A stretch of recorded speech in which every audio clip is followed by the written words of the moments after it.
Hello. Why am I blurry?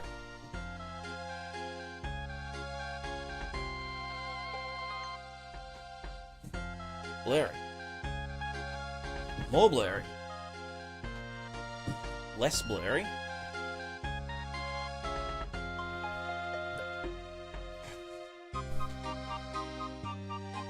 Wait, if I'm here...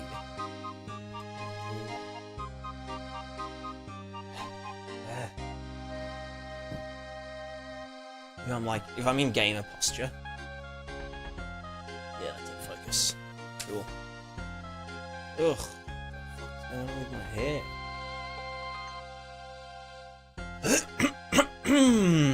Yo, Pimo RIG and Roar Puzu. How's it going? Welcome, welcome, welcome. Hello and welcome. We're doing it's a very late night tonight. Very late start. Which is fine, because I stayed up until 12 o'clock in the afternoon yesterday, because we were having a crazy gaming sesh. I feel like I'm still out of... What? Yeah, I'm still...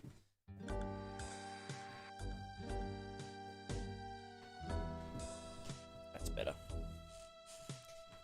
Yeah, we were gaming like true gamers. We were playing Oxygen Not Included. And it was fucked up. Like a 12-hour non-stop sesh.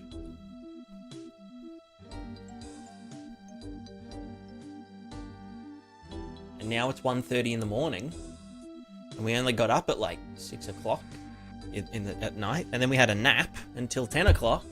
And it's like,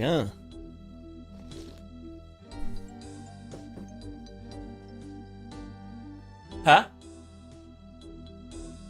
I mean, we are degenerates. But anyway, so today we're gonna do more physical locomotion, but we're gonna temporarily shelve the physical legs and feet, and we're just gonna do the movement emulation method. So still all physical, but we're gonna still all physical, still self-balancing, but kind of like a hover, not a hovercraft, a hover character. So basically hard capsule,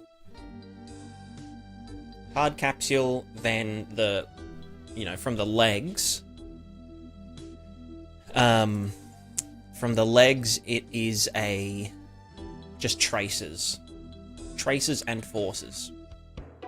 So I might even start a new plugin folder, maybe. Although it is going to be a part of. Look, I haven't given up on the idea of the legs. I think the legs is like so funny. If it could work, this is not currently actually balancing. I've got it kind of I've got like a third leg that doesn't move, which is kind of where the idea for just the regular character movement stuff is coming from, because like this just worked so well, and I'm like, well, the main problem that I have with regular character movement is like, and like, other physical character movements, is the generation of forces from nothing. But I think we can alleviate that by ensuring, so let's say this is our capsule here. Character capsule. The actual character is like this. Looks like this. Whatever. And so from here downwards, we probably do maybe like a sphere trace that's slightly, Okay, that looks kind of fucked up. Let's just do a line trace. And so my idea is that we still do the leaning and stuff. And we also only ever enact forces on the capsule from this point.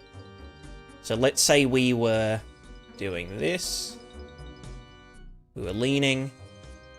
Characters doing their thing. They're probably running or some shit. And so we're tracing. Probably do the same trace angle as the other system. That hits the ground. So that's our drive point. And also when stationary, we need to be... So from this trace, we get the surface that we're, like, sitting on. I'll do it in purple. Same with here and whatever. And so from this point, if we're stationary, we need to be constantly pushing, what is it, 9.81 meters per second multiplied by the mass of the character. You know, onto the thing, I believe.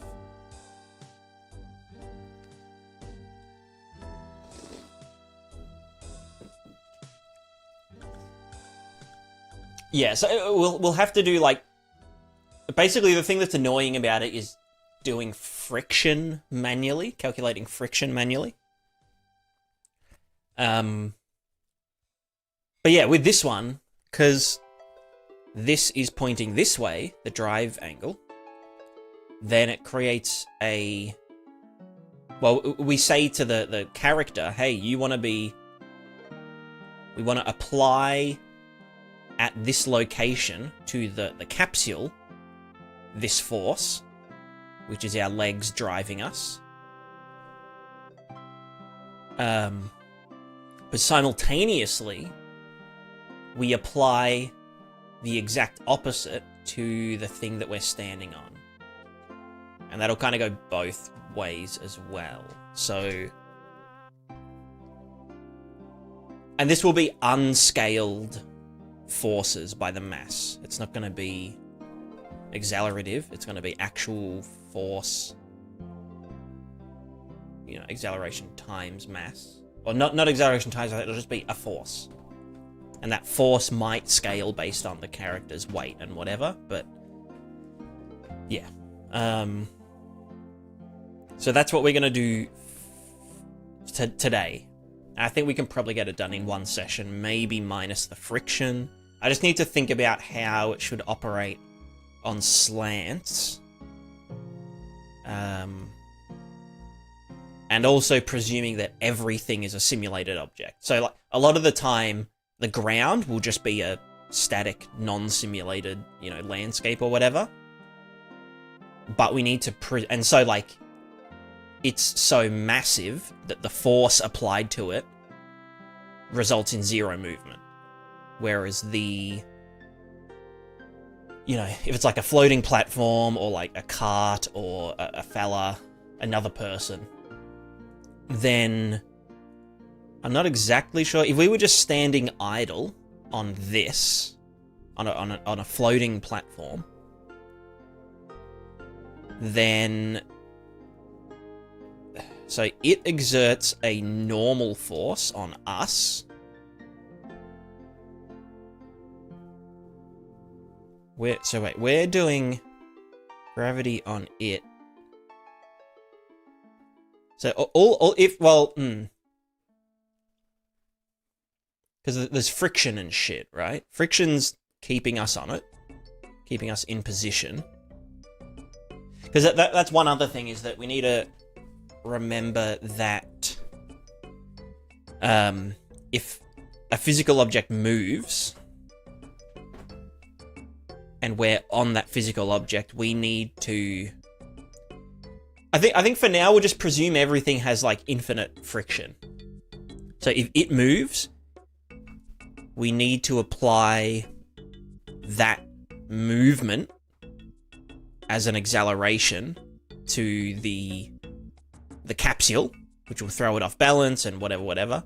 But then we also have to apply a backward, so whatever, I guess the mass of this is, and some kind of, like, whatever the center of mass.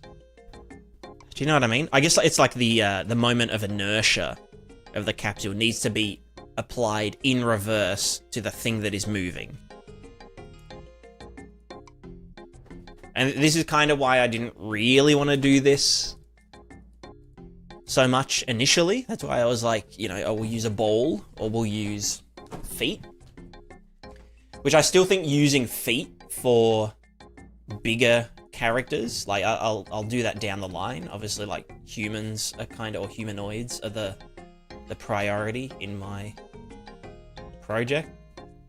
But I just felt like it was dragging on a bit too much. So, you know, I usually give myself 14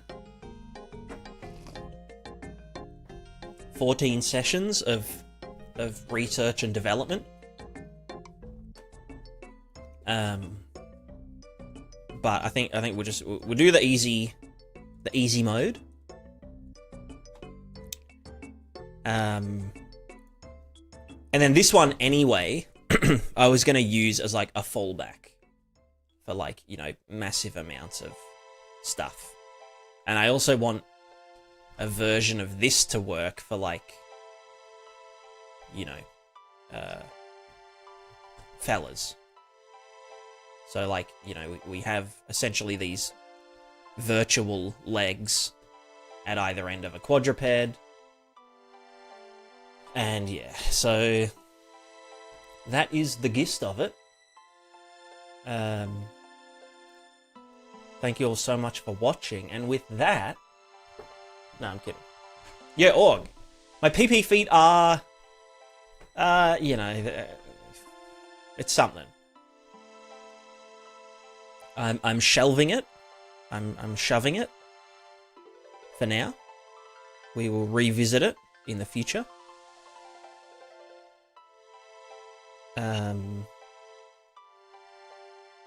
We ended off I ended on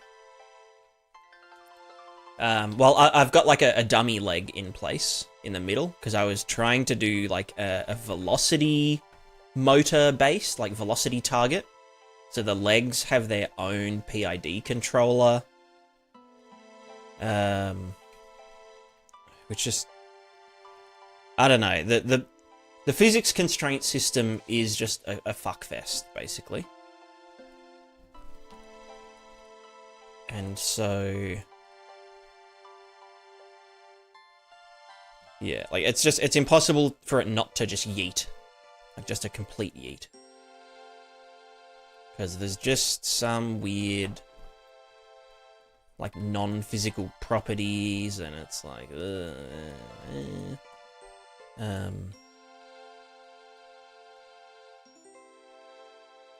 So I'm just going to go back to a good old emulated motion, not simulated motion. Oh, hello.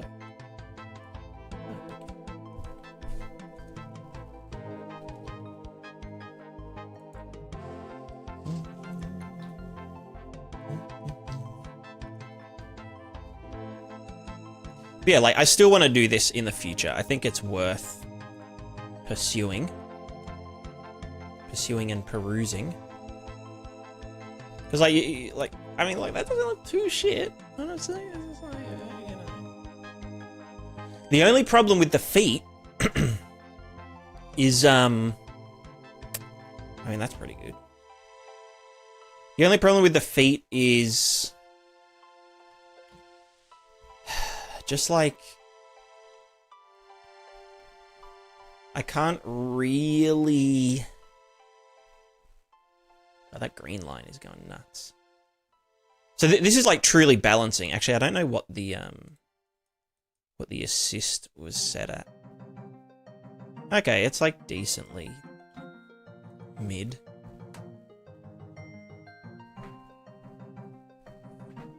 But yeah, so this is like truly walking in this instance. Like it's a true walking, balancing, fucking train wreck. But it's just like, yeah, when doing feedback into the PID controllers, because of like the jolt of the legs, that causes, you know, bumps and hitches and stuff. So then if I want it to be damped enough that it can actually, you know, kind of like balance,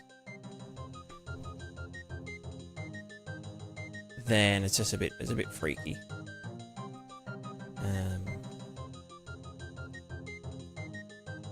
I've tried like smoothing the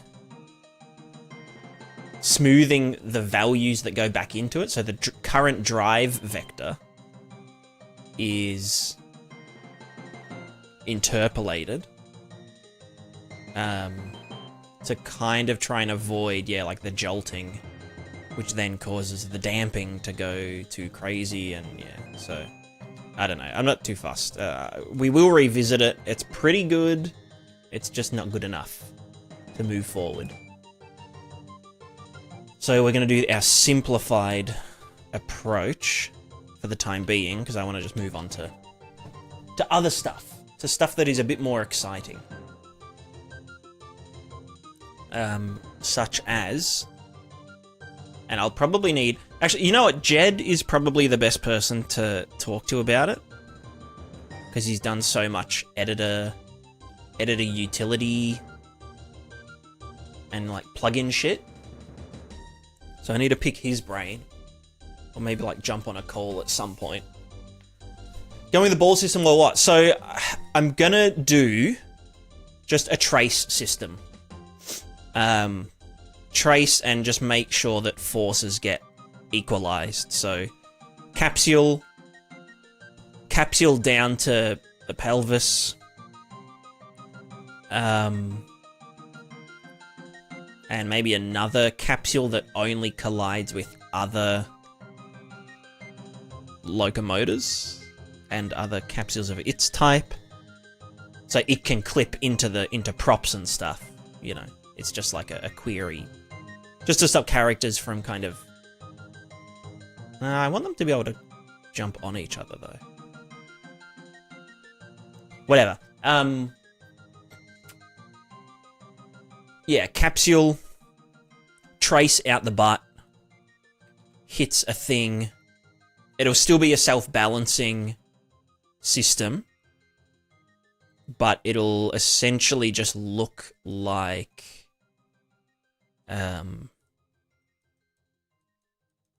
It'll kind of act more like this.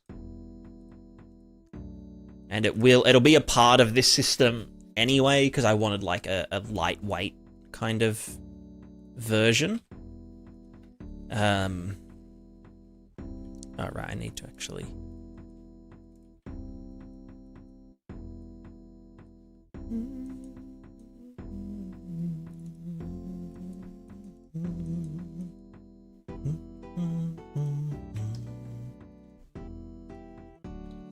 Let me see if this works.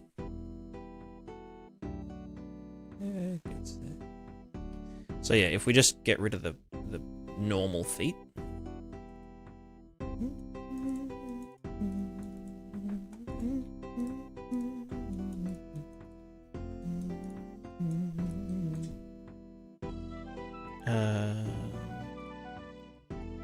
Initialize component, don't initialize appendages.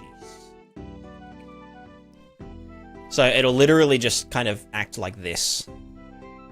With like, you know, animations and stuff that make it not look dumb.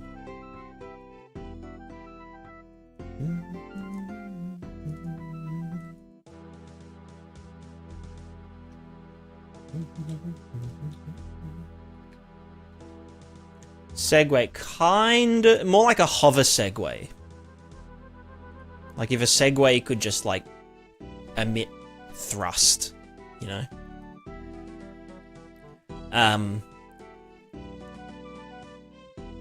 But yeah, so the limitation is that we can only we're only going to allow it to generate this force when it's touching a surface, and then when it is touching that surface, any force that it generates to like balance us gets applied to the surface in the exact reverse. And then that goes for like gravity as well. So gravity, like capsule weighs however much, or the character weighs however much. The character is touching this thing, so we apply, you know, gravity times mass to this thing, but then also we apply our leg. We apply our leg force up into us, and so like, you know, we should. Yeah, it'll work. It'll work. It'll work, and it'll be great. I'm just thinking, like, do I want to do it in here? I guess I already got all the animations in here, so I'll do it in here. And this is like the new and true. I'm just thinking, like, do I want to do it as a separate component? Or do I want to copy paste this one? Because this does main capsule, blah, blah, blah, blah, blah. Or, I mean, I was going to refactor this one entirely anyway, once it kind of worked. So maybe I should start with the simplified one. And integrate the legs and shit into it. Or, you know, as this could be the base class or some shit. So I'll just go PP, it's a component. Actor component. PP feet. Simple Phys Loco. Base.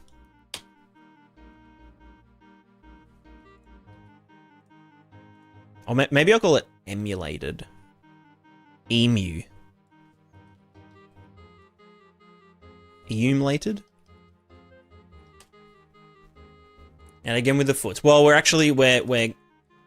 removing the feet this time. We're just gonna go as simple as we can.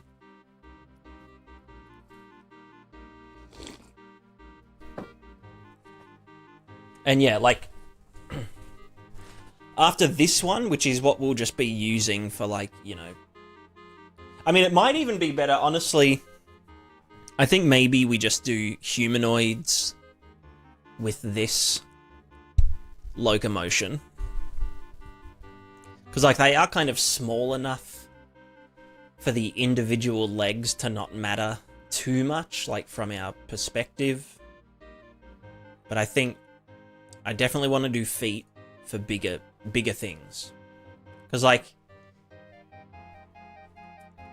with this, you can kind of just say, like, oh yeah, like, this area affects the thing. But when you've got something that's, like, so big that it can have, like, 1 foot up here and 1 foot there, you know, like, but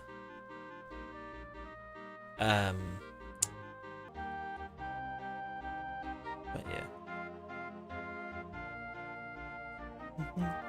Physical feet. It's prismatic physical feet. So yeah, PP feet.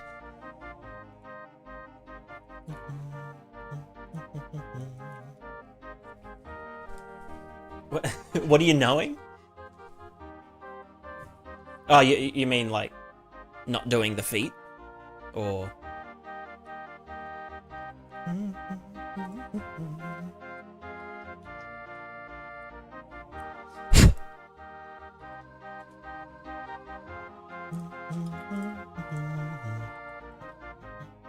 The power. Oh, right. No, I don't think I dropped any frames or anything. It might have been just on your end or Twitch's end.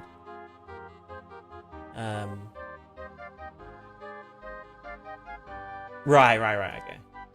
Maybe it was, or maybe it was Restream being weird. Keep me updated. Keep me updated. The power did go out last time though, and it was, yeah. Super annoying.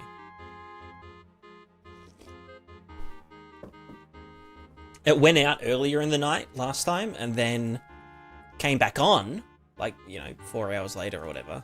And we were like, oh yeah, they finally fixed it. It should be good now.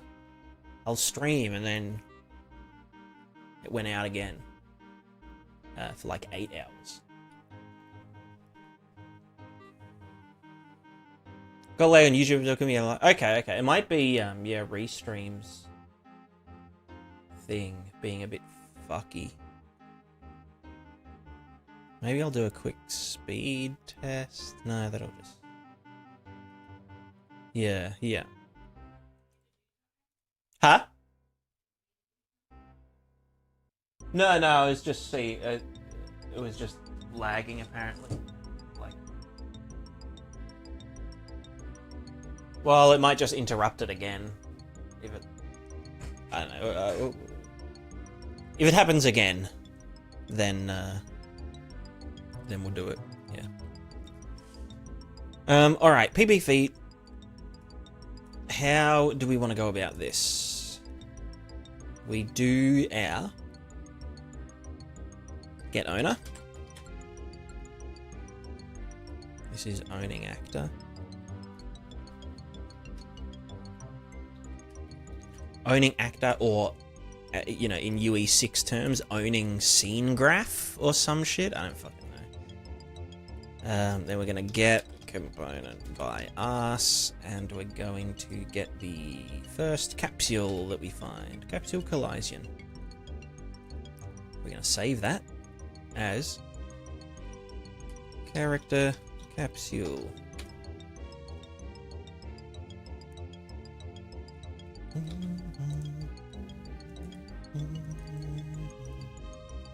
Alright, so what do? We need to get... I can kind of copy a lot of this from the existing thing.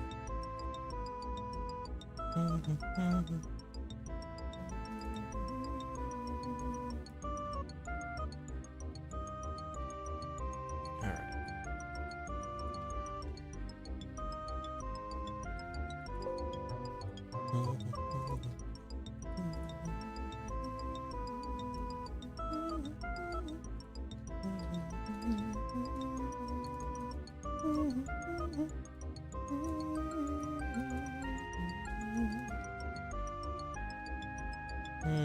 I guess I do. You know what? I'll store them as...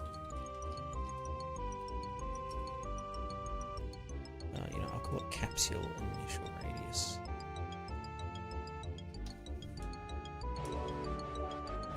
And then we'll do capsule initial height. Yo, Adam, how's it going?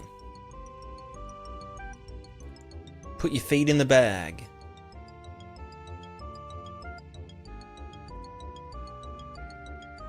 Yo, welcome. How was the stream? What were you doing?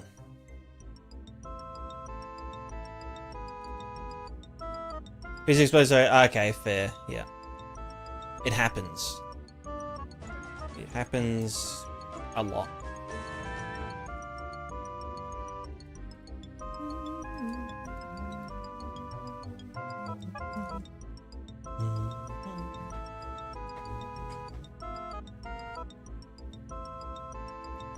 Yeah, okay. Yeah, I wonder why it would be overheating all of a sudden.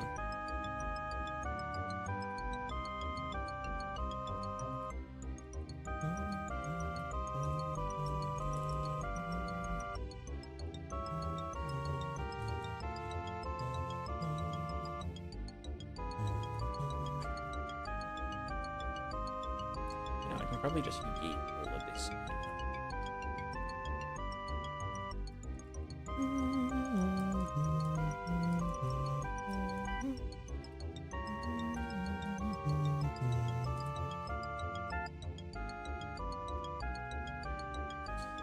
Right, so that's initial height, half height, multiplied by how much of it we want it to be. That then gives us the amount that it should be offset by. Let's do this. Create variable here. This is, I'll call this capsule center offset.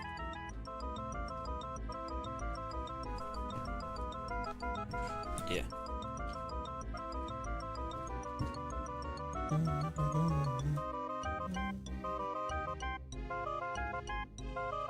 Well, no, it's capsule Z offset.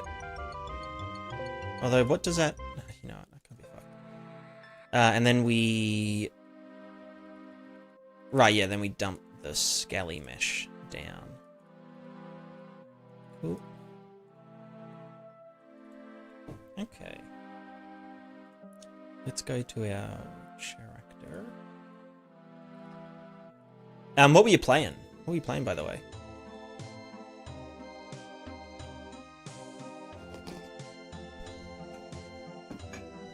Me and Amethyst were like giga gaming last night. Playing Oxygen Not Included. And it was fucked up. Like, it was just fucked up. I shouldn't be allowed to play games like that. Like, you know, city builders, colony sims, because it's just like, I just can't stop. I just can't stop playing once I start playing. Because it's literally just like, it's dangerous. Because it's just like, you know, like,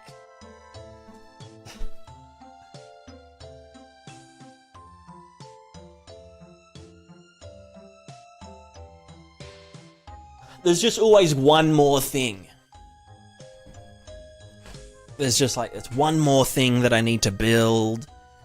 Or like, you know, there's one little problem that pops up. It's like, oh yeah, you know, your power system is like overloading. So now you need to split your power grid into multiple sectors to stop all the wires from burning. And it's like, okay, cool.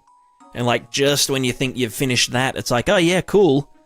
You've done that, well done, but now, like, you know, your hydroponics are overheating. And it's like, well, fuck, now everyone's gonna starve. Like, there's always just, yeah, there's always one thing. I mean, like, it does it pretty well with, like, you know, in the early game, you use, like, algae terrariums to generate, or, you know, to filter carbon dioxide into oxygen. But there's only, like, so much algae in the starting area. And so it's like, okay, well, now I have to, like, do some other fucked up shit to, like, you know, to breathe. It's like, okay, you can, like, use carbon skimmers, but carbon skimmers just remove carbon dioxide and turn it into, like, a solid. It doesn't actually generate oxygen. So it's like, okay, well, do I, like, use, like, fucking electrolysis to, like, split water into hydrogen and oxygen? But then it's like, okay, well, yeah, that's great, but I need water. Like, I have to go and fucking find water and pump water and shit. And they're like, what do I do with the hydrogen? You know, do I just, like, put that in a tank until it explodes? Or, like, do I burn it? You know.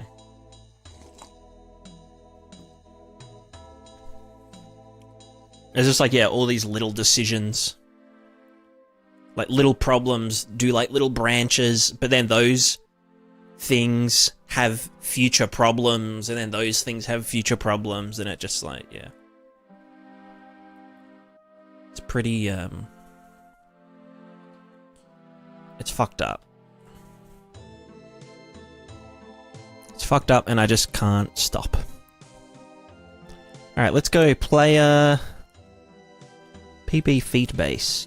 Oh wait, is that in the... It says character, PP feet base. Okay. Let's go add PP feet emulated Phys Loco base. The old Phys Loco. like colors. Huh. Can it do flashing red and blue?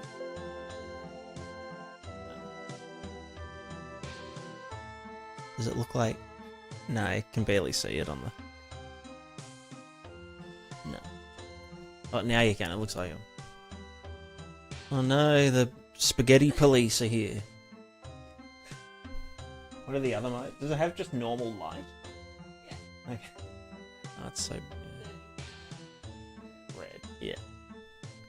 I mean, that's handy for going outside to look for cats and shit, to have it red, so it doesn't wake up all the possums and stuff. Yeah.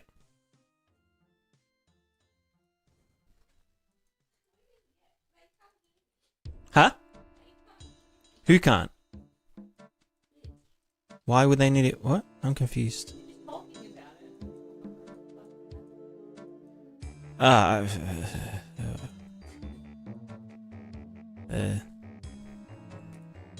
brain... I'm busy.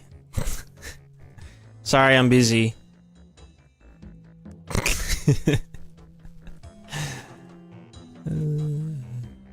Alright, let's see. Alright, so this is what we're doing.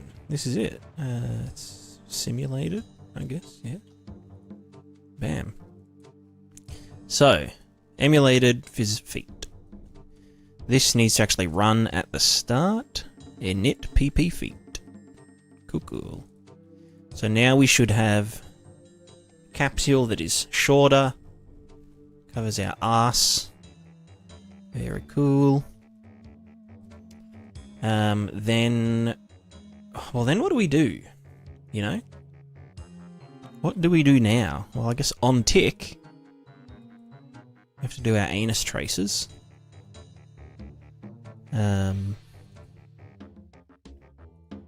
So is this actually, does this get set to simulate? Or are we doing that in, I think that gets done in the doodad. You know, I'm going to set it to simulate anyway. Simulate physics. Always stimulate physics.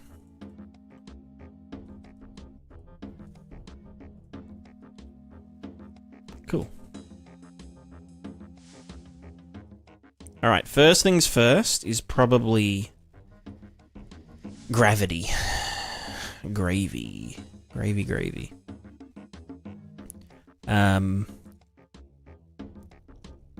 You know what, let's just... not print string, what's it called? Line... maybe I'll do a sphere. Or a multi-sphere trace.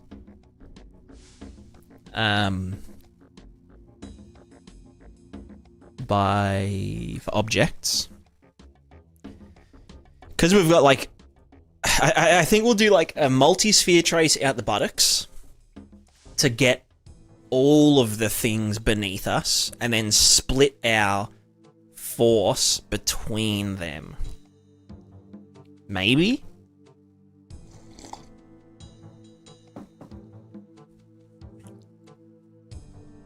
Maybe we'll start just with a sphere trace. We can get more complex as we go. So character capsule. Get the up vector. What's up vector? We're gonna also get the location.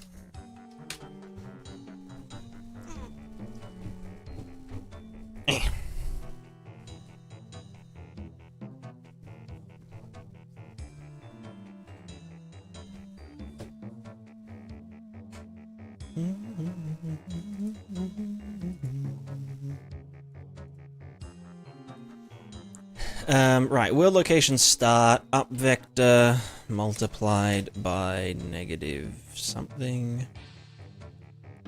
Negative... center offset.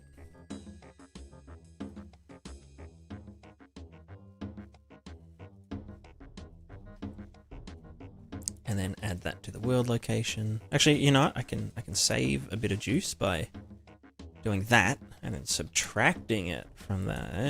Yeah. Cool. Draw debug for 1 frame. Ignore self. Object types.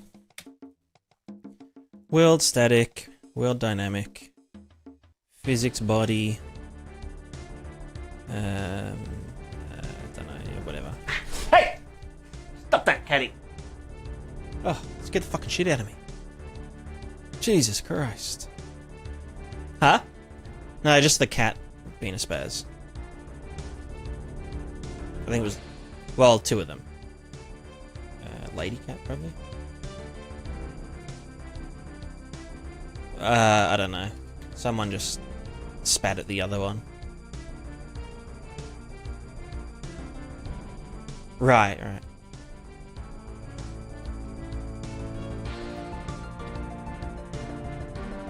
Okay, well, yeah, it was probably girl cat, lady cat then. Yeah.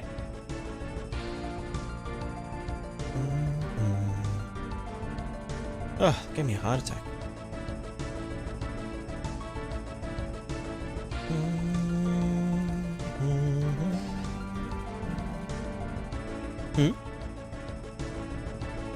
Probably under the chair, maybe?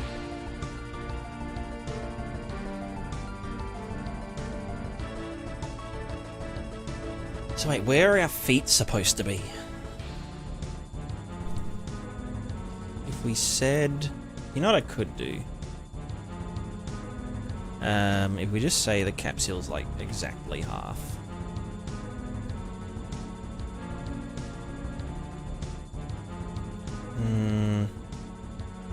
Three-quarters? Question mark?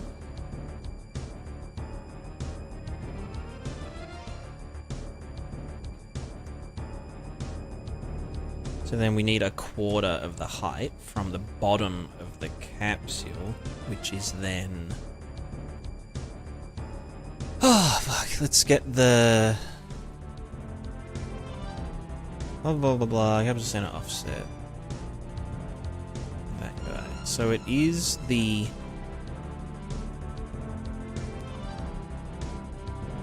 Capsule center offset. Right, this is the world location that we want to start from, in fact. This should be the bottom of the capsule. Or the pelvis. Yeah. So that's the center offset.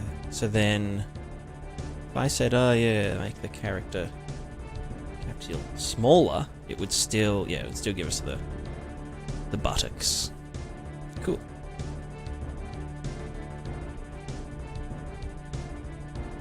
Capsule center offset. Description: length from capsule center to give us the pelvis. Position. Pelvis-ish position. Okay, so then from here, we need to just get the...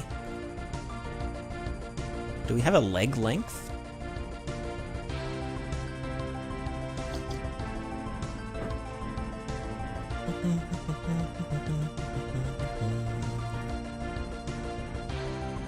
Well, we get this value. Should give us the...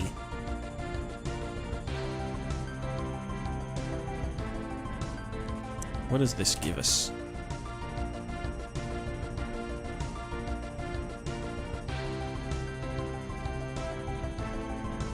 This one here gives us negative 21.5. I don't think that is the right value. That would be the remainder of there. I want to know what's the... Oh, well, it's just the half height. It's literally just the half height, the initial half height.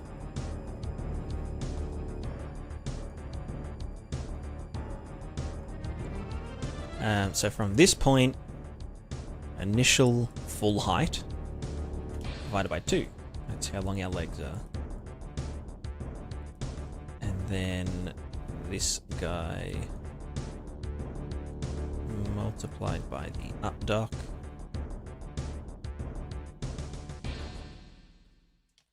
So this guy multiplied by this. You fuck.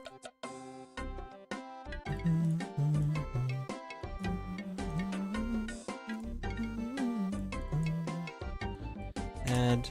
That goes to here. That goes to there. That should point us up. Out the butt. To this.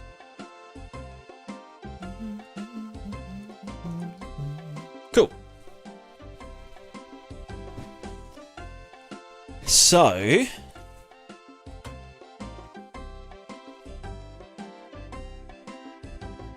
then we get the hit, we break that, and we essentially need to know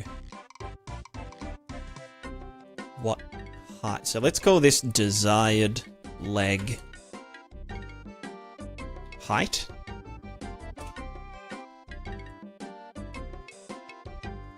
Which is, well, default leg height. It's more like leg length, right?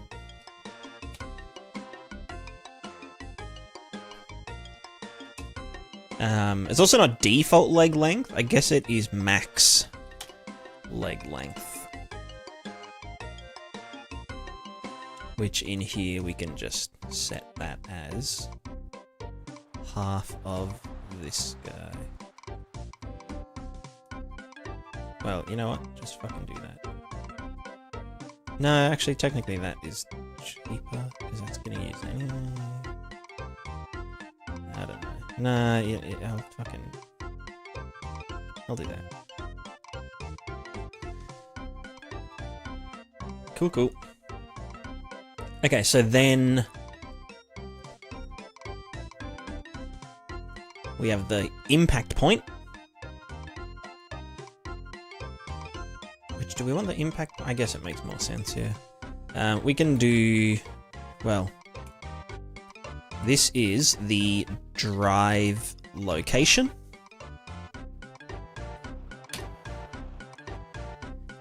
And then we can do our current.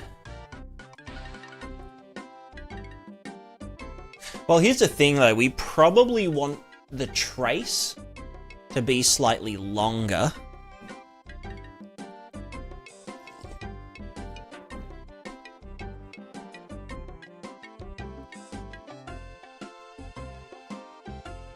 And we probably want a soft groundedness. But anyway, let's just do drive location. And then I guess the length of the legs doesn't change. Well, when we tilt, the length of the leg stays the same. So it's more about just that kind of.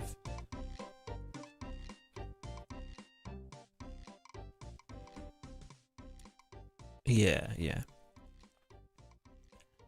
So the trace start is from here, which I might just simplify this into, well, let me just do this. Actually, maybe I'll simplify both into, oh, hold on, actually. Do that and that. This is called get pelvis location. That's a pure, as the Americans would say, it's a pure function. That one's pure, and then this one is the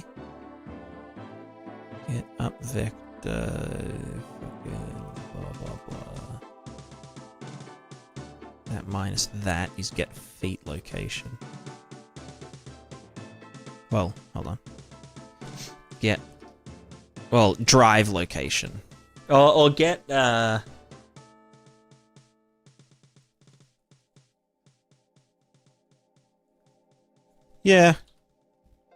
Or get desired drive location.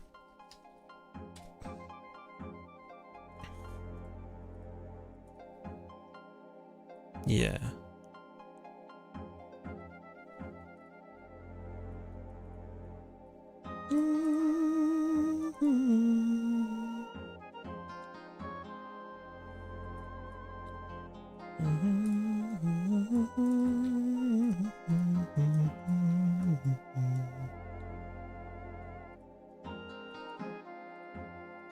What is that?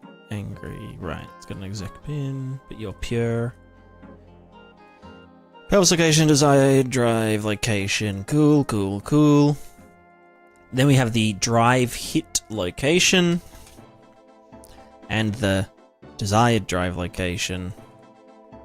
I probably shouldn't be recalculating that every fucking time. Maybe I'll do...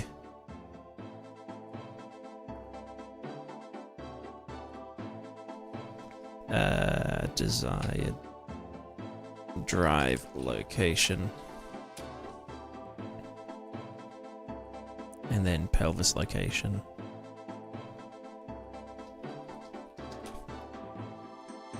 And we will set these... Oh, this is just on event tick, so I'll just fucking... you know what? We'll just YOLO it.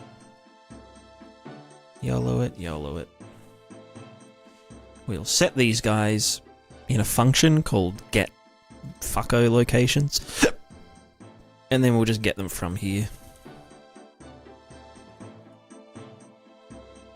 So from pelvis to the drive, drive hit location, we can get distance between that and the desired one, which that is, you know, I should probably just use location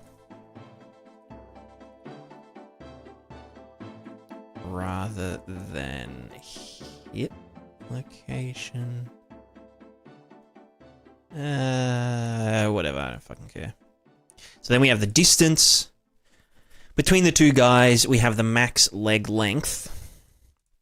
We have the desired leg length, which should also be the same as that. I'll just fucking... hold on. Desired drive location. Or does that mean that we should... Or is it the max drive location? It doesn't matter. I don't care. Desired leg length. Oop. Get max leg length. No, get that, set that. Just, yeah, whatever.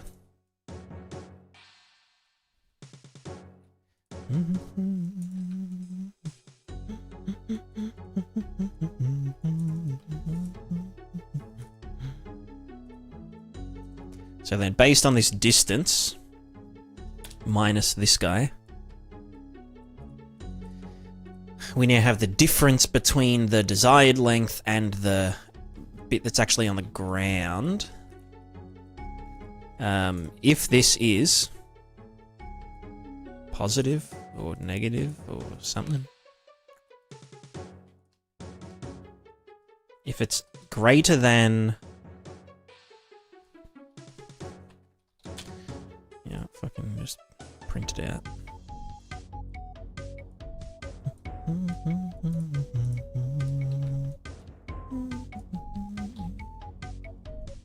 So that's negative 33, but that's positive there. Right, and that's also like just way above. So that should just like, if no hit, if no bitches, then...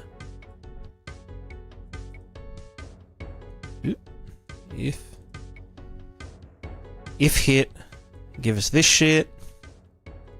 If false, well, I don't know, set all the shit to be 0. Well, it can't be 0 though. I guess we'd just know if we're in the air or not. Just, you know, stop doing the thing. So that goes from, is it more? Should it be this way? That minus that.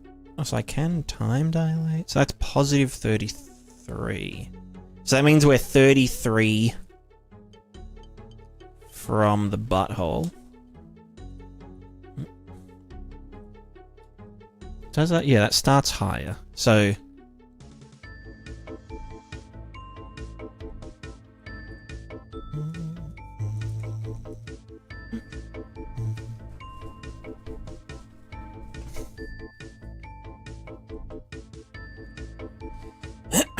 so then... this would be our current leg length. So this is where our legs are, you know, they're kind of squishing and shit. So then we do this. This will give us the... well, actually, we get current leg length. How do we do it so that the more squished we get, the more it needs to, like, you know? Let's just do add force at... where's the fucking capsule? Is it called apply force? No. At location, what's it called? Add force at location. Which is already delta timed it. So we can just be like, location at the drive hit. Location.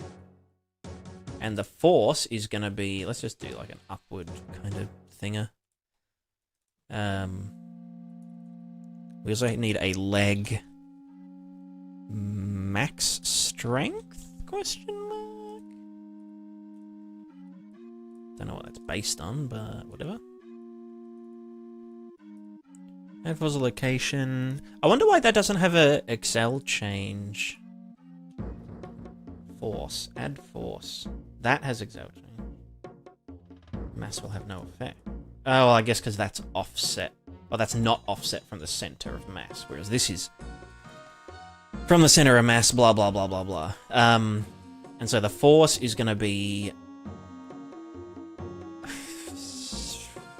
it would be this minus... it's like 1 minus, but not minus. Do you know what I mean? Let's print.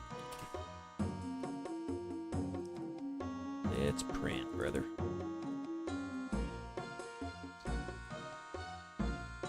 That's 33. That's certainly...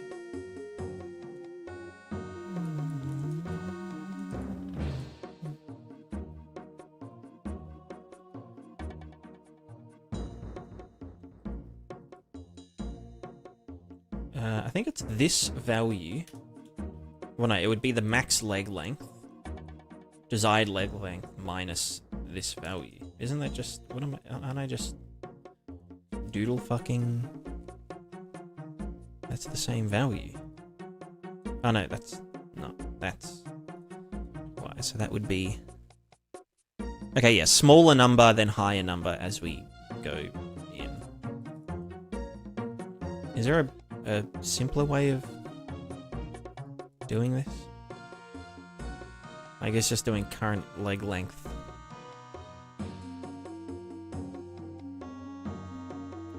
Plus the negative of the fucking... whatever. Let's multiply this by big number. Well, by gravity first. Well, I don't even know if we need to do it by... well, I mean... well, if it was that... minus... sorry, not minus. Add... the mass. Get the mass. Just chuck that in as well. And now we should, in theory... hover. Oh, I saw a little bounce. Sorry, a little bounce. Let's just fucking yeet it up. Let's go. Cool. Oh, and then we fall over. Sweet. That's exactly what we want. F. Aber. Hello, hello. When you build your system plugins like these, you need to be able to prototype and convert a simple so you keep everything blue and less performance benefit. pretty much keep everything blueprint unless there's like, yeah, a performance benefit. So like, for example, if it is something that gets used a lot, like a lot all at once, then I'll definitely convert it to C++ or get someone to help me convert it to C++. So like with the Prismatiscape plugin, it can have a component on like 100 different actors. And then the system has to iterate through all those components, get the locations that we want to draw into the Niagara system. And, you know, so because we're iterating over so many different things, it's worth doing it in C++. Whereas if it was something that was just like, you know, like an inventory system, where it's kind of just like, okay, yeah, like maybe an inventory system's not the best example, because in an inventory system, you need to iterate over...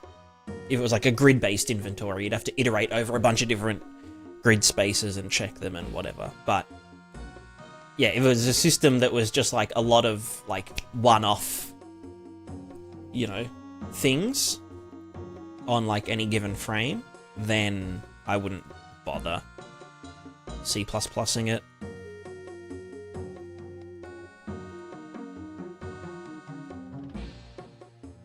Cool.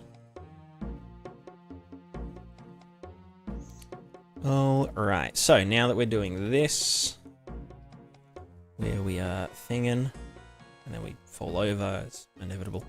We need a PID controller to maintain our height. Maintain our target height thingo.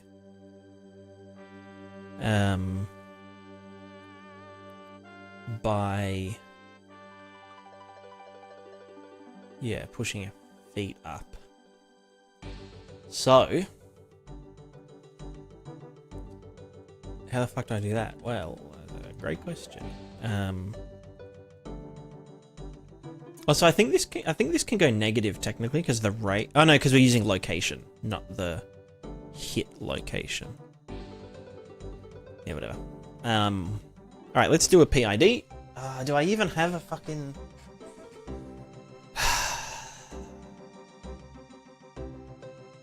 Do we even need PID or just PD? I'll just raw dog it. We'll do leg length error. Leg length.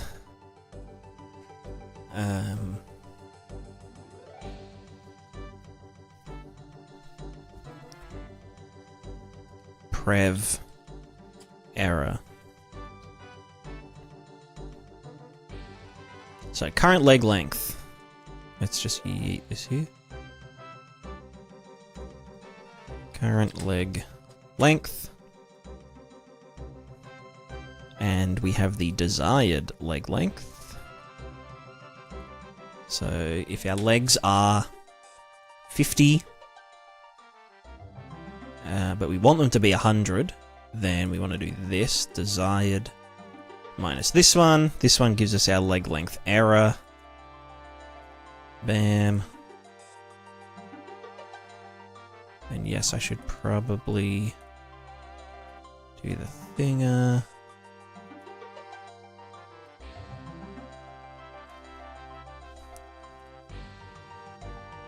Leg length error, and then... well, that gets set out here. We then want to get the previous error. And is it the... what's the fucking...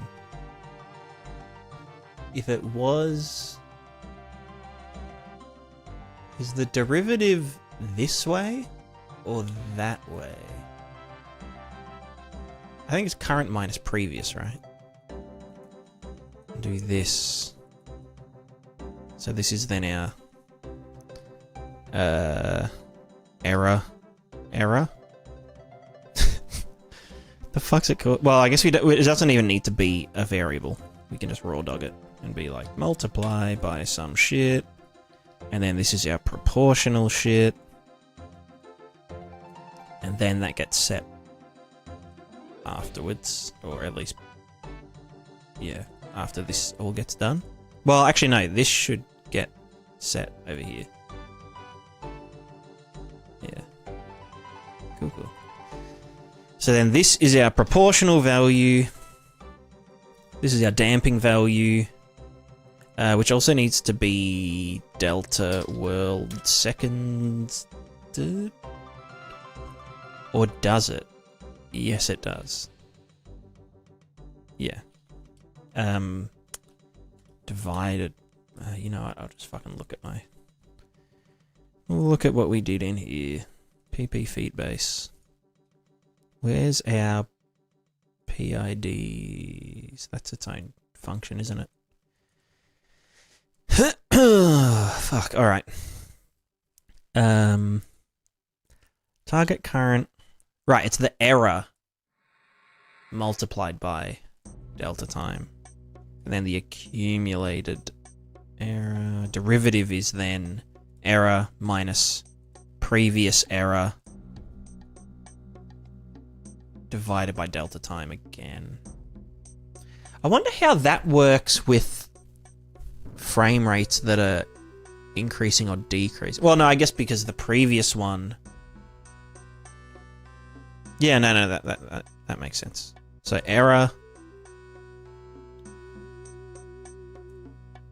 is this guy. And then that will set the previous error. Well, the leg length error. No, wait, hold on.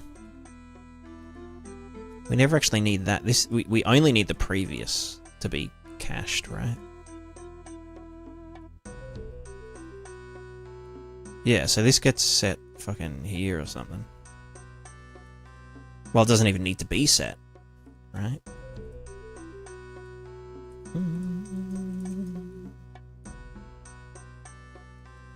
Unless we wanted to use it in some other shit. But I can just YOLO it. I said somebody made these build quite jealous of the iteration speed you have with blueprints. Just have to put it out on the BP over traditional program. Yeah, I mean, that's fair. It is very fast. Just being able to be like, okay, yeah, I wrote something new, you know. Wrote something new, play, see how it reacts, go back, straight back in. Especially when, yeah, you're kind of doing really dicky stuff like this, where it is very, like, make a tiny change. Not necessarily, like, just a variable, you know, like tweaking a variable, because obviously you can change a variable at runtime with C++ code and whatever, but it's like changing the actual complete system.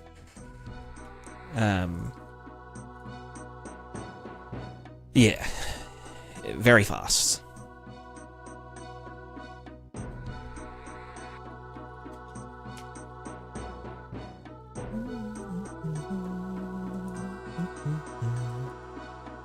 You know what? The leg length error is probably what we use for the crouching value. You know, crouchies. So this is our P value.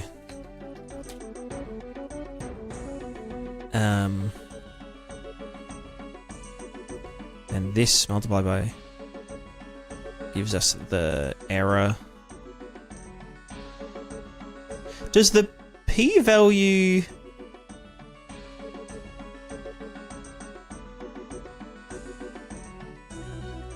No, P value doesn't... What's the summation? Error. Proportional factor. The error doesn't need a... The error itself doesn't need to be delta timed at it. Because it's just measuring, you know, what's the difference between where it is now and where it wants to be. It's not where it is and where it wants to be now per second, because that doesn't make fucking sense. So no, that p-value,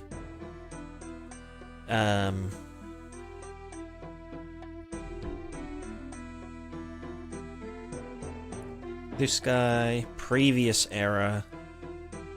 This is the difference in errors. Well, hold on. Then it gets divided by delta time here.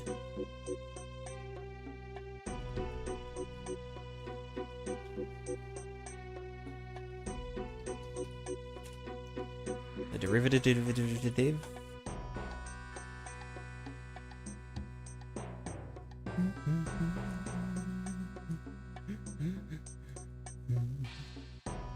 And then the derivative d value.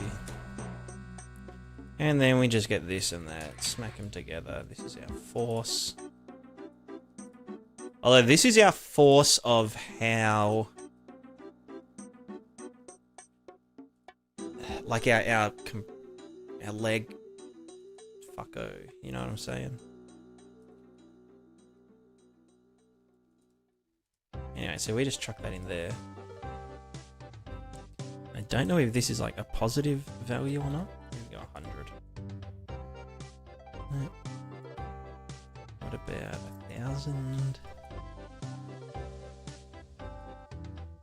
Oh, that was a bit better. 10,000. Yep, okay, that's something. Cool, cool. Pogoing? Pogos? Let's go...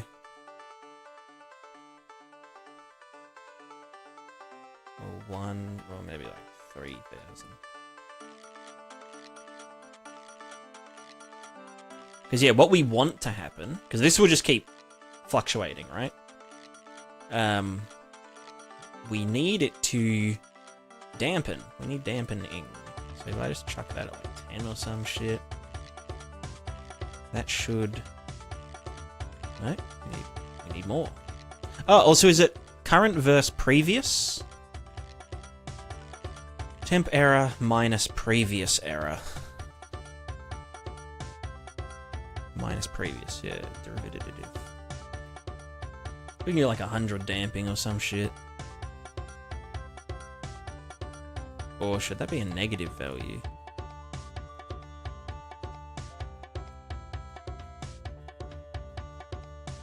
Negative damping? No. Okay, just a bigger value. Full stop.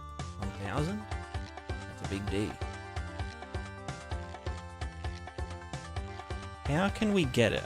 Let's start lower down. Let's not do bouncing.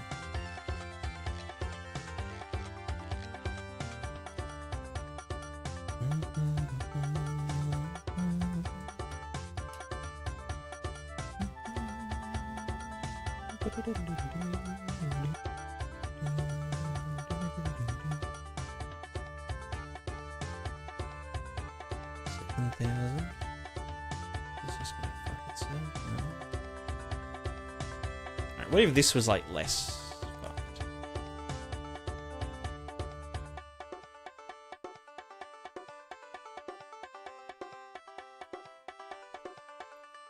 Desired leg length, current leg length. This is our feedback mechanism.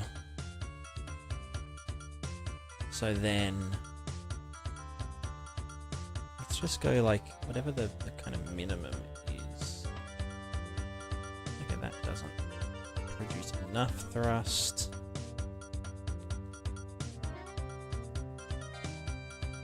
Not bad. Let's go 500. That should be enough to, yeah, kind of do that shit. But then we want to dampen. Which I don't even know if this is like giving us... If anything, yeah, it should be...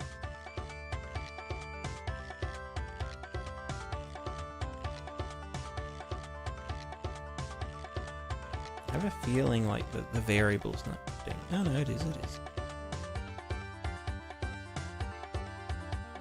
A sweet kickflip. Here you go, they get all added together. And that is correct, right? derivative, all sumized.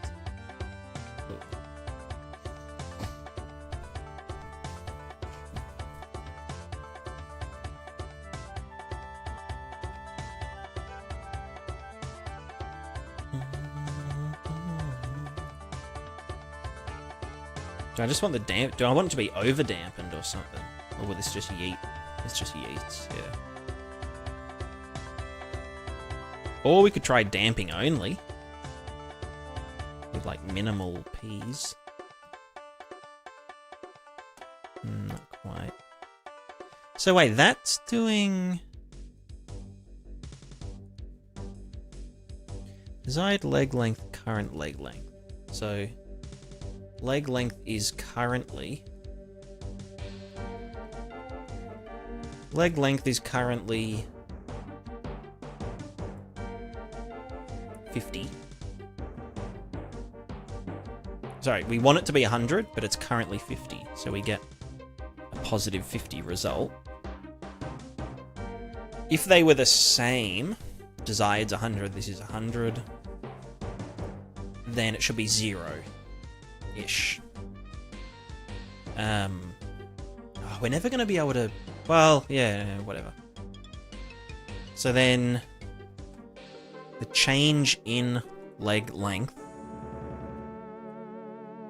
Leg length error. Bam, bam. Previous error. Bam. So is it just a tuning thing? Are we just... I just need to tune it. Because it should be able to balance.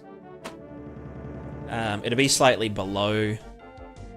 Maybe it's because... Nah. Well, actually, when it touches for the first time,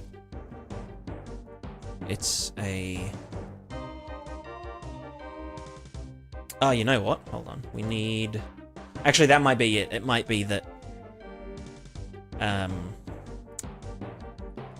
if we don't hit anything, we want the current leg length to just think that it's the max leg length.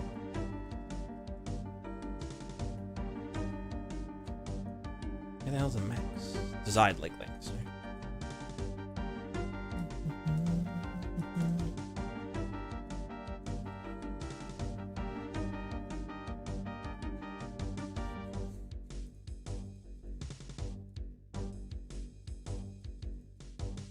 And then we probably just want to... No, we want to stop doing any kind of force emission. Do we need to keep... you know, fucking with these? No, we probably just want to set that to 0 when we leave the ground. And the previous error. Just set that all to 0.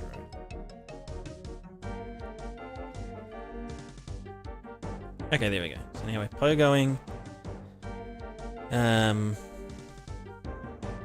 Cool.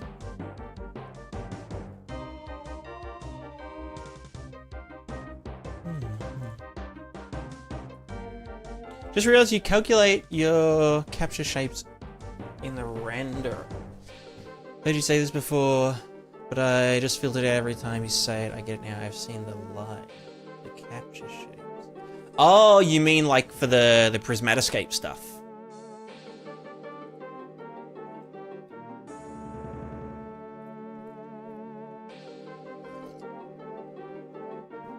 Instead of doing a scene capture. Yeah, the thing about scene capture, well, by defining the shapes mathematically, you can do like fall off and like feathering, and also get any kind of direction that you want from it. So you can have like a capsule, but it draws a vector field around the capsule. Or you can just be like, no, don't even draw a vector field, draw like a specific color or velocity. Or a mix of those. And so that comes in handy when like you've got the you've got a character, like, and maybe they're moving through the grass.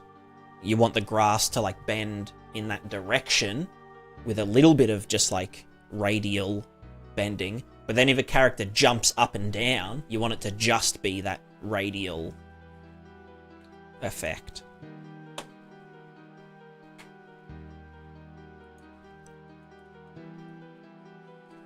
Alright, so this is better now. We just need to... Yeah, okay, well there you go. We're getting a bit of fuckery. Oh, and now I think it went to sleep. Okay, D value down. Okay, there's not enough P value. Well, like, yeah, okay, the thing is, the way we tune PID controllers is start with the P, get it so it does its thing with some oscillation. So that, yep, does the thing. It oscillates, it'll go out of control, cool. Then add in the D value.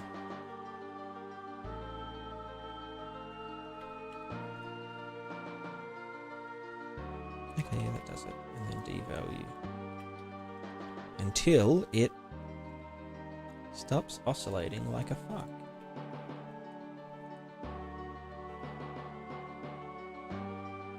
Yo, see. It's about to add a vector field for the to the camera areas directly in the shader. Yeah, yeah. Yeah. Just like an array of... I do it with a start point. Well, I do it with vector 4s, because you can send vector 4s into Niagara. It's a start location and radius, and an end location and radius. So they can be capsules with varying radii at each end. And then essentially doing like a shape intersection, like, you know, plane intersection.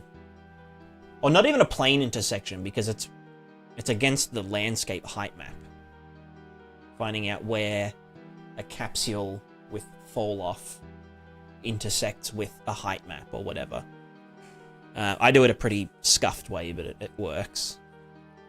So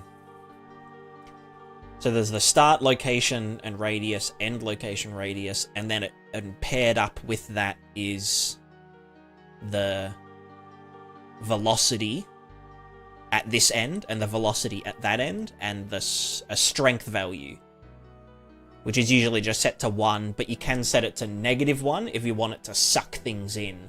If you want, like, the vector field to suck things in.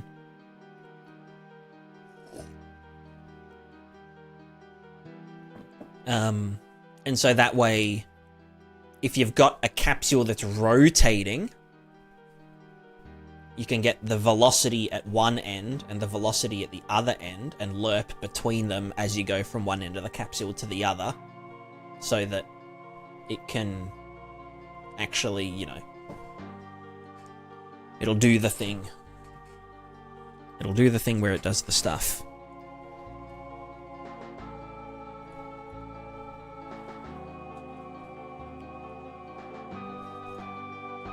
Why will this not... Is this supposed to be...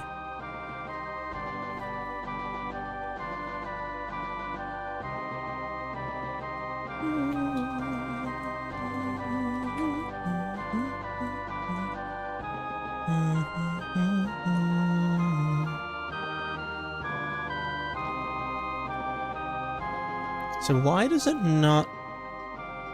Why doesn't it want to just sit there?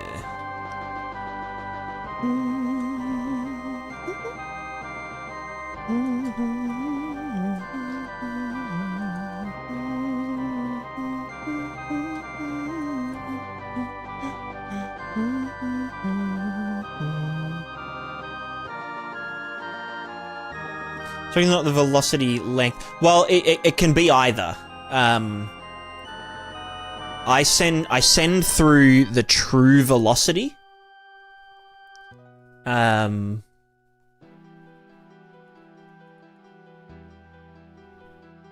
then the strength can multiply that, or make it negative, or...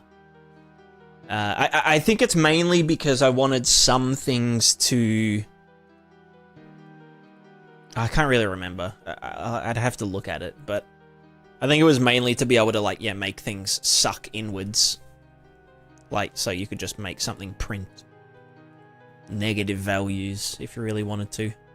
Mainly to, like, the wind simulation. Instead of drawing, like, you know, 100 different capsules that are all pointing inwards and stuff.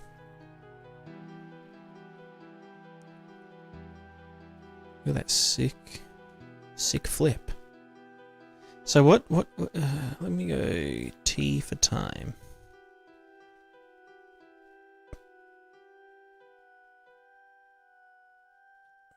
Let me just see what the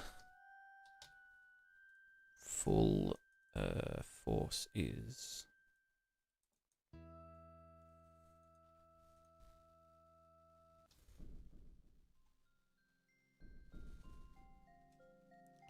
Yeah, so it starts as da-da-da-da-da. How can I get it to just...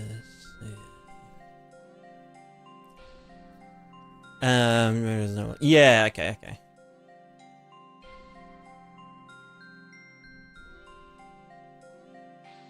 Yeah, I just did it pretty simply, I guess.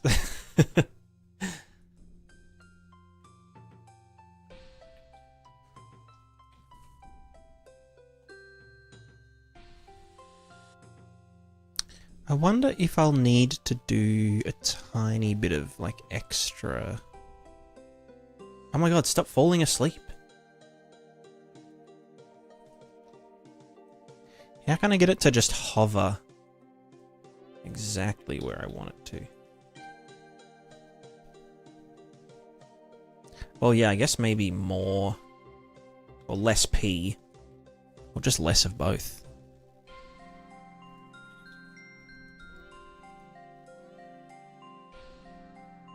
Yeah, bro, stop bouncing. I need it to be able to... What's it doing when it's there? Yeah, see, that's the thing, is that it's gonna... Well, okay, hold on. Maybe we can make this a bit bigger. So we use the impact point. We say current leg length. Well, this will, like, suck it down, though. This will, like, suck it in when it's at this part. Well, not there, but at another part.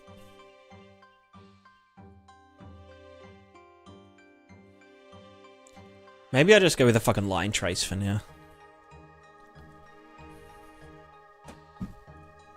Right, so we're pogoing. How would we be able to get it to kind of maintain contact? I guess, yeah, we'd have to do desired drive location.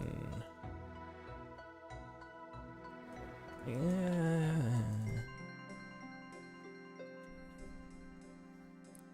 I mean, this is where our feet would be. You know, let me just get the fucking... the, character. And get rid of your... And in blueprint. Cool. Okay.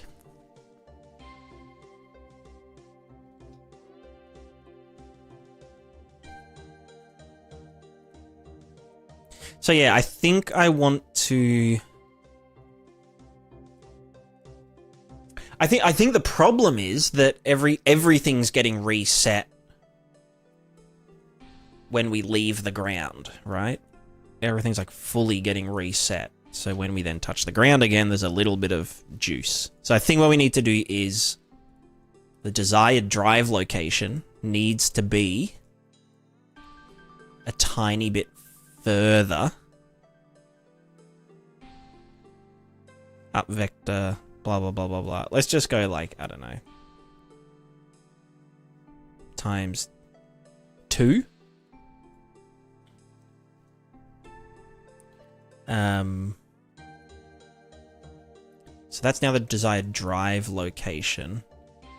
Well, okay. This is desired drive location.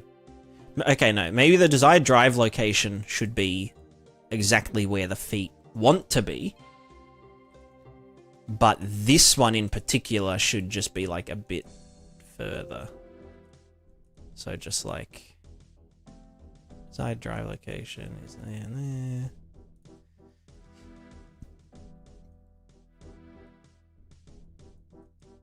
And then,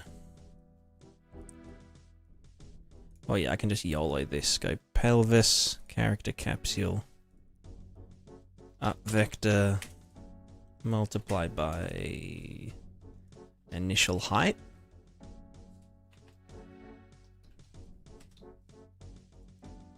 Bam. Subtract that from this guy. And that's our endpoint now. Yeah, so now we're always in contact, and so yeah, we shouldn't get that fuckization. Although, now we're floating, which is because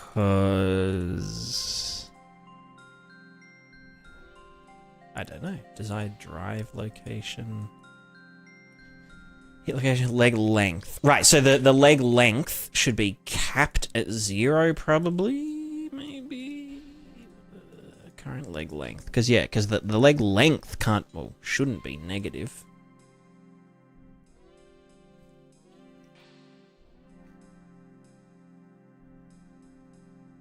What if we're, like, up here, though?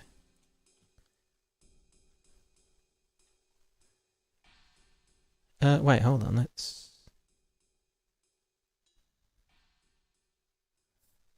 What was I printing again?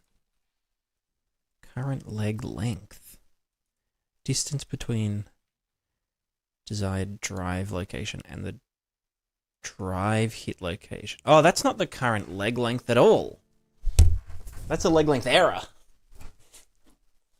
Well, no, is it? No, that's the hit location and the leg length. Yeah, no, that's I'm just dumb as fuck. The drive hit location and the pelvis location distance gives us the distance. And then that gives us the current leg length. Yes. Okay, to be fair, I think these were giving the exact same things, but we can just simplify it to be this now. So this is the current, the difference in, what's that doing? So it starts big negative, which is desired length leg. So that's how much longer it needs to be, question mark. So here it's saying it needs to be, it's 42 units too short. Here, which is the error. So then this is our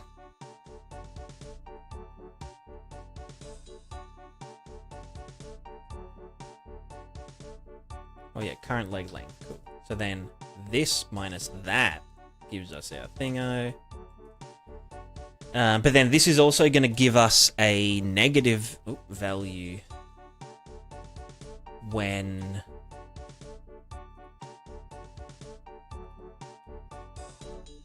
we are thinging,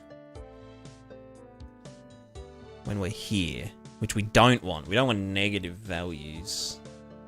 Actually, that gave us a positive at first. Why did it give us a positive? Oh, is it just because of this? Or let's just do P only. Only P.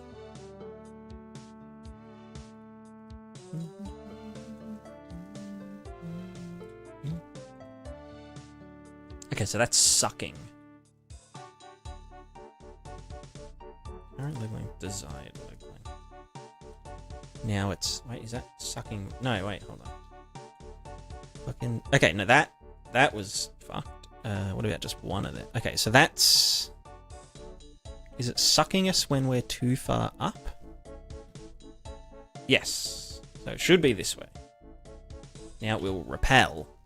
No, because now it's... No, we do want it to suck downwards. But technically we don't want this to be... No, fuck you. We don't want it to go negative. So when it first thingos...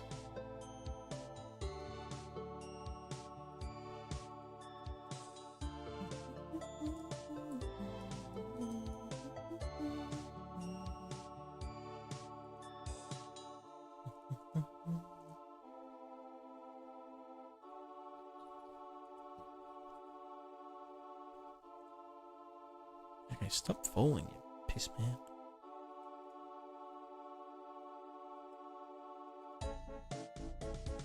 So we never want this to have a negative value. So the desired leg length minus current leg length needs to be clamped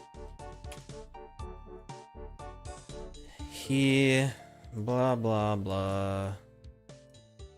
It should never be, the error between desired and current should never be positive. And that should be whatever the max thing. Let's fucking do that, whatever.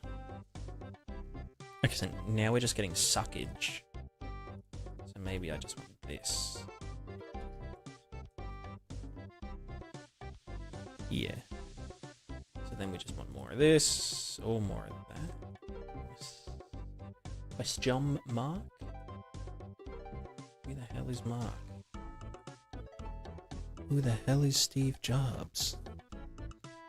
Sorry, is that sucking downwards? I don't think it is, no, because that says 0 until it doesn't. So maybe it's just this guy.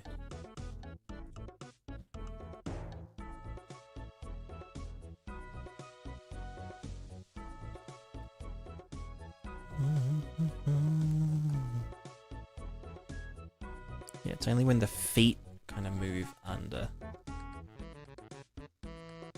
Yeah, interesting.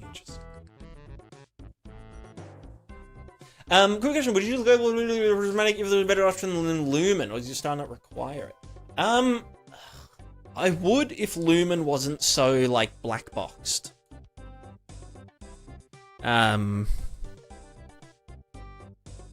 Yeah.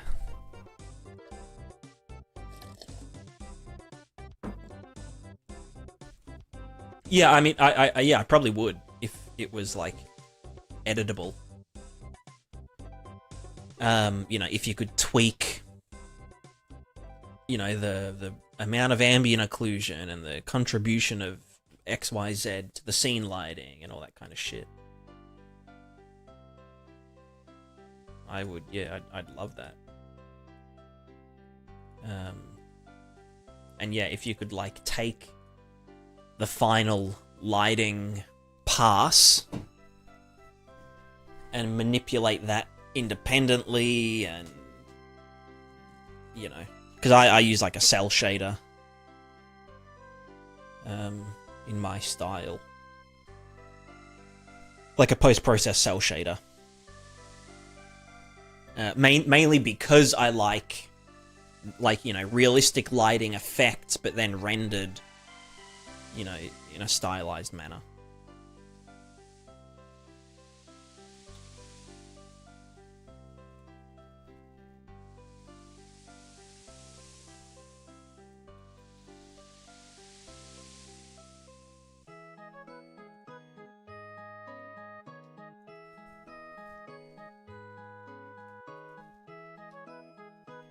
So wait, that goes there, and then... Wait, is that not inverted? Is it maybe pogoing more at the start than the end? Question mark. I was like down here. No, that does it more. Okay, cool.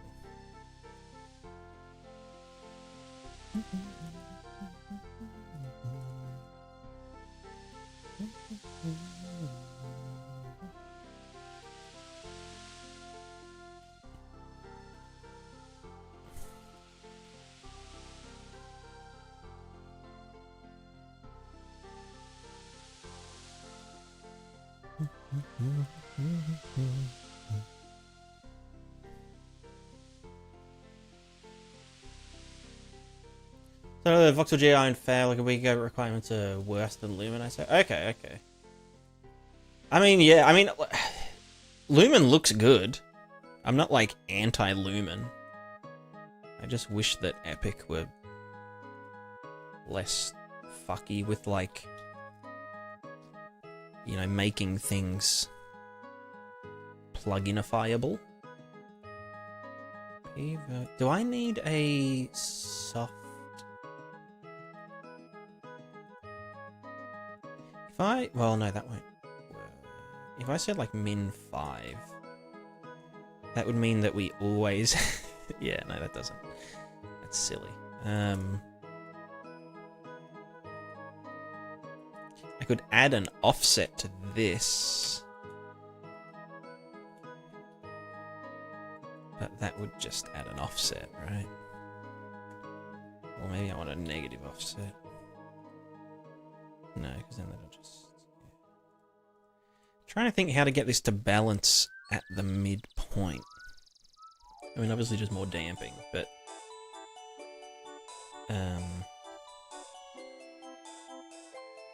Just gonna oscillate too much.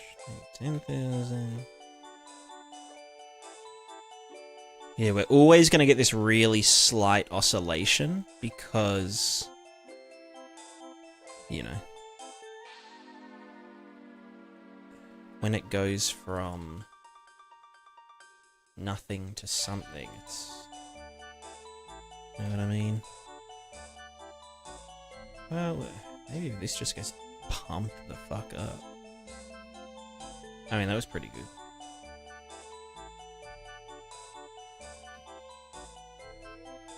Maybe a bit too good. Although that's kind of how humans... Yeah, that's more like it. Like if you jumped and then landed, imagine the knees were bending. Yeah, and you'd probably want to chill it a bit. I mean, yeah, maybe this works. You don't want to bounce back up though. I mean, like, this is probably good enough for now. So this is just managing the length of the legs so that we are on the ground. We probably also want a, well, let's just see. Just a static offset of the leg length. Yeah. Usually you'd have like, if it was a PID controller, then the I value would kind of adjust itself over time, but in this case we can just do a static offset. Who's that? Lady cat. What are you doing? Who's down there? Is that Fane? You playing? Oh no, I think it's Larry. She'll get ya. Silly cats.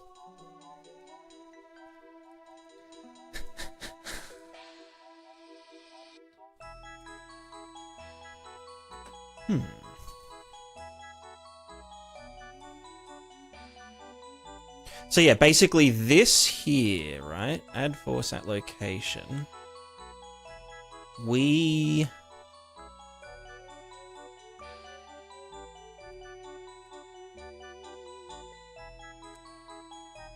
Technically, we don't even need to factor in our weight here, because this kind of compensates it in a way.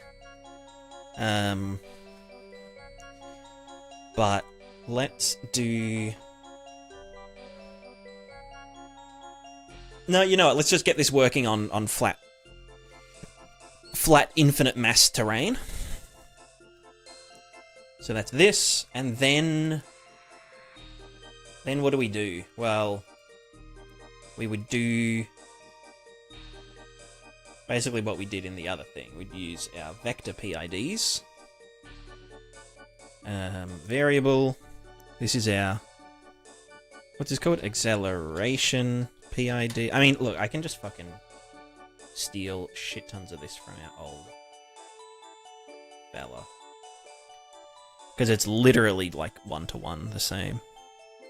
It's just inverted pendulum, blah blah blah. PP feet base. We get our compare current velocity to target velocity, giving us a desired acceleration. Acceleration. If we want to slow down, the acceleration will be opposite of the current velocity, etc. Blah blah blah blah blah. Calculate desired balance angle. 45 degrees at gravity. Then we get our torque, which is for just stabilization when we're in the air and shit. We don't need the feet pitching. We need these guys. We'll grab that for the facing vector. And then in here, smack him down here. And we'll just go, yeah, leg length, whatever.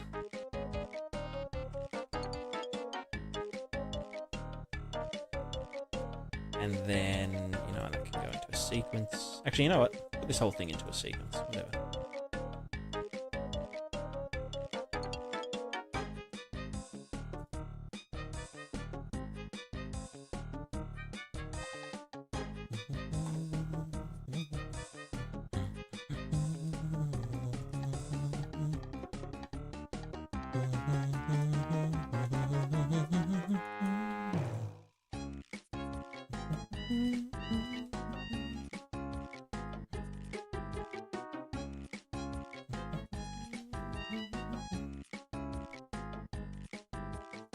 And then in here, we grab this guy, which is just this, and this, and that, and that, and that, and that. And then this we don't technically need, we just need that. Yeah, whatever.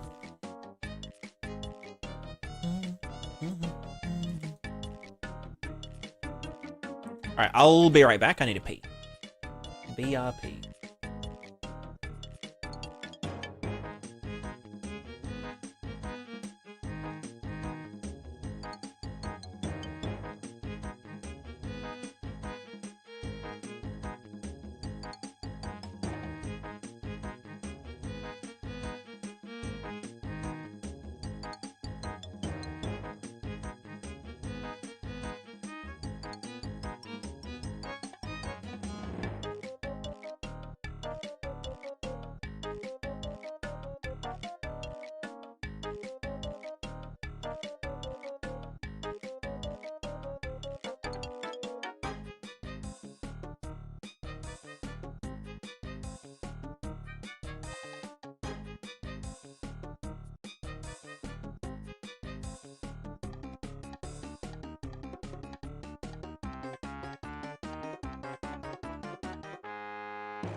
Hello. Right, so just dipping a biscuit in my coffee. Yum.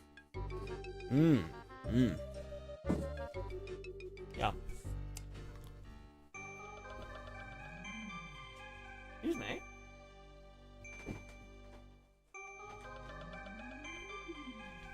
This is a pillowcase, little mongrel.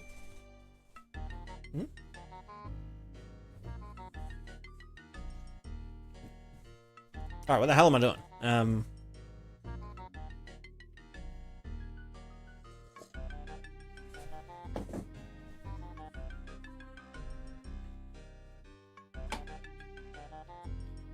So, this is our emulated blah blah blah blah blah. So it's this guy, then this guy,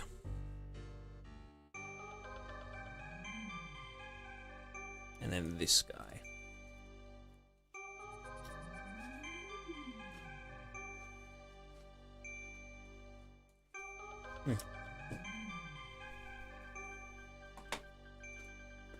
Okay, so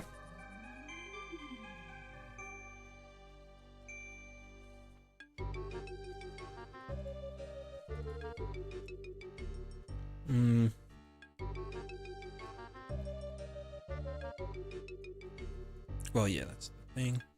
Smooth target velocity XY. Yes, we do want that. No, not fucking. I'm gonna make variable from. Create variable. There you go. Target acceleration. Create variable from. Math and shit. Yeah, cool shit. Target drive vector, current drive vector. So that's pretty much just the up vector. But we will, I'll just, you know what, fuck it. Maybe it won't be. I might actually do a, kind of like what I was doing with the other guy. Balance PID. Stabilization torque, yep. You get all your... You get a torque, you get a torque. Stabilization strength. All this shit here, don't need in this model. We also don't need to offset the ankles or anything. We literally just get this torque. And we... you know what? We might want to do this. Like, we might want to make the character shorter, depending on how much they're accelerating. YOLO. And then this in here. Bam. Bam, bam. Right, drive vector. Let's just do a function called get desired. Well, no, just get drive vector. Get current. Current drive vector. Which for now is literally just up vector. Hey, yo, what up, vector? Up vector. Schwow.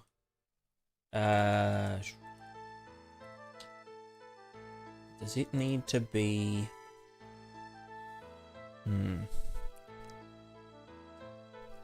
Doesn't need to be lengthened, and it is pointing up, so yeah, we'll just do that. Cool. So then, current drive vector, yeah. So event graph. Let's just do all of our gathers and shit over here. Bam, bam, bam. First we... Oh, fuck. First we gather data. Oh, fuck you.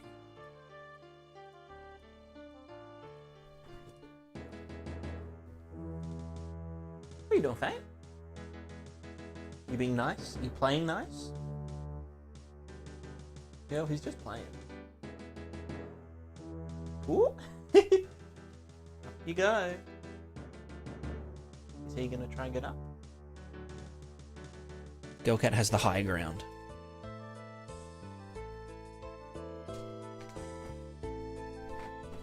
She has the high ground. Cats love the high ground.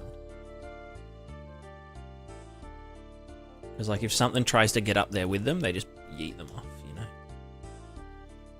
Very funny, fellas. Emulated Phys Locomotion base. Cool. Okay, so, yeah, these ones I want down here. As well as this guy. Get current driving. Well, okay, you know what? Let's call this calc. Because it's technically not a getter, it's a getter and setter, so we calc it.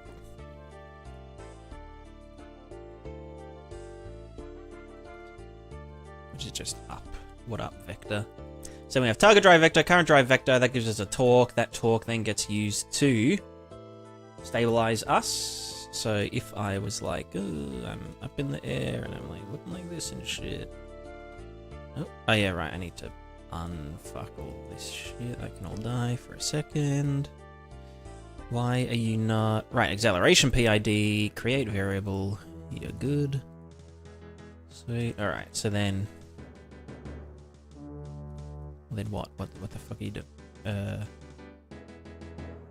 you not just like... What if that was like 20,000? Character capsule is... called character capsule. Oh, it even knows that it's... Yeah. If I just said torque, Y100, acceleration change. Okay, so that does lean it forward. Very cool. So if I did this, well, then nothing happens. That's probably because stabilization torque PID is not set. Very good. I think it was like 4 and 1 or some shit. I don't fucking know. And then this should just be 0. So just try and face up. Okay, yeah, cool. I think 20,000 probably isn't the number. How's 2,000? That's very stiff. What about 1,000? Okay, that's also very stiff. Let's go like a nice, yeah, like a little 100er. Yeah, cool. Well, in fact, for now, I don't even want to do this one. We'll chuck that at 0. Hello, Fana. Hey, come here. Yeah. Oh, funny boy. Oh. Okay, he's going. What are you trying to make? We're doing character movement still, but we're doing an emulated rather than simulated. So it will essentially function like a hovercraft, kinda. I mean, under the hood, it'll kind of work, yeah, like someone on a jetpack. I wonder if, like... See, that's almost, like, too damped, but... Maybe we need less D. More P. Or even less D. Because that should... Yeah, okay, maybe if the P was less...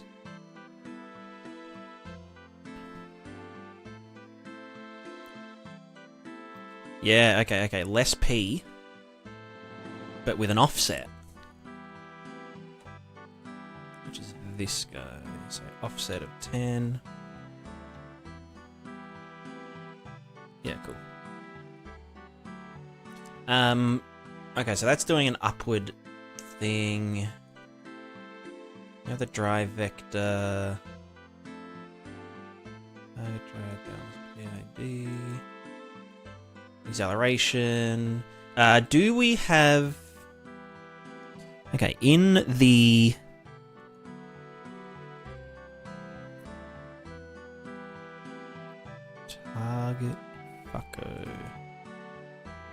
target. That's smooth target velocity. Let's do a duplicate. This is just called target. Target velocity XY.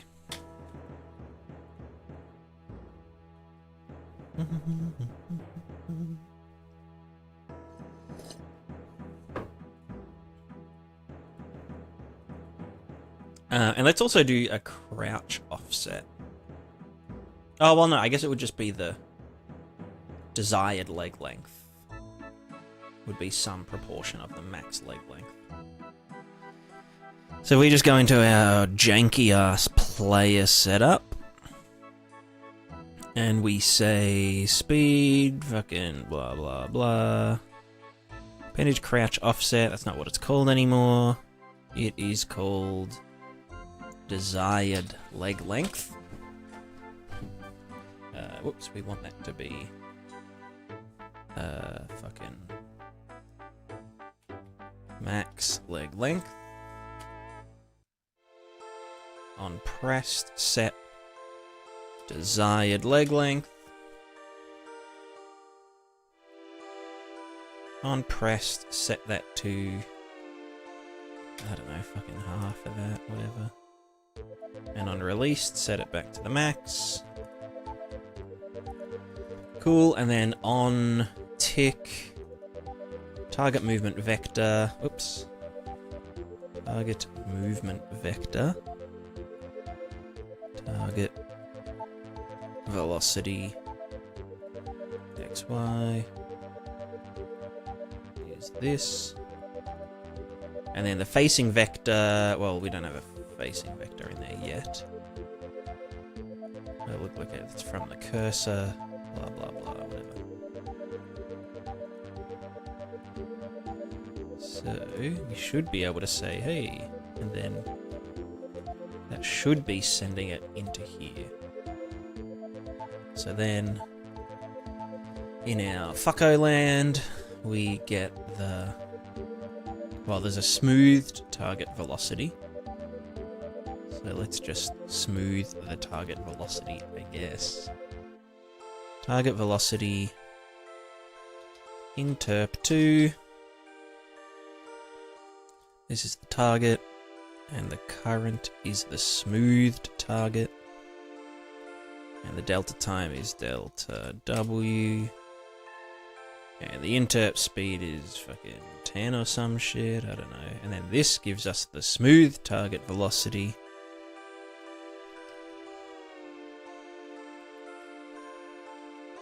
See guys, this is what happens when you don't have to like wrangle the fucking physics engine.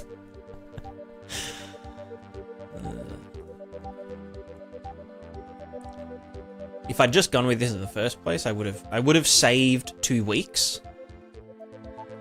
But I wouldn't have learned to not trust chaos physics. And a bunch of other shit, I'm sure. Okay, so that now has smoothed fuckos. Let's get this in there and that in there. Smooth target velocity. Let's print. Yeah. Y, X, Y. Yeah. Cool. Sick. And then the acceleration PID. I feel like it's supposed to be a really small number.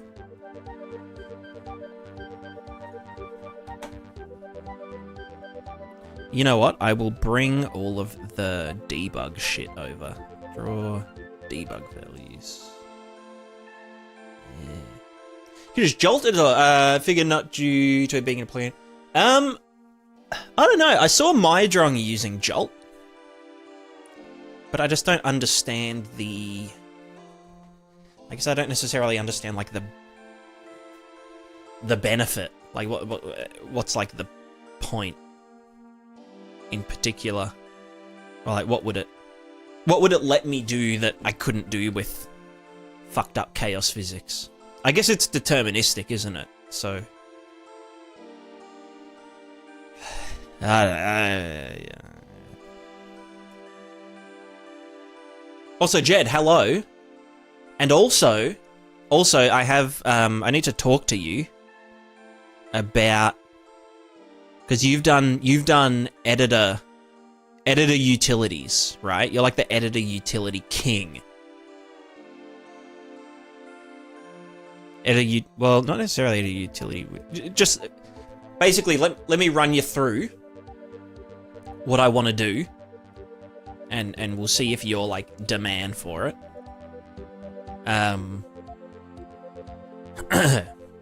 Okay, yeah. I mean, look, that's more than me because I've just never attempted.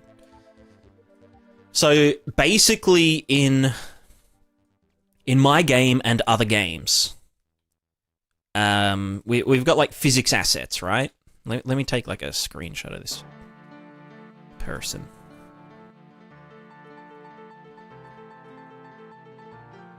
Get like a fucking do this and like smack that into here. Cool. And I'll zoom in. So, basically in video game we have the physics asset, right? Just some like little blobs. We're all blobbing for shit.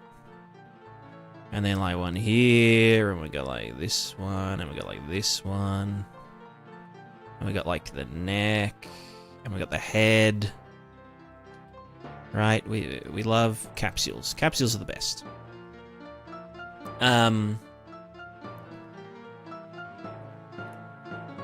So what I want to do in my game is subdivide. So keep the same amount of colliders, because like obviously the more colliders that you have, the more fucking expensive everything gets. But then I want to break the colliders into parts, right? So we might have a capsule for like the head.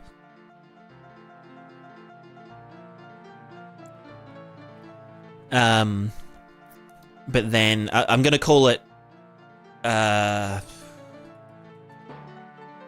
collision. It's not subsurf. Collision surface sections. Collision surface subsections. And then there will also be collision subsurface subsections as well, but that's a different thing.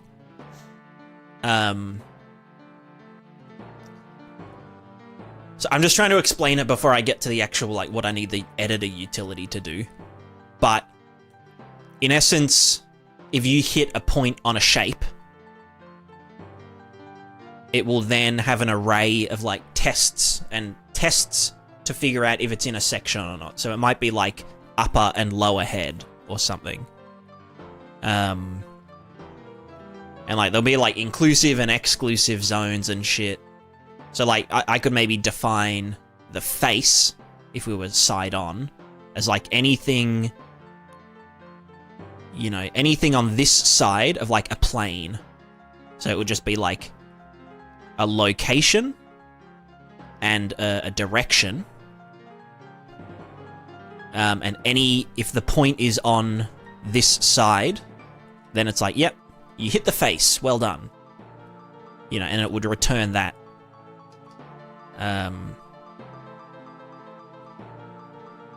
So basically, it's all just like data-driven. You know, you hit a collider, you check if there is, you know, if it has a subsection data asset, and then iterate through it until you find, yeah, like this is what it hit.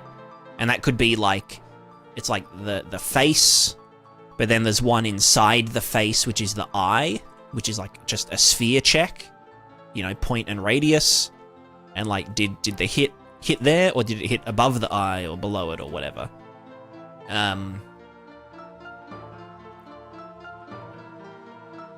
So what I want the editor utility to do is to have the character, or like the mesh, or, you know, like the piece of clothing that I'm setting up a sub-collision for, and the physics asset, although that might just need to be like recreated from like other meshes, because I don't think they have, well, I don't know, but basically have the character and its physics asset, and to be able to like click on a physics body,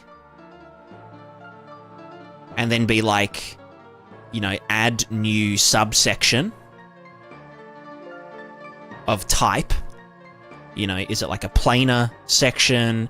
Is it a spherical section? Is it like a box section? Is it like nested? Is it like an and or a not comparison? Like, if it is front of face and you know, south of head, then it is lower face or some shit. And then yeah, when I say yeah, create new, to have like a little dongle widget thing, a gizmo for like, you know, yeah, okay, where is the location and what's like the rotation of the plane. And then I'll probably need to do something with like decals or something to like, I don't know, do like the additive and subtractive and overlapping and shit. Because I'm thinking like some of them could be kind of complex, like, you know, it's like a head. The head capsule would be here. And it's like the collision for like a helmet. And the helmet is like a fucking, you know, it's like this, but it's got like a little, it's got like a slit and like a, you know, gap for the nose and shit, whatever. And so like this helmet could be made up of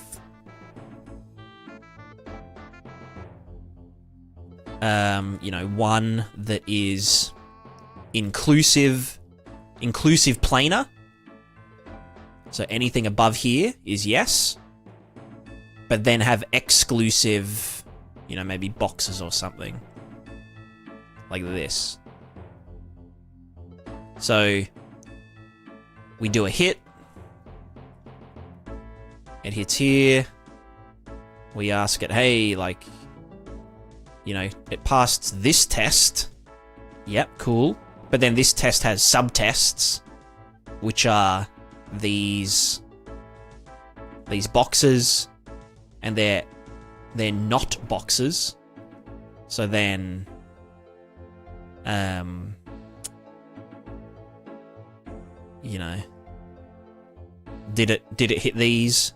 No. Did it hit this? No. Okay, then it hit the helmet, and the helmet, you know, absorbs damage or whatever. But if it hit here, it would be like, okay, it hit like this planar one, but then it hit the exclusory zone, which means no, it didn't hit the helmet, it went through, and then the head underneath would then run the same thing and be like, oh, where did it hit? Did it hit like the nose? Did it hit the fucking eyeballs? Did it hit the mouth? Did it hit the ears? Did it hit the jaw? I don't fucking know. Some of the approach will be to reference a character in the editor world with your tooling. In the editor world. Okay, yeah, so like during, in editor. And it would spawn. So it would be like, in editor, I can reference this character from an editor, or you know, spawn one in from an editor utility. And then I can reference this character and its physics asset and whatnot. Simple rendered level that follows its ways and builds. Okay, so I'd open like a map called, you know. Actually, you can have maps open in. You can have multiple maps open, can't you? Like, yeah, I could have it open a world and a window in, like, in one of these, right? Because this is just, yeah. So then, okay, so I'd be referencing an actor whose job it is to essentially, yeah, like, read to and from the data asset.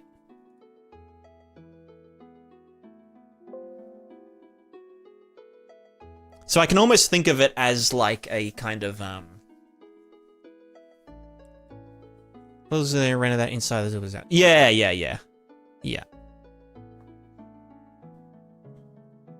So it doesn't alter or create physics bodies, just allow users to set their settings or variables that you call on. Yeah. So it doesn't actually change the you know, the collisions or anything. It just allows you to create like collision subsections for like surface. It's mainly for like armor and clothing and having like accurate collisions in that regard without creating extra collision bodies that have to like, you know, move around in the world. Because that's just a pain in the dick. And it also supports, well, it also will support negative collision shapes. So that like instead of this helmet, you know, being made up of 100 different boxes and then not putting any of them here, it's just made up of a planar check. You know, is the point this side of this plane? Yes. Is it not in these boxes? Yes. Therefore, it hit the helmet. And then the helmet will know what to do, you know, with that. And then I'd also be using it for, like, if there is, like, let's say there's, like, a helmet that's, like, plate armor here, and then it has, like, a chainmail, you know, kind of coif sort of dealio. Or like a chainmail bever. It can then differentiate between, you know, the chainmail bever and the metal helmet and the visor and all that kind of shit. Down to the point of, and this is like getting a bit fucky, but like, if you had like a breastplate, right? If it's just like a simple breastplate, that's held on with, like, you know, leather shoulder straps. Maybe you could, like, sever them. And if you sever both of them, it might just fall off, you know? So if you're, like, if you're really good at aiming, you could, like, disarmor someone or some shit.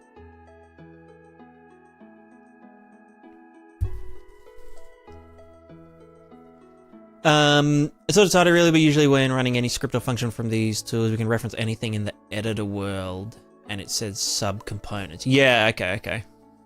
Because that editor subsystem to the current actor could render itself to, and then the editor tool just grabs from the subsystem. True.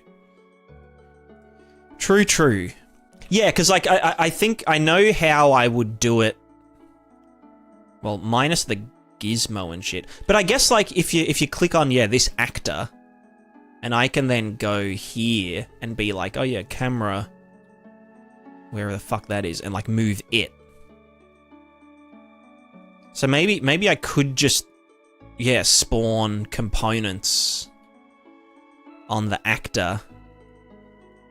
And then as I move those components in here, update the data asset. That's probably a lot. It's probably a lot simpler than I'm thinking it is. And then in terms of rendering the sections, I'd probably just do a just decals. I think you can do spherical decals, right? Because you can get world position in a decal. So even though the decal is projected from a specific point, I could just say, oh yeah, world position here, do a sphere around that, and that would then draw on like the section of the capsule.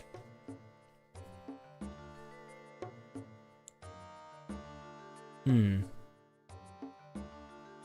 guess the only difficult thing... Oh, well, actually, no. Okay, so if I think of everything as components that I can just move around in here, and maybe I'd obviously, like, name them or something. Spawn dummy components, pre-gimbal, the editor tool can always hold a ref to these shapes and just write the data when you're in. Yeah, yeah. Well, yeah, I'd want it to be able to, you know, reconstruct, so like to edit something.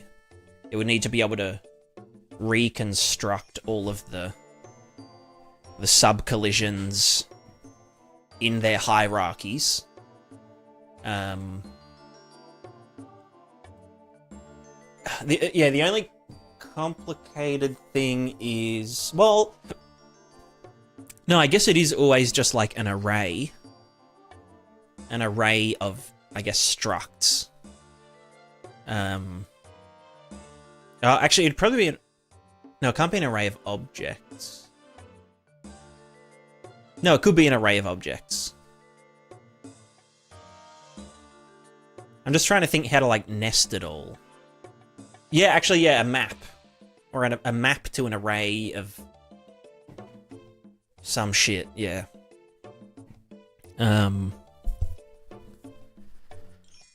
Yeah, because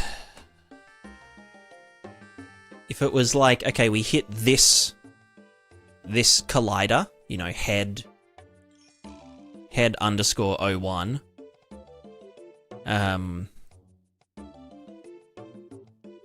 and then it's like, okay, here are our subsections, you know, like test number 1, and they'd have to be kind of exclusive.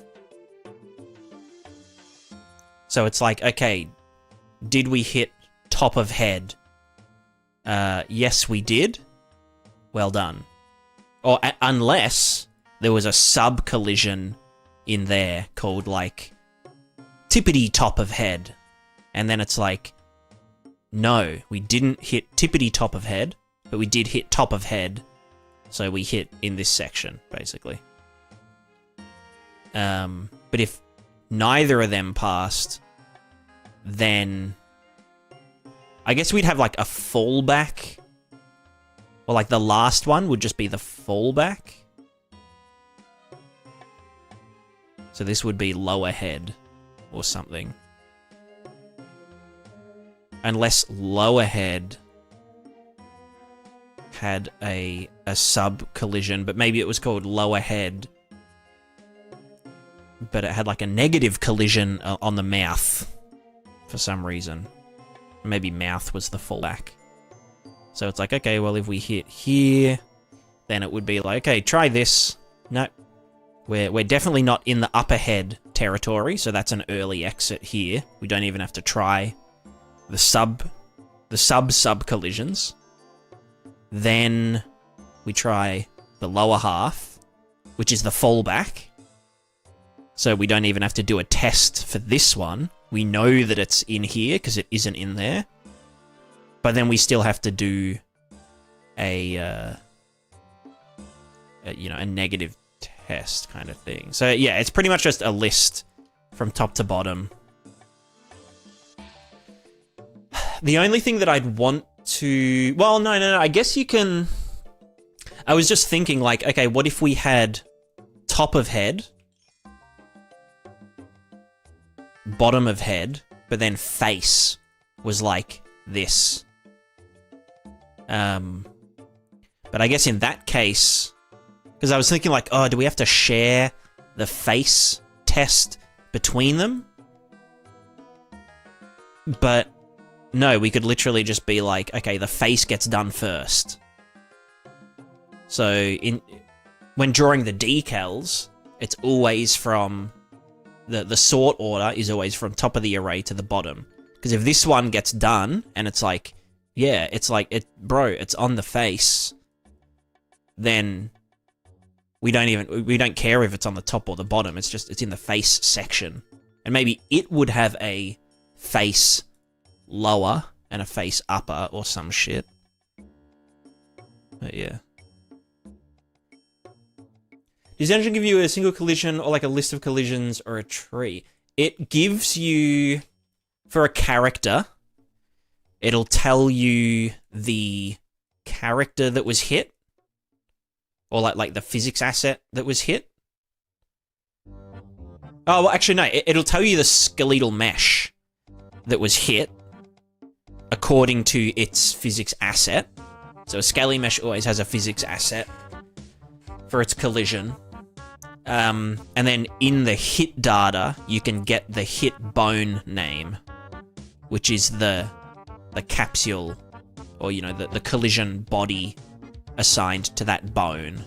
So, you know, bone here, bone there, bone here. And each of them has a capsule that moves around with it. And so it'll tell you which one of them, you know, it was. And so then Phys body bounds nearest primary shape, then nearest sub-shape. Well, I'd probably just go off the hit bone. Because, yeah, a physics asset capsule is always assigned to a bone. And then you can get the break hit result hit bone name. And so then that would be the map. So that would return, okay, you know, here's the hit location, impact point. Here's the hit bone name, or hit component is the scaly mesh. We can get bone location, get socket location. The socket name is hit bone name. Now we have the bone location. And I think, what's the socket? Socket transform. Yeah. Hit bone name, blah, blah, blah. Socket transform, then we can get the, you know, the shapes that we've set up, or the subsections that we've set up, and just query them in its local space. And be like, okay, did this point here, impact point, is it in front or behind this plane according to this, you know, physics capsule in this orientation? And it'd just be like, yeah, cool. Okay, we hit wrist, or we hit, you know, elbow or something.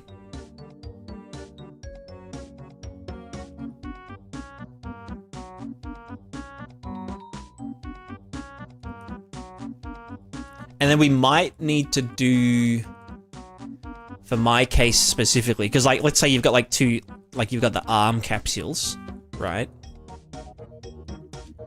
And they overlap. But you would want to, let's say I wanted to damage my character's elbow, which the elbow exists on both collisions. So I guess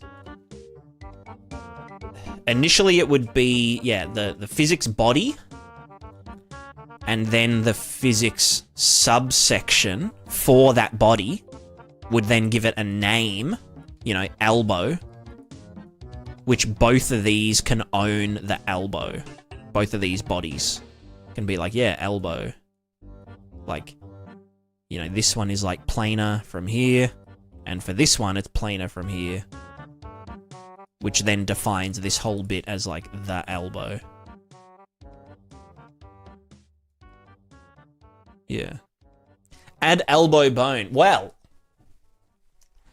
adding elbow bone is an idea, which I actually have done before, and probably don't need to. But you gotta remember that for every bone you add, you're adding extra collision queries, and then when you've got 100 characters on screen, all of a sudden those like 400 extra bones, they start to chug. So, yeah. This is to keep it like super lightweight. Because you got to remember that the collisions, they have to constantly move around with the character's animations and stuff. So the less moving collisions we have, the better.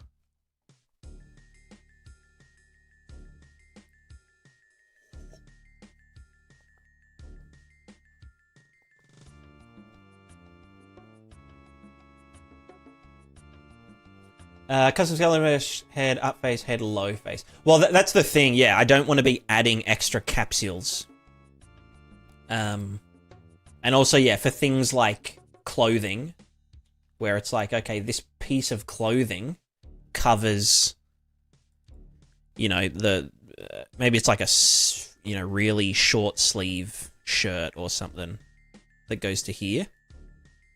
But then another shirt might have one that goes to here. And another one might go to here, and another one might go all the way down to here or something. So that's like fully covered and that's not covered.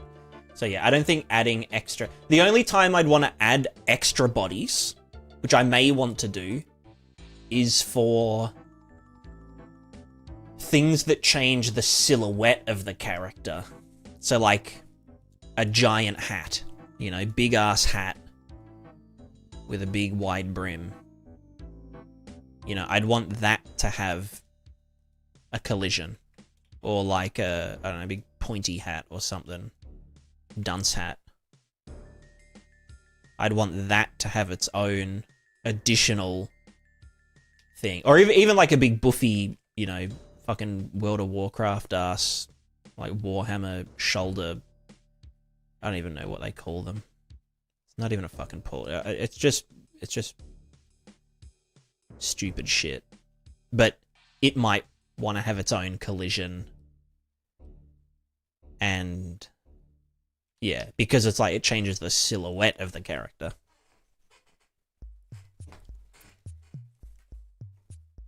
Yeah, yeah. Anyway, so that's the idea. Do you think how cursed it would have been for Kawaii Physics plugin thinking to build those custom shapes in the anim graph renderer? Yeah, fuck. Yeah, it's... yeah. I mean, that's pretty much... That's exactly what... that's kind of where the idea came from. Because, yeah, because it has... Yeah, it has planar limits per bone. So that, yeah, like, okay, this bone can't go past a plane on this bone.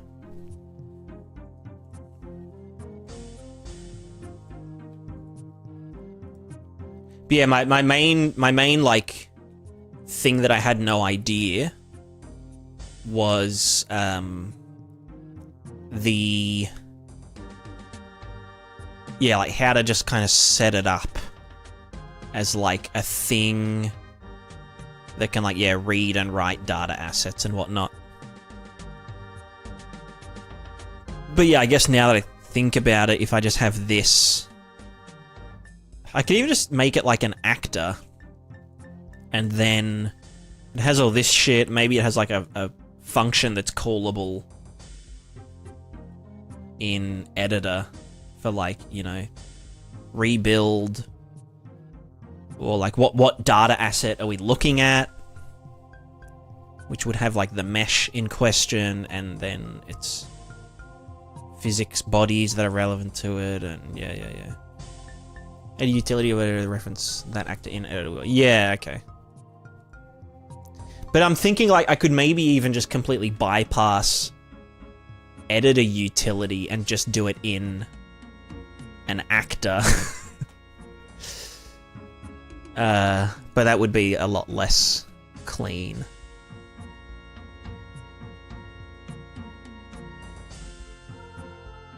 Editor functions in the... Yeah, I mean, because you can just be like, you know, test player... fucking here. Test player, function, or custom event, ball sack, you know, get location. What the fuck's it called? Get world location. No, fuck you. Get actor location. And then minus 100. And then set actor location. Bam, bam. This is call in editor. And then it will show up right here. Bola sack. And it just, you know. So maybe I could just have like a... How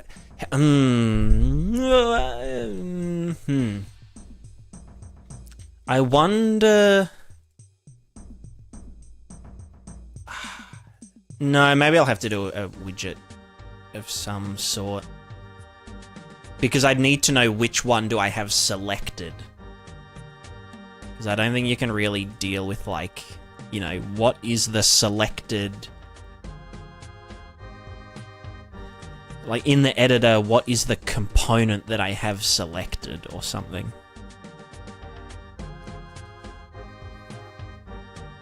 I don't know. Yeah. Anyway, there's going to be an ad in a second, so enjoy that while I continue productivizing.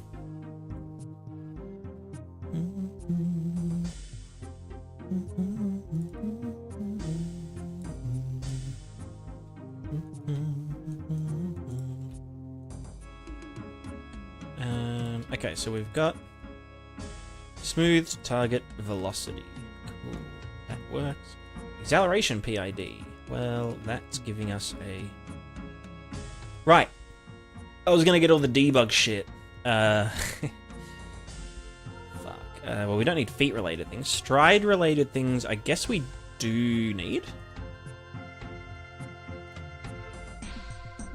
We'll call this debug fuckfest. And then that goes this is stride stuff.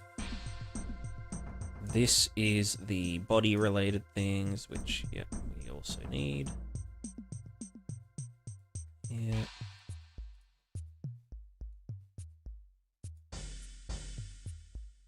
And then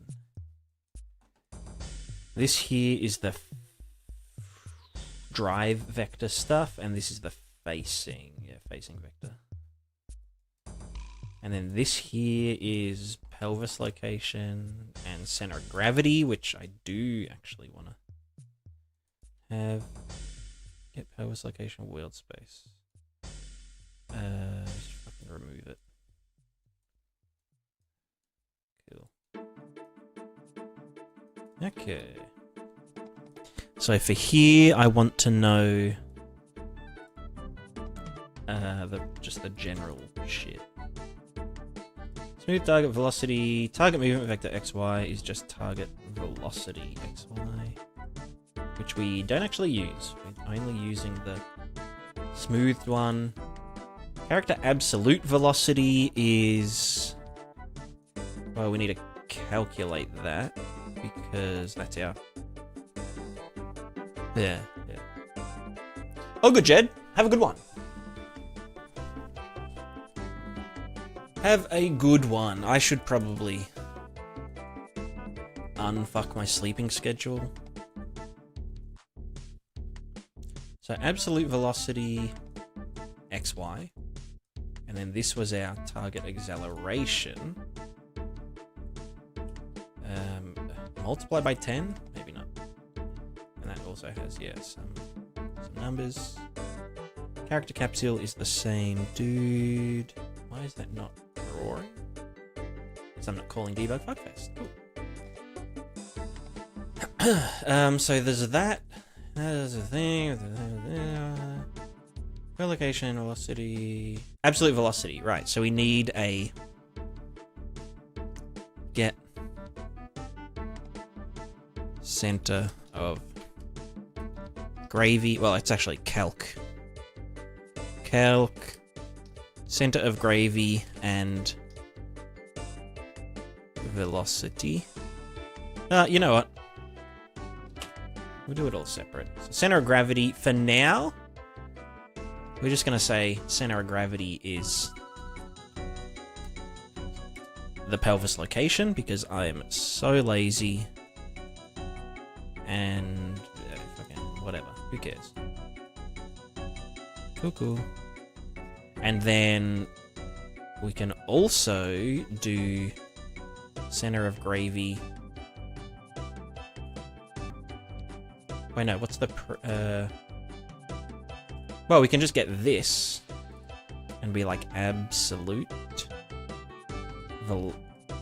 absolute velocity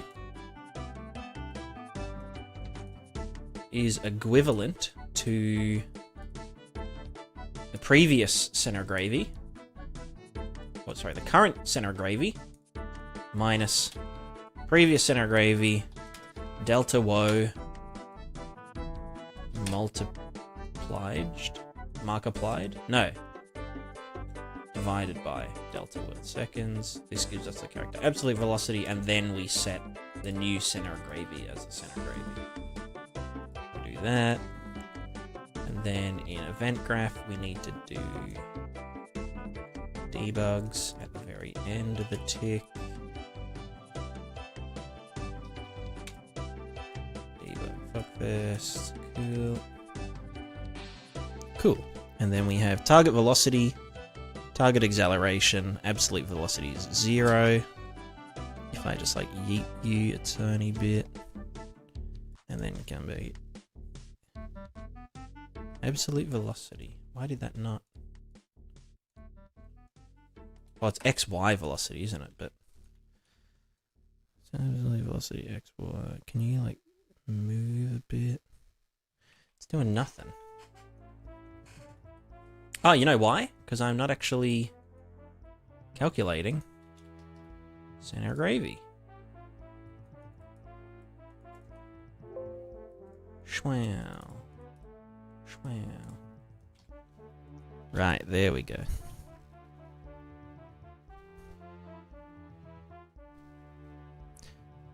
Was that correct?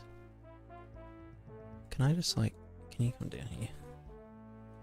And just get on this so that you fall sideways. Nope. Okay, no, that is correct. Yeah, sick. Okay. So then...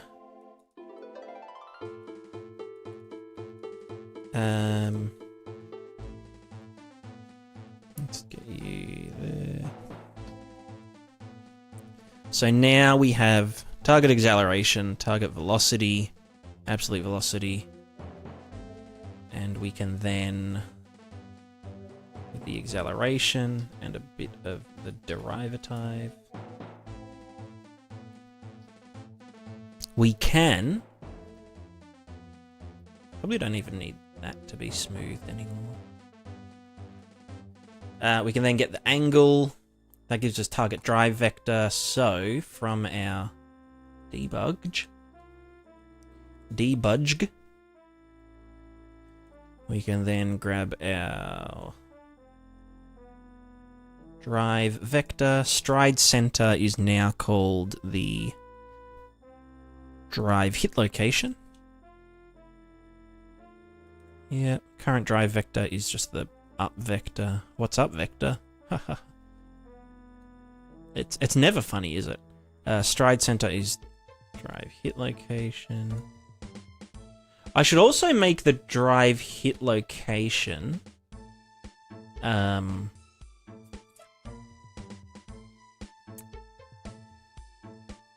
the feet location. So like in here, so desired drive location. But then in here when I do the traces and shit, if the trace doesn't hit, well, no, because the drive hit location, it probably just doesn't matter, right? Because we just set the leg length to desired leg length. Yeah. Although this here, let's just go min. No, min float. Min float 0. Leg length can never go negative? No, what? I don't fucking know. Fuck this shit. Okay, so we got this, yeah. Whatever. And then in the debugs, here we say sequence.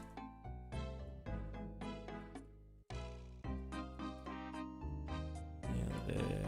This guy goes to here. and that will just do our... Oh, this doesn't have balance vectors. Balance vector... Well, technically we don't need a balance vector full stop, because our balance vector is always the drive vector. And we don't do a look ahead step vector, so that can fuck off. Now we have our drive and our target drive. Wow, that's really intense.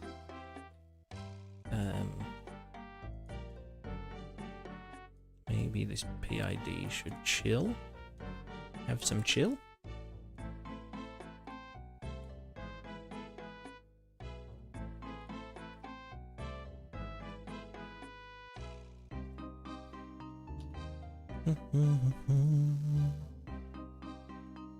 Okay, that's a bit better. I can see why I wanted to smooth it. Because,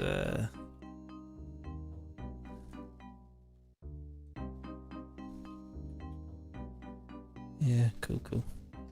And then what we'd want to do is... Well, we could do the cheating. That should be negative or some shit. And this would just be like, well, yeah, lean this way or that way or whatever. But that's obviously gonna get mad. I think the thing is, I think it's way too strong. Yeah, let's just fuck that off. If I'm like leaning the tiniest bit, I'm pretty sure our... you know what? No, that's actually not too bad. Okay, so then what we'd want to do is... based on this guy, counteract torque rate of falling over, down here, we would want to do our stride and our target stride velocity. Well, actually, no, do we... No, we actually don't need a target stride velocity at all. We just apply this directly as... We don't even need that, and we don't even need that. We just apply that directly as a force. Capsule. Character capsule. Force at location. Bam. The force is whatever the fuck that is, times some value. I don't know. That's the force, and then the location is the drive hit location. Yeah. Why is it not? Oh, the stride PID. Create variable. Cool. Target pelvis height. Right, because this is a linear fucko. Target drive vector. Target pelvis height. This is just the leg length. Current leg length. Bam. It's just 110 or something. Oh no, that gets zeroed over there, so that can just get Jotun. Yep. Target drive vector, current drive vector, multiplied by this guy.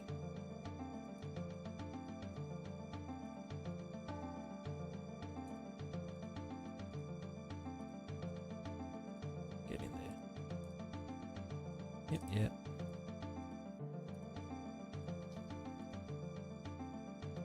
And then that will do some, well, you know, let's straighten you up.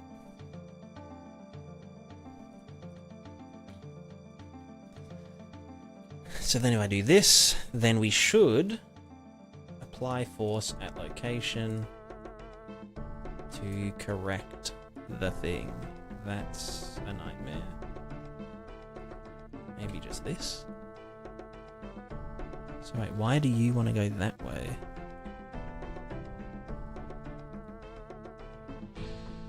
Wait, why is that start there? Target drive. Vector. Do these have like a default value? No. Acceleration. Target acceleration. Target acceleration should all start at 0. If I'm just here.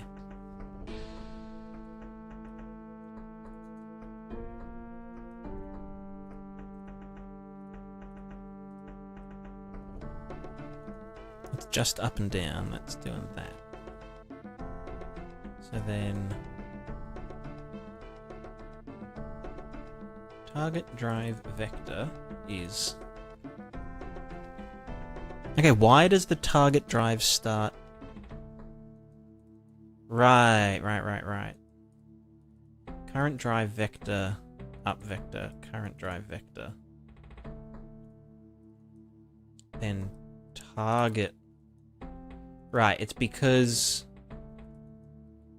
this is doing a target velocity, absolute velocity. Ah, that's it. Right. So the absolute velocity is getting calculated on tick, but it's just doing here.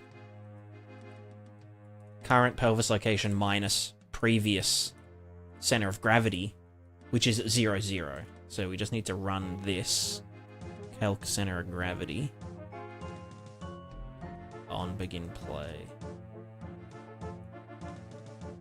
Or actually, you know what? We just fucking... This is what I was doing last time. We literally just run everything on begin play and then again on tick. And that, yeah, just ensures that it's at this. Cool. Okay, so now we should be able to put our fucko in. You go in there. Blah, blah. Cool. Now, is this just not strong enough?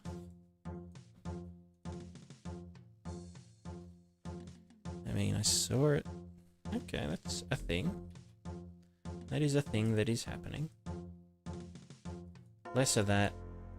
A bit more of this. And a bit of that, you know? Now that's crazy.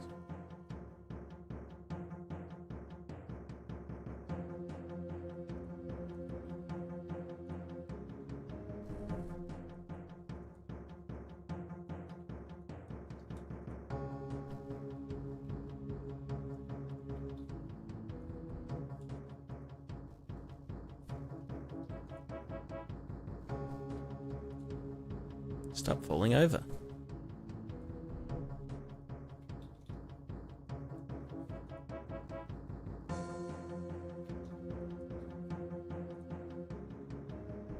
Interesting, interesting. Okay, okay. It's a bit fucky. How's progress going so far? It's going good. It's going good. I'm just doing a simplified kind of locomotion dealio. Just to like get things moving again. I think the damping up here is like way too fucking hard. Yeah. It's also like, well, yeah, we need to think about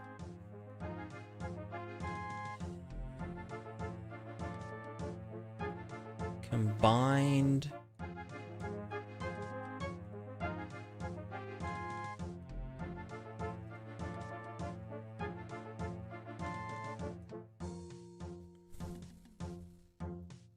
Like, yeah, I can have less damping, right?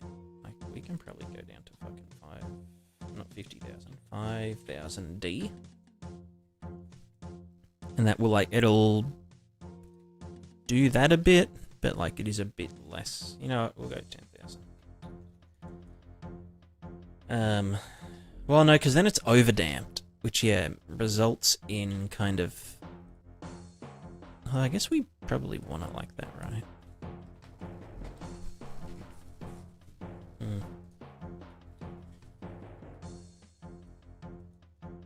No, we'll go 5,000 for now. we'll let it kind of be funny-ish. No, that's okay. You know what? 10,000 was good.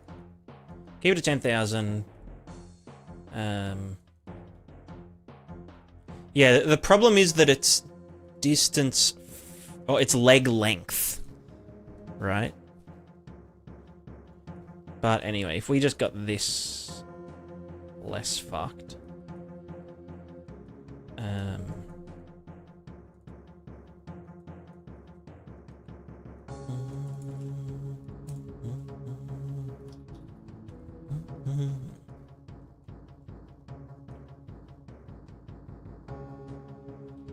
Cool, I just need to be more damped. Damped-ed.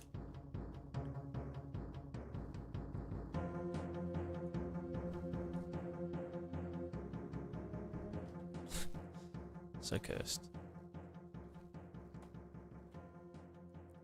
I wonder... Drive vector. And this is just doing at the drive hit location. And we should always be getting a drive hit location. Yeah.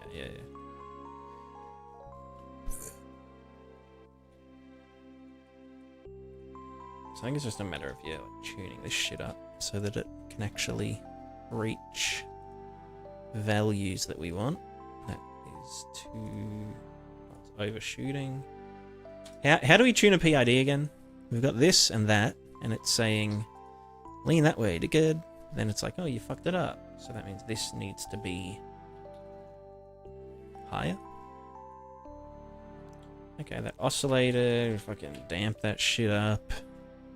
Dap that shit up. Overdamped. Overdamped and exploding. More overdamping.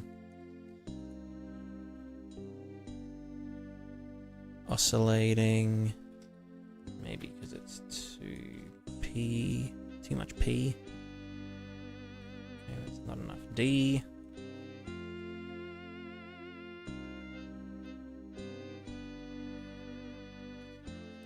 Yeah, and then I think some of the issue is that we're getting... Just wondering if using a PID on the leg length, like suspension on the legs, is... Oh, so yeah, that's really fucky. That should just be able to damp, which means either that needs to go down.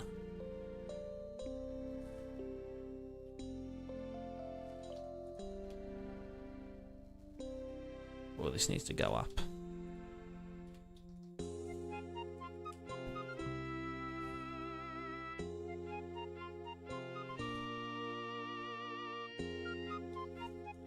I could just do a damping only or some shit, but then oscillating.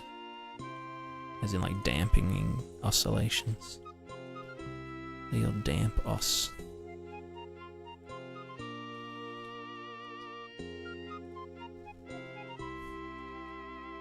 Because, yeah, this is just from this point, adding, you know, thingos.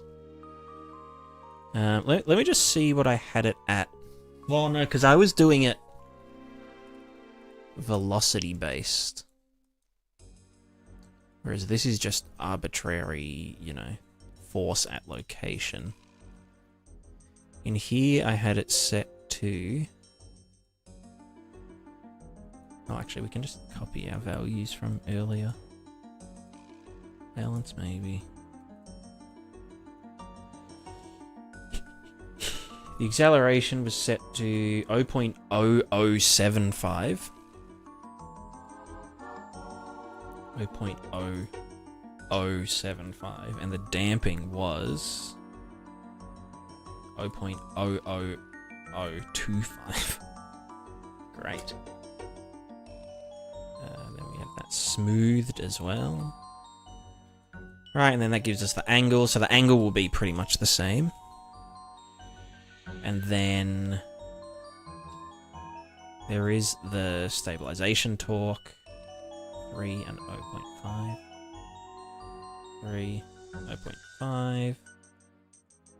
This one's just for the cheating stuff, so we don't care about it too much. And then down here we have the stride PRD. So this is saying, okay, no, it is giving an acceleration. So yeah, this just needs to be tuned. This is just the same as add force at location multiplied by the mass, probably. And this was at 20 and 10. So like a 2 to 1. 2 to 1 with scale. So I could just go 2, 1, and then scale it here. Bam. Too much.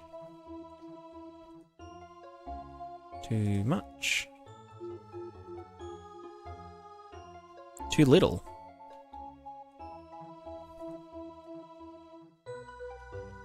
Slightly too little.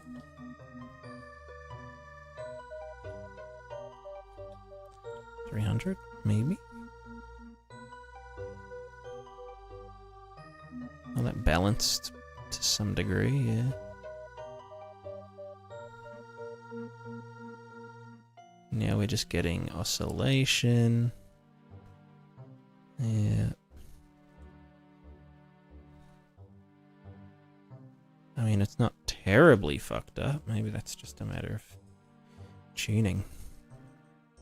Now we're getting damping jiggles. Take the ratio down. Yeah, it's decent. Although we do get a bit too fast, so maybe that's a under damping kind of thing. Or maybe we need more. Actually, that was pretty good. Although we get a little... What's causing that? Well, that might be from the, from our leg vusha, you know? Cat cam option available. Have we got any in the background? I don't think there's any in here. No, they're currently all chilling. Chilling in the lounge room, probably. Yeah, I wonder what's causing that little hitch there. Is that just this 0.75 maybe?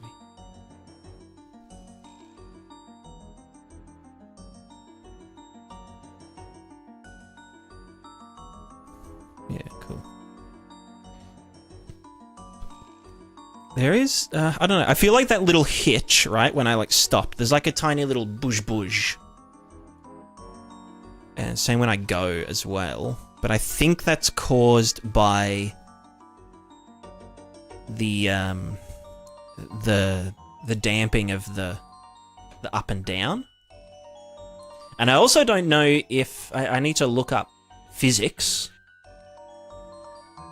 Yeah, if we are a balancing point, but we're leaning this way, I guess the ground is just pushing us up from this point. It's not pushing us this way, right? We are kind of... Our resulting movement that way is... angular fuckery. I don't fucking know.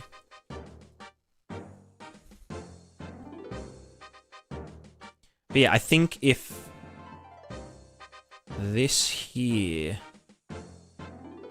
was less strong, which might not be enough to like... But yeah, like that smooths it out. Oh, does it though? You know what, maybe it's actually the drive and current drive doing that. Maybe I can even pump the shit out of this 20,000, you know? So it's like really damped. Yeah, no, it might actually be the target drive and the... Well, here's the thing, right? The target drive and the current drive, like we overshoot a lot But maybe that's just because we are interpolating this shit. Maybe speed that up a bit so it... Oh, fuck yeah. Oh, heck yeah. We're not actually using that anywhere. So why would it be that... Well, it's because it moves immediately fast. So that the damping is too... Yeah, okay, so I probably do need to smooth the acceleration. What if I smooth it like a shit ton? But then it's like, yeah, we need to get back to this point, and by then it's kind of too late. But I guess that's just a problem of the feet being overdamped. Or underdamped. But see, that kind of overshoots the drive and stuff. And it also... Can I just make it less P? No, more P? Oh, okay, that's not terribly fucked. 0.2 maybe? What about 1? Lots of damping. Too much damping.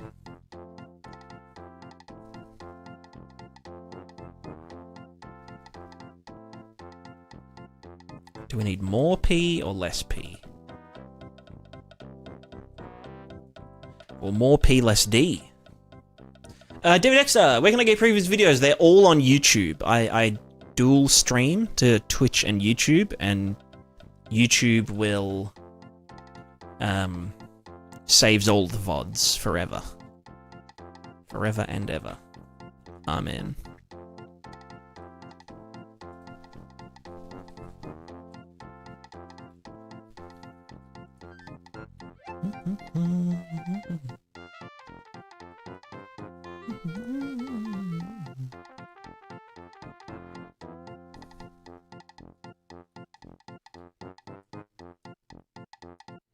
Maybe this does just need more smoothing so that it doesn't jolt as much. Yeah, it's decent.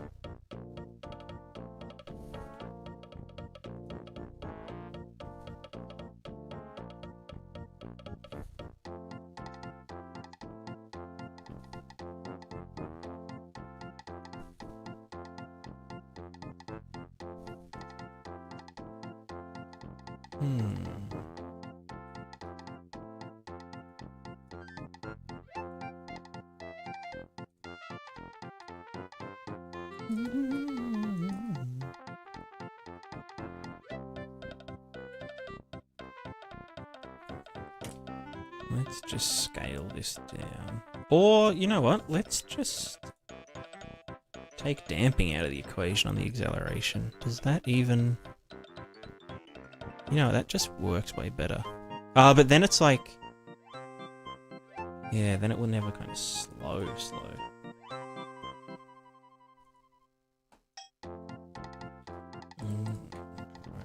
O1.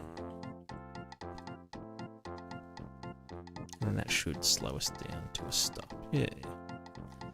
Min, hi Charlie, is it inflow outflow still be done through advection, but it can't keep the details right?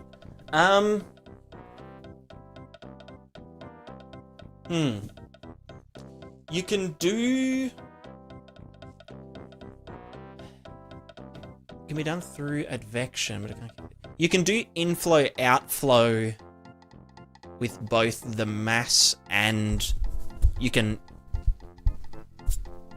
do the velocity as well.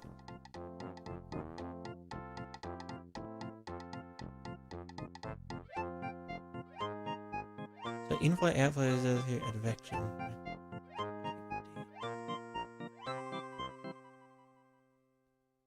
No, sorry, the velocity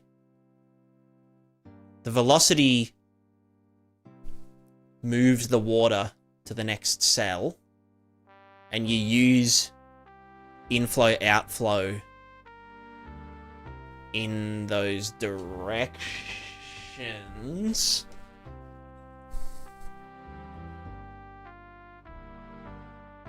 Based on the velocity.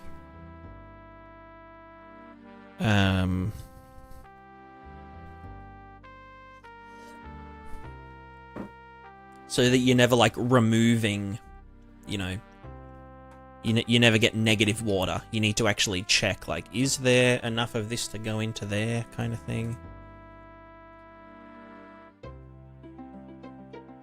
I don't know. I'm not 100% sure what the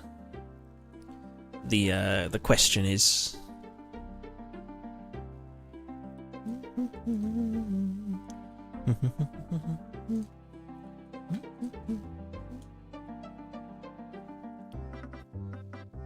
But yeah, you can always calculate the Jesus, that's fucking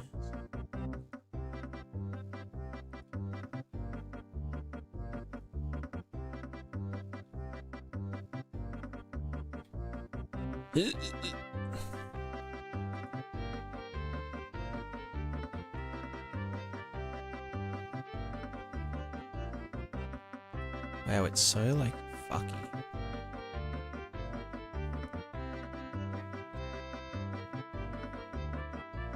I mean, it's not that fucky, but...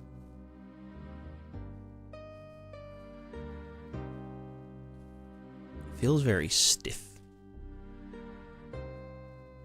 And very funny. But it is quite responsive. I need to figure out what,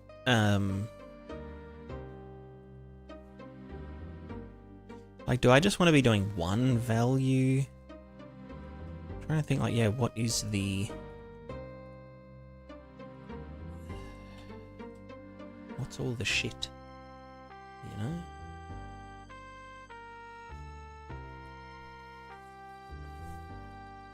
Well, anyway, this is how the simplified movement will kind of work, right? So there's, like, no collision down here. In fact, I'd probably do... how high can a person step up? Probably, like, to their pelvis, right?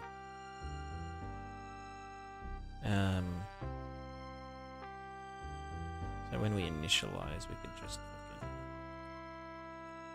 do 0.5 if we wanted. Yeah.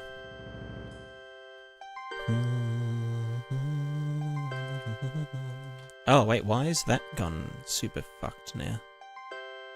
Is that because the center of gravity did a thing? Hashtag did a thing?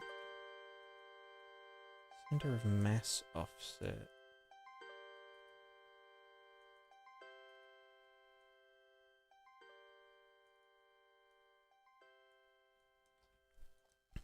Yeah, the center of mass should always be in the middle, right? Let me just do a debug. Debug, blah, blah, blah, blah, blah. Center of...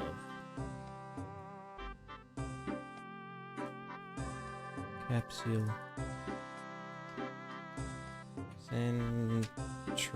Center. Sorry, it's America. This is America. Get center of mass. Where the fuck are you? Radius 10. Can you show me? Oh, there it is. Is that the butthole? Can I, like, just hide the character? Scaly mesh, visible. So that is... is that the center?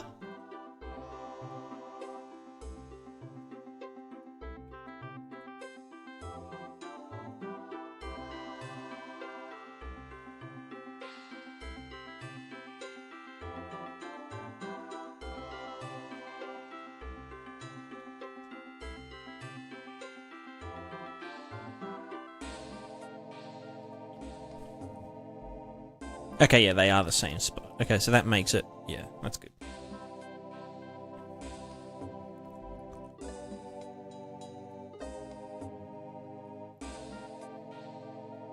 Yeah, so I don't know whether we want to split it into a normal force and a driving force.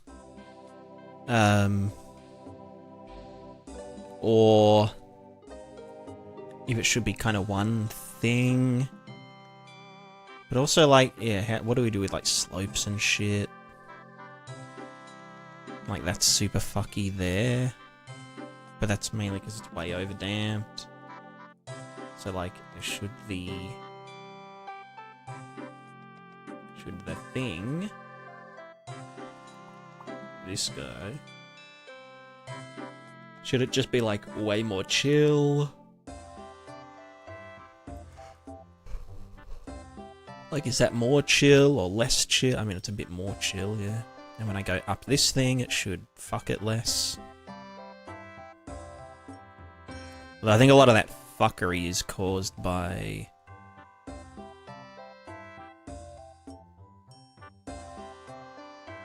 Yeah, the thingo. By the side-to-side stuff. Maybe it's overdamped. Oh, not the acceleration necessarily, but the... Not the drive vector, blah, blah, blah, blah. This guy here, counteract torque. Leg length, drive vector, current drive vector.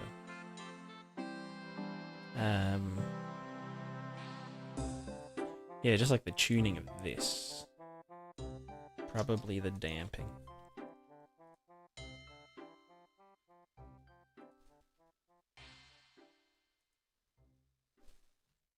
Which, I don't know. I mean, with a continuous system like this, do we need that much damping? I don't know. Maybe.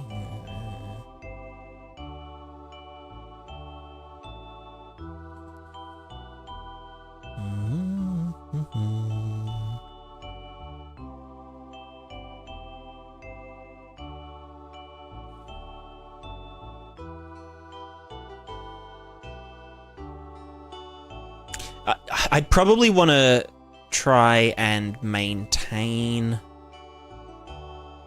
a smooth pelvic height as we like go down a ledge and stuff, because currently it's just like boosh, and then it has to kind of do a thing and whatever.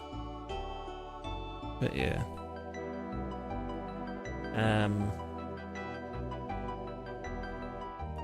Let me chuck some animations on it, and I'll show you how it looks.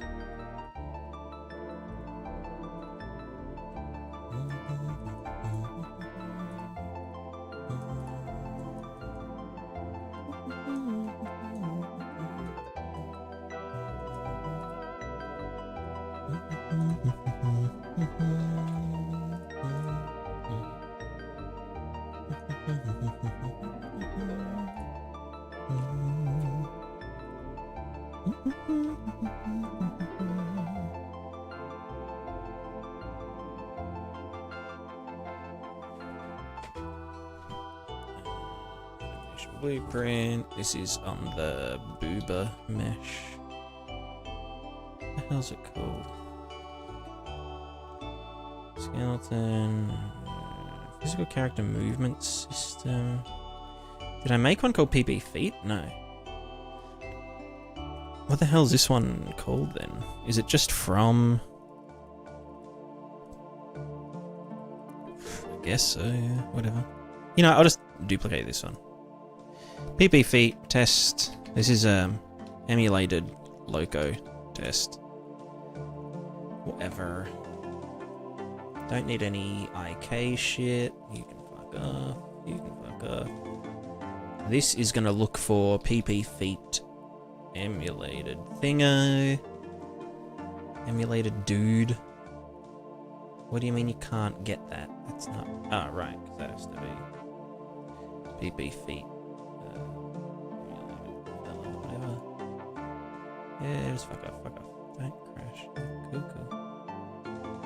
Nope. Can I compile? Are you gonna get mad at me? Nope. Cool. You can go there. These guys here.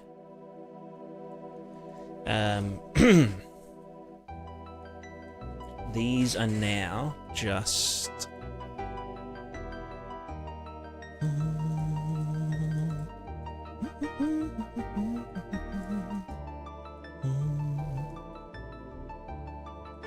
it's no longer a loco blend space evaluator. It is just a blend space player. PP feet. This is... Well, this is whatever the feet speed is, right? I'd need to be like, get the current drive hit location and figure that shit out. I can just do it in here. Drive hit location minus this. So this is new minus previous location. From location to location divided by delta world seconds gives us the velocity. This gives us the... Well, I guess I'll just chuck that somewhere here. Just quick and dirty.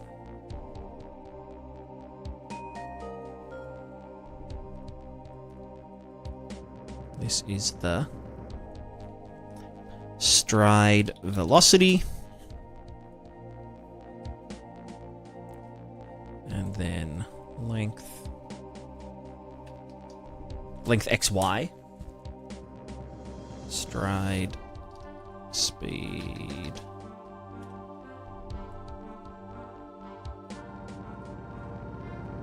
And then... Well, this has to get set after that gets calculated. Because it uses the previous one, and then blah, blah, blah, blah, blah.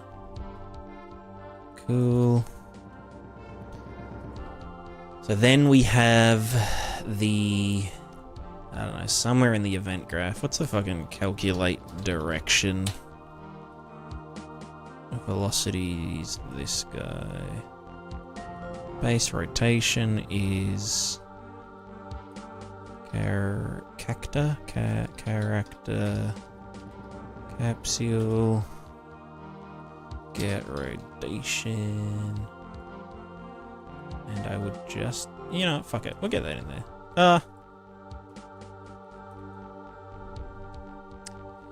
Yeah, that's fine, alright, whatever. This is stride direction.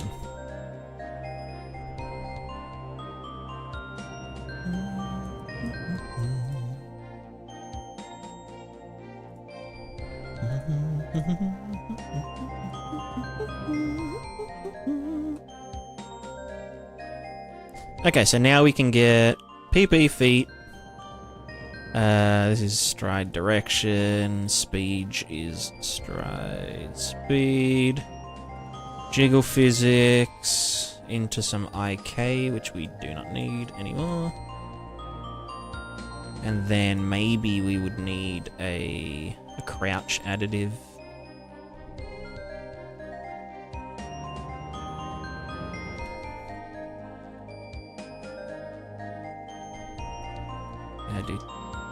Additive? Apply additive. What's it called? Crouch. Crouch. Additive. Play crouching additive? What the fuck are you? Is that the right one? I don't fucking know. Whatever. That's the base. That's the additive. You go into there. Into there. And then... Yeah, that's alpha 1. Okay, so then that is... That's big crouch. And this is small crouch. Oops. Can I set that to 0? You fuck. There you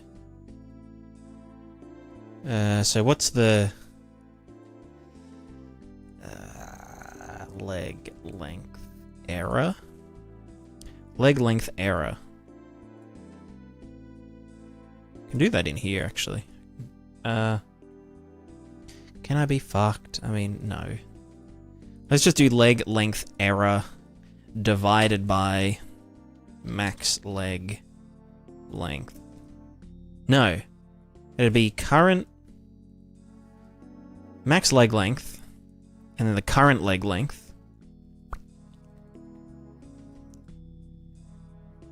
It would be current leg length divided by max leg length. Or current leg length clamped.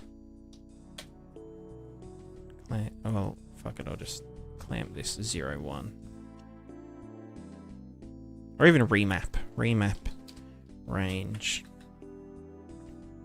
Map range clamped. And then this is our crouch amount. Or anim crouch amount. Whatever.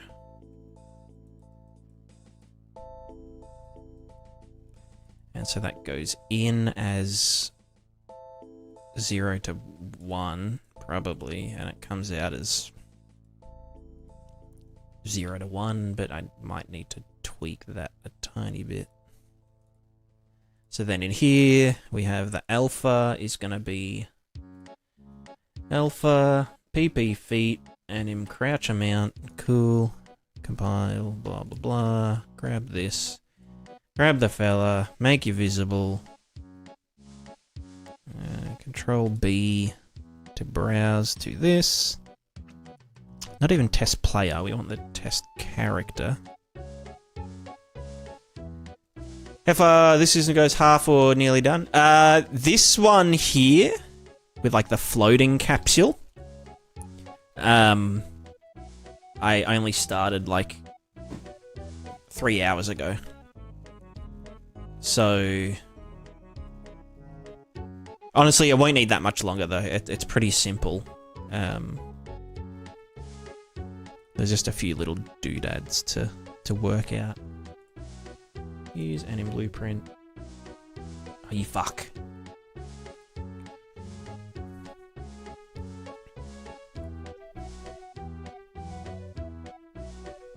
But yeah, basically this system is like, it's like the light version of like the ball and the legs system. Because I was just getting tired. I was like, the legs kind of work, the ball worked, but had limitations, obviously. So I am just... Scaling mesh. Animation blueprint. Oh my god, fuck you. What's a kawaii physics? Huh. It's funny. So yeah, I'm just doing this most simplified possible version, which should still be able to do two-way physics, like, quite easily.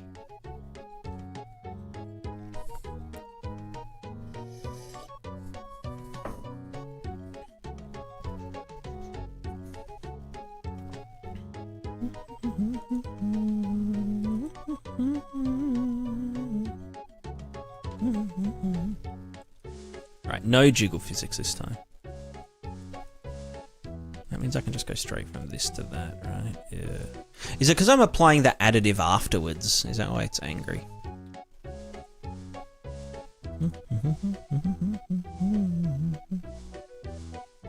So test... No, not test player. Test character. Mesh. Animation blueprint. Oh my god, what the fuck?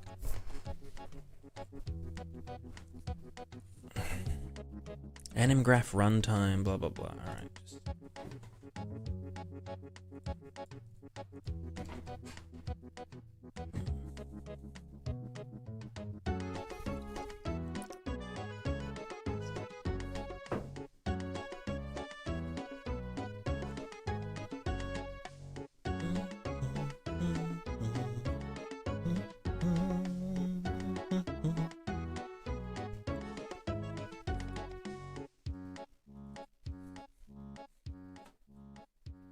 Is it because the nodes are there that it's...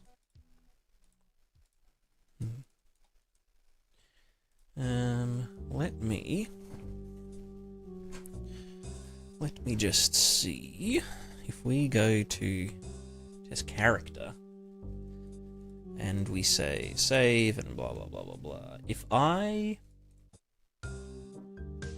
Say use custom mode. Use animation blueprint. Right, I'm guessing it's trying to default to a different anim BP. Which is then causing it to crash. Not the current one that I'm dicking with. Maybe I just need to unhook the Kawaii physics nodes in that one. Yeah, Raz, watching party collision. I hope it helped. I hope that it helped. Let's go this one, and yeah, just yeet the dits. Just get this straight into there. No jiggles.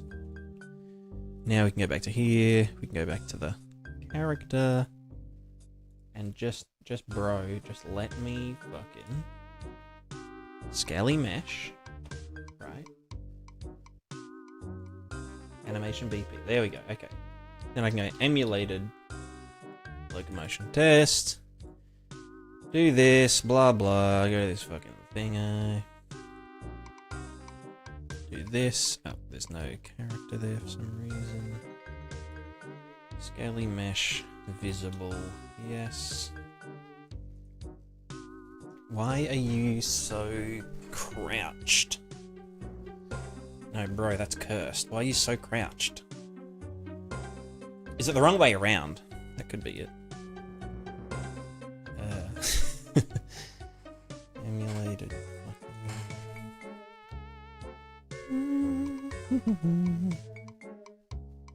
Ite, I'm doing good. I'm doing good. I'm being a lot more productive now that I'm simplifying.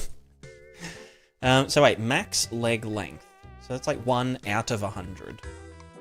If that was like 10 and this was 100. Ah, so maybe I need to flip this.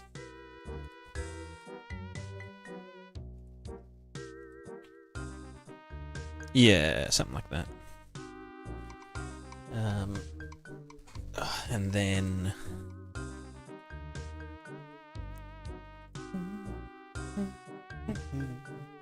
What if I just set this to 0?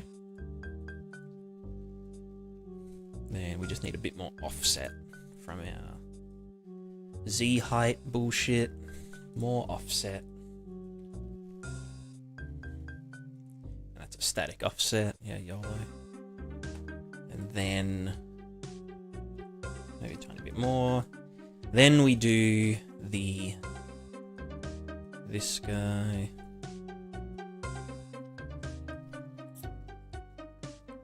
And so if we land, yeah.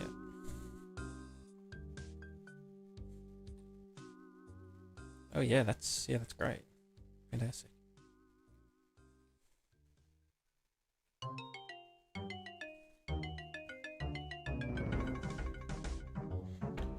Yep, and that all lines up.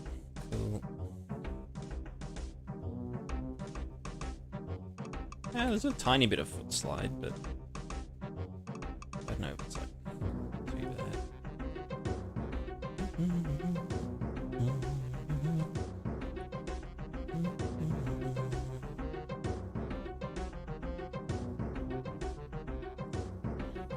Try creating a WPO effect that's squishing down the mesh to simulate liquid in volume, but the XY bounds are always at the max size instead of reducing the grip rate at lower height.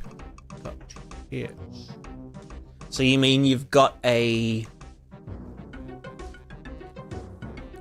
Let's say you've got like a sphere. Or a slime. And then it hits the ground.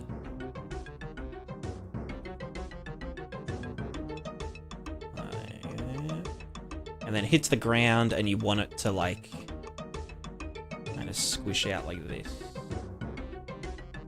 Or something.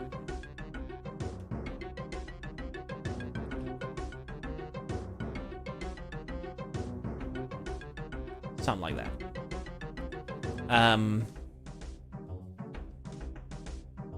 Is that correct? Is that what we're talking about? Switch down the mesh to simulate liquid in volume.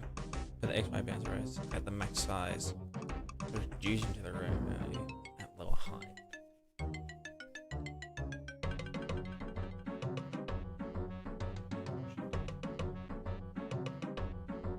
Are you using distance fields, or are you just want to like manually kind of?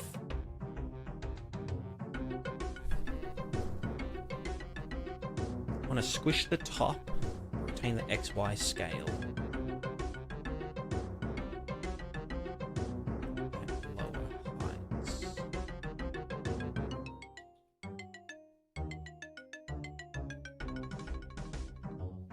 So you've got a thing, and you want to squish the top down. Do you mean just like this? Like pancake it? Like, yeah, do you want this? You want the X and Y to get wider as you squish it down?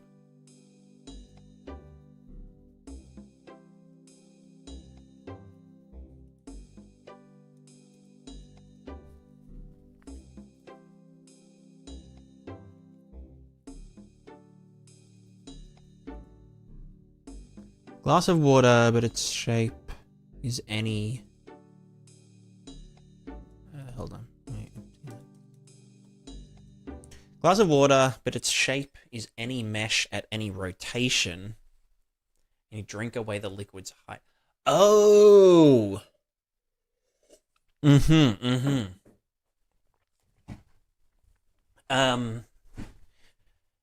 Right. Okay. So we're talking about the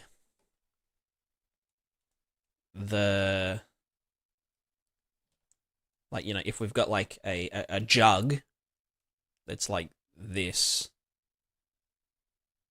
I don't know, like a weird fucking cup or some shit,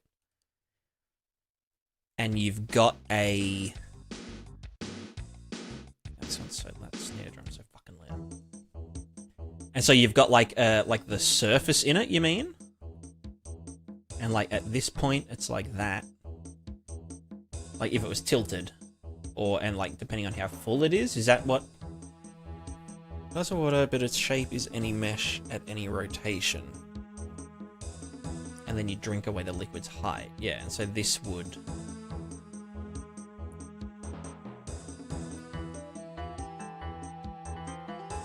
Am I getting it? Because I've also had heaps of thoughts about how to do this, and never really.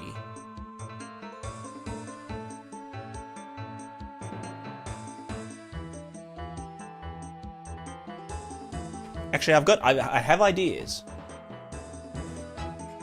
If it's a sphere and half empty, it's just half a sphere with a flat top. Right, because you'd just be getting a sphere and you'd be compressing everything up here down into, you know, the thing. But then obviously in this case of this guy, it's like, yeah, like the widest point is here. Or even with the sphere, yeah, as you go further and further, it needs to start getting smaller again. Would WP flattening work for non-concave objects? Yeah, no, exactly. Like, well, no, because... I just thought of an idea for this. Like, just then. Although I don't know if it would work with any rotation, necessarily.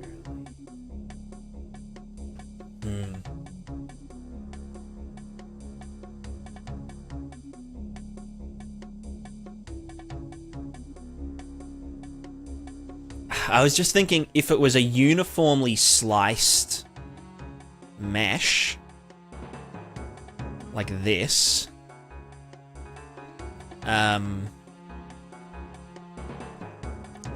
if it was a uniformly sliced mesh and you knew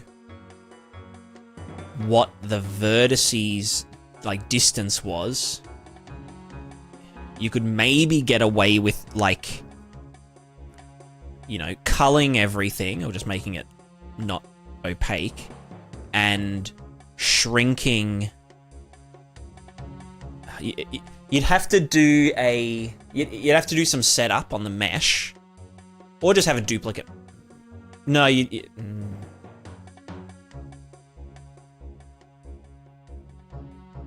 no, you'd have to do setup on the mesh. I'm just thinking, like, you could get the perimeter verts at whatever it's full and pinch them inwards to, like, you know, kind of make like as long as the lighting didn't have to be that great, you could, like, pinch them in to, you know, create like a kind of a butthole, basically. You'd have to have, like, the bottle mesh, or, you know, the whole mesh, duplicate the mesh and shrink it in just the tiniest little bit. No.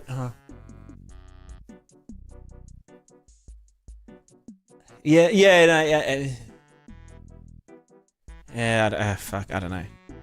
But anyway, that wouldn't work with, like, tilting it, because if you wanted the stuff to, like, tilt and shake around. And that's where, yeah, like, this kind of... the squishing works well. I wonder if you could...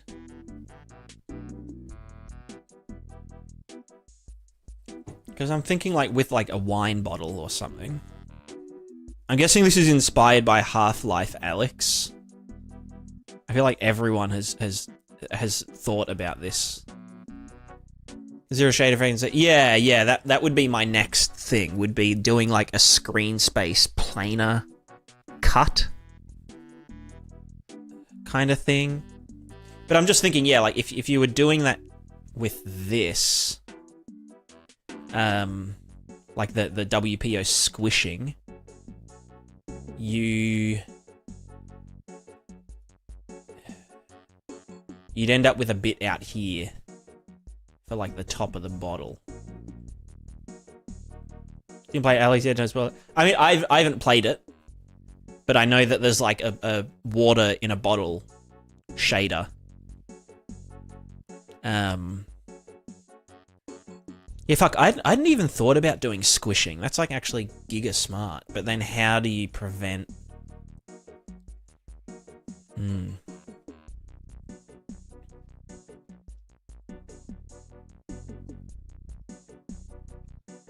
I guess maybe you could do it from below. No, because then you'd get it here as well. How the fuck do you limit it to just this part?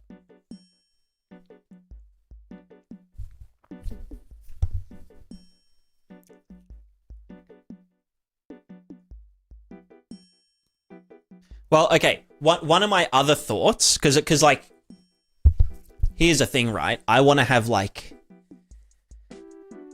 maybe procedural pottery and procedural vessels and shit. My idea was to essentially, for any... basically have a texture, or maybe have...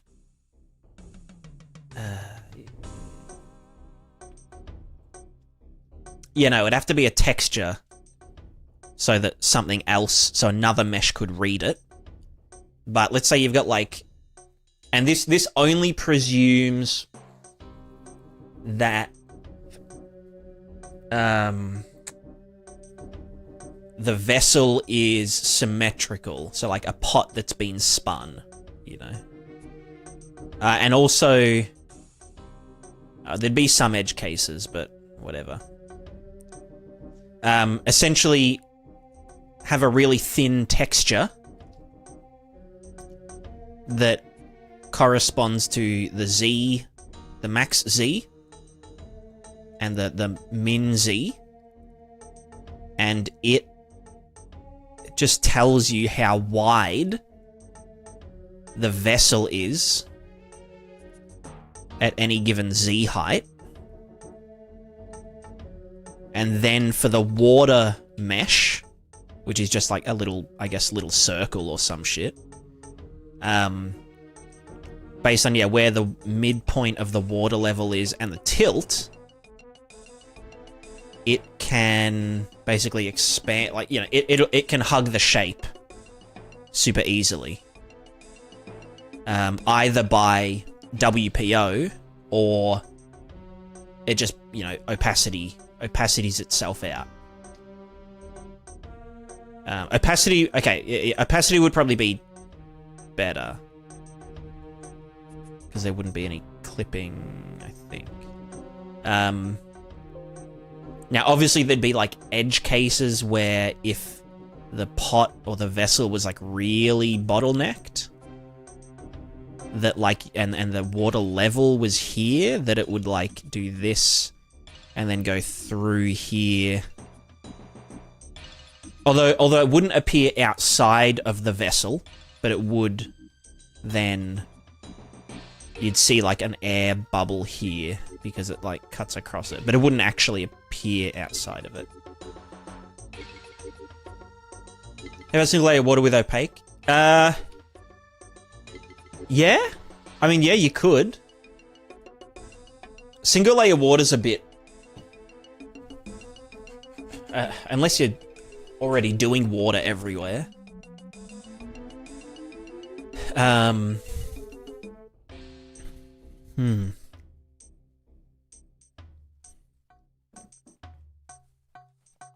But yeah, my idea was to do like...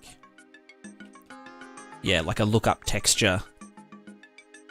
And if you were doing it this way, with a render target texture, just like a tiny little strip, you could actually... You could use WPO to generate a pot, right? So like you could have like a fucking like a pottery minigame, and then also have that pot be fillable with proper like masking. Even though like it wouldn't really matter if it's like a pot, because a pot obviously isn't fucking glass. But you could do it with glass blowing, but it has to, like, presume that the,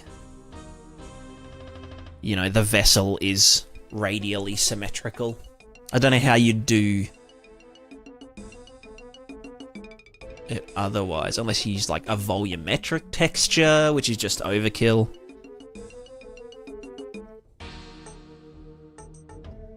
But yeah, you could do the height, so the strip of pixels, you know, whatever, that then tell it how wide it needs to be at any given, you know, height.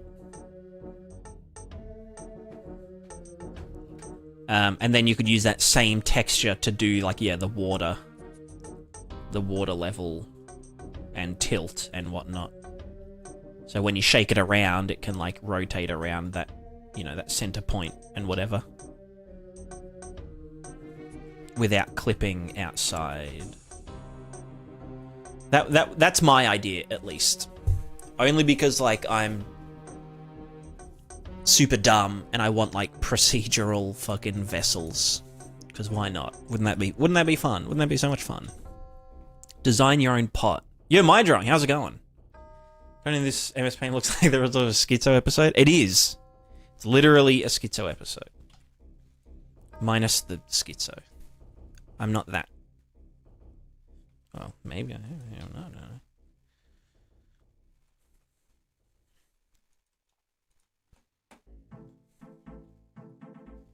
Whoa, jiggler.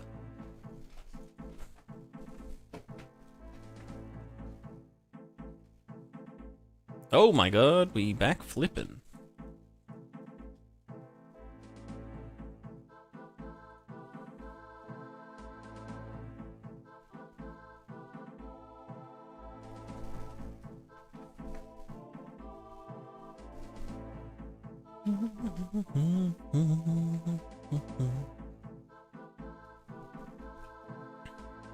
Yeah, so overtuned.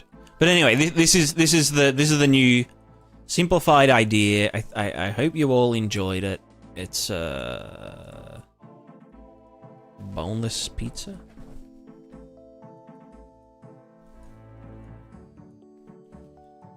And that only took us, like, you know, 4 hours. Go team, go team.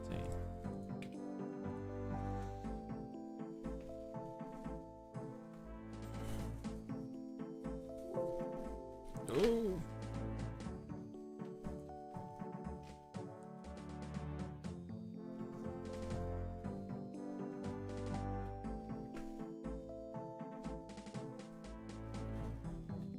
Yeah, I don't know. I feel like for smaller stuff, this should be good enough, probably. But we obviously have to, yeah, make it work with, like, two-way physics and, like, all that shit, so... YOLO. YOLO.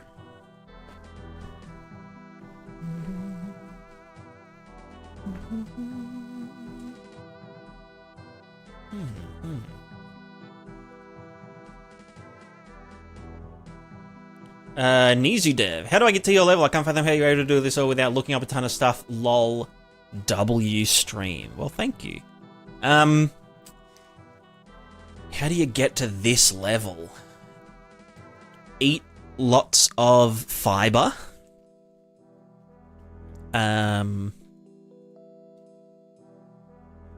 That's it. Just, yeah, do big poops. No,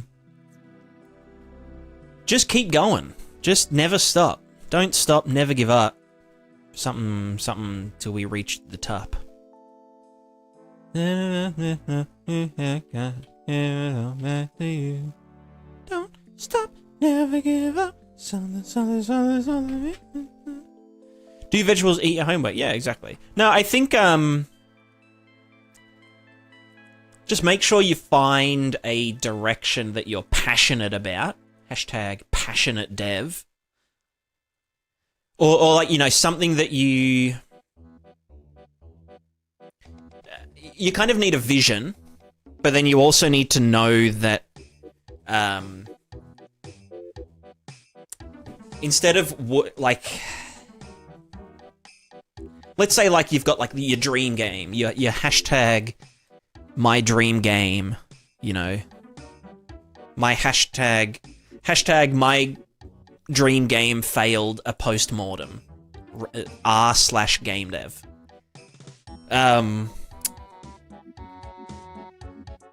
Do your dream game.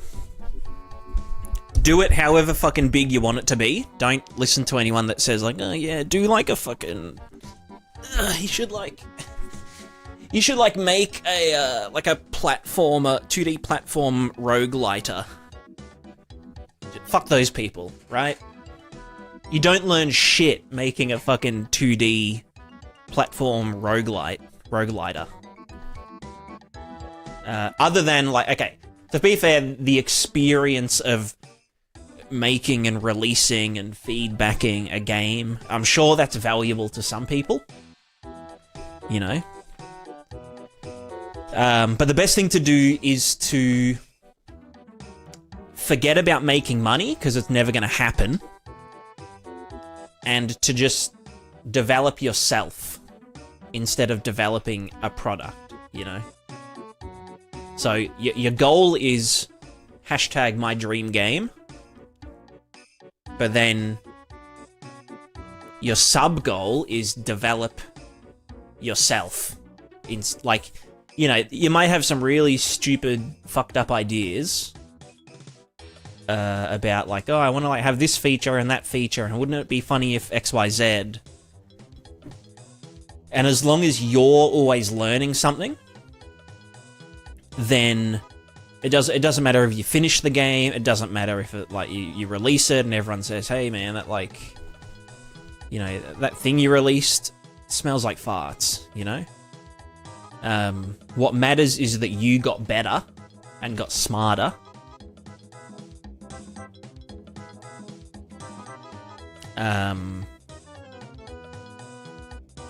Yeah, that's all I got. Wow, this is so cursed. Why can it not handle... You know what, actually, maybe if I fucking just sphere trace that motherfucker. Do like a 20. Oh, that's way too fat. Damn, bro, you fat boy. Oh my god. But yeah, I think the main thing is, yeah, try and develop yourself. Don't worry about... Now, that is using impact point, which... Oh no, that's still... Question mark? Does it? No. Does it? No. Do like a 5. I had to make this kind of game. Yeah, no, I think... Like, look, for some people, I'm sure that it... you know... that it works or whatever.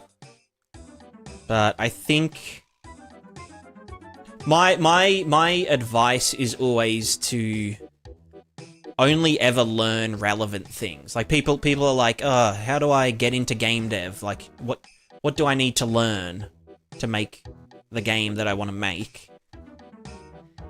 And it's kind of just like, well, like, you know, what kind of game do you want to make? Like, do you need to know about, you know,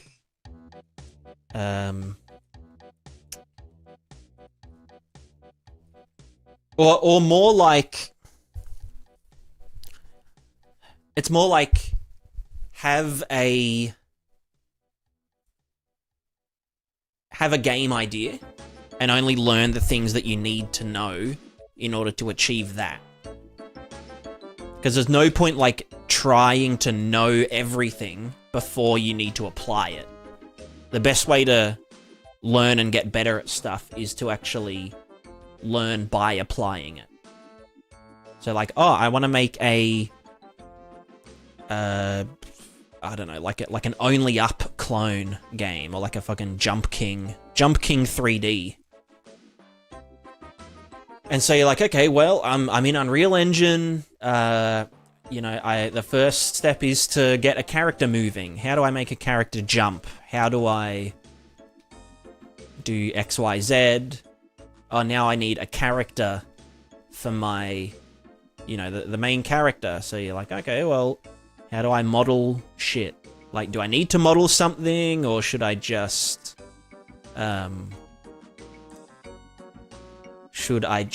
you know, use an asset, or can I repurpose something? And then, like, you know, do you need to animate that? And how do you need to animate it? You know, are you... To do something like that, where it's about, like, charging up a jump or whatever, you'd probably need to know, like, additive animations, so that you can, you know, make your character crouch or something. Which I can do... Where's desired leg length? Desired leg length equals max leg length? Wrong. Okay, that's cursed. Why can I not, Right, that needs to be, like, giga way more. And crouch, there? Maybe?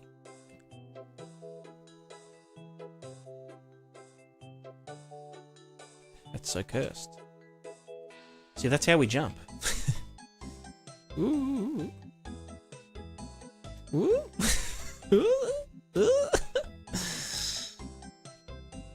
I mean, look, this is very not tuned yet, but they sound like sandbox have that already made for you. Yeah, exactly. It just depends what you want to do. What you want to do should dictate what you learn. You shouldn't try and, like, just learn game dev, because you won't remember any of it, and you'll learn a bunch of stuff that isn't relevant to what you need to do.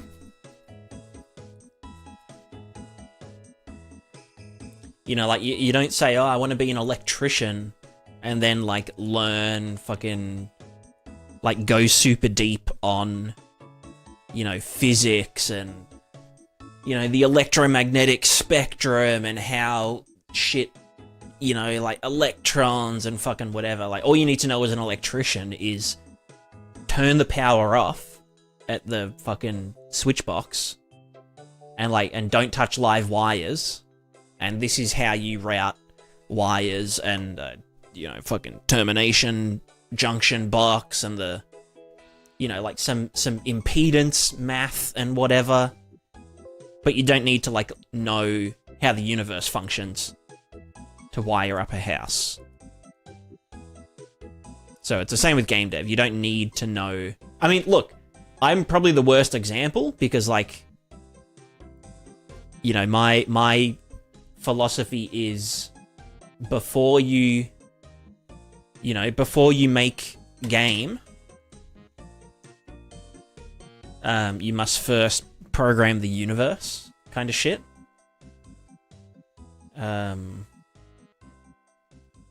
But yeah, but that's just because, like, I'm a fucking idiot. Like, don't use me as an example. The only reason I kind of know a lot of pointless stuff is because I am not afraid to waste... Well, it's not wasting time learning, you know? You're never wasting time learning unless you're starving.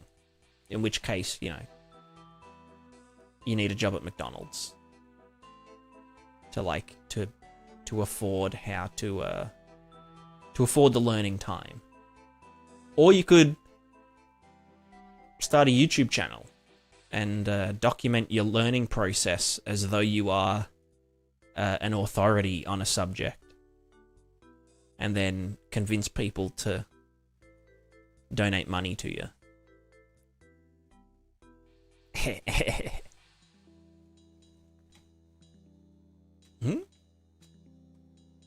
Oh god.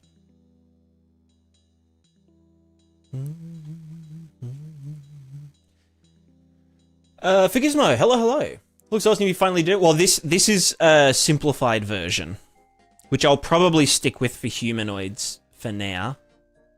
I couldn't really be bothered doing the... Okay, yeah, that's normal. Trust me, that's normal. Yeah, I'm just doing a simplified, like, trace-based. It's still physical, but it's just tracing out the butt. That shouldn't have happened. Yeah, oh, that shouldn't have happened either. But yeah, just like trace-based, kind of, you know.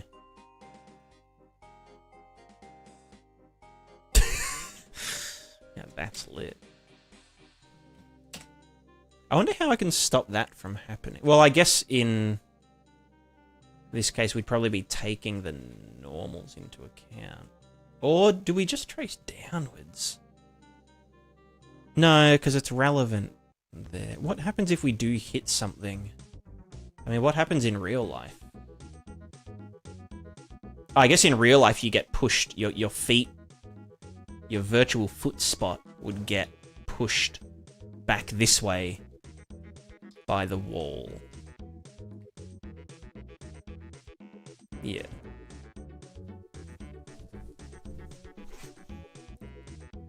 The game dev to go to school for. I got my dev job without a degree. I'm not sure if it's the same in game dev. I guess it depends on the studio and the project and your experience, I guess. I never went to school for anything. I just started game dev and like 3D in general during COVID. Because I was just like giga bored. And then real life I do a side flip up the wall. I mean, honestly, I do want to do wall running. Like physically accurate wall running, you know?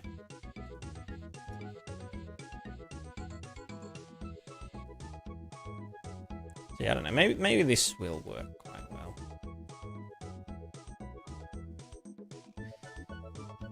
But yeah, the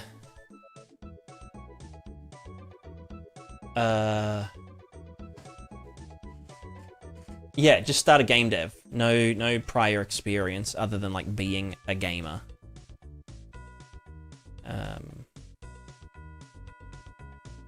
So yeah, it's very possible, and you can do a lot without a degree.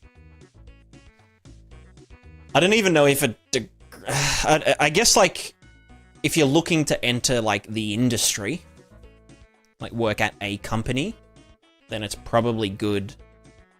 You know, if you go to uni, you'll probably learn how a company functions as a whole.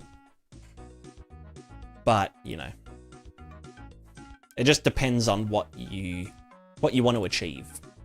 What your end goal is. Do you just want to do like a small team project where you know, kind of do everything? Or do you want to, you know, work on Assassin's Creed 58? Also, I'll be right back.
I'm back.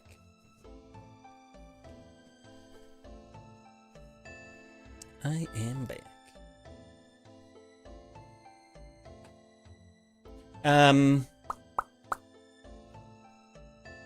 There is no new questions. If I want to work in a small studio one day, since I need to just do it. Yeah, absolutely. I think just doing it is... Just do it and, like, don't... You'll feel like... You'll at first feel like... Here's, like, the graph of, like... confidence. I guess it's literally just Dunning-Kruger, right? At first, you're just stuck, and you're like, how the fuck do I do this? Everything's so hard. And then you'll just, like, it'll click, and you just fucking get it. And then, as your ideas and stuff get more and more complex, and you realize, like, what an actual game is, you know, comprised of, you just go into this, like, negative, you know, like, everything's fucked. But, like, the more fucked it is, the you know... You kind of have to, like, match that energy with, like, crackhead energy, you know? Like crackhead energy.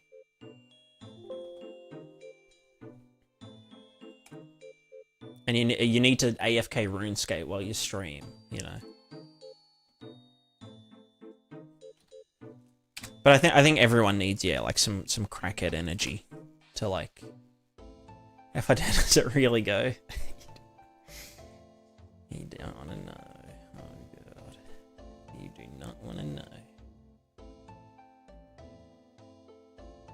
I wonder what... I guess when...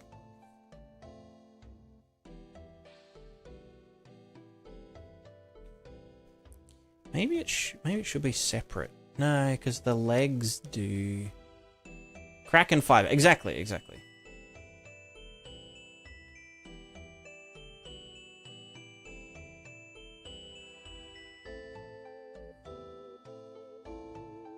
Damn, why is the short fella so... Well, no, I guess it's just... Right, because I'm lower down, then the center of gravity's lower, so the acceleration's faster, but... Fuck. We probably want the target velocity to be slower when we're more crouched. And whatever, yeah. Yeah, I think this should work. This should work quite well. And then all we need to do to make this two-way physics compatible is just whatever... So, like, all of the forces we're applying, they're all linear, but they're all at this point, the point of contact. So all we need to do is for any force we apply to the character, which is a self-balancing character, you know, everything is just a force applied at this contact point. So, like, you know, when I do this, it's like, yeah, no, we force that way and shit. All we have to do is apply that exact same force to the object that it's on. And then we should, in theory, get... Can I just get my, like, the floating platforms? Are they going to work in this plugin? Where is... Do these have, like, a type? I kind of want to see how this goes. Can I go to... Tilting platform, twisting platform. I think this is just a floater.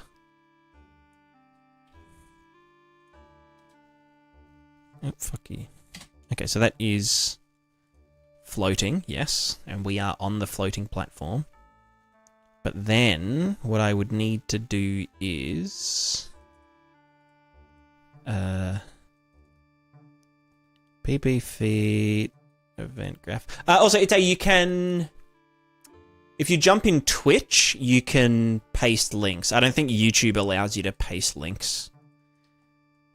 Because it's kind of lame like that.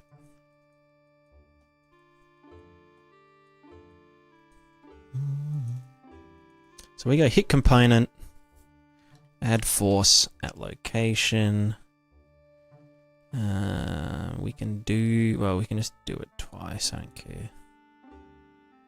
Just do location here, force here.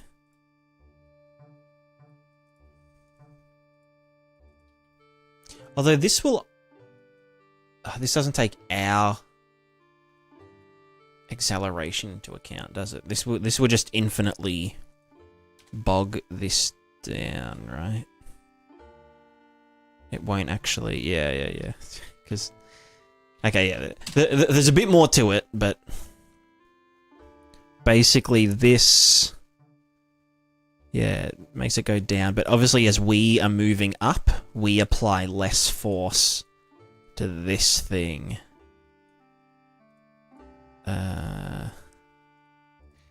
So depending on its velocity, well, we can get the hit component and we can get its velocity at location. Get physics linear velocity at point. We can then compare that to... Is it the do we need the velocity or... Well, yeah, I guess two things at the same velocity have... if two things are moving in a same velocity, they've got the same reference point, so everything's just fucking whatever. So there'd be some shit here to get the dude under, and then the side-to-side stuff is... whatever this is. Bam. Location. Same force from here. And then that is the hit fella. So yeah, no, it's pretty... It should be... I just have to look up how physics... Who was that guy that, like, invented physics? Like... Isaac Newton? Bert Newton? Oh, you know what? That needs to be the inverse.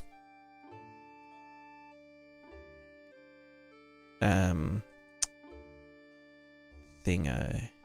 Where the fuck is it?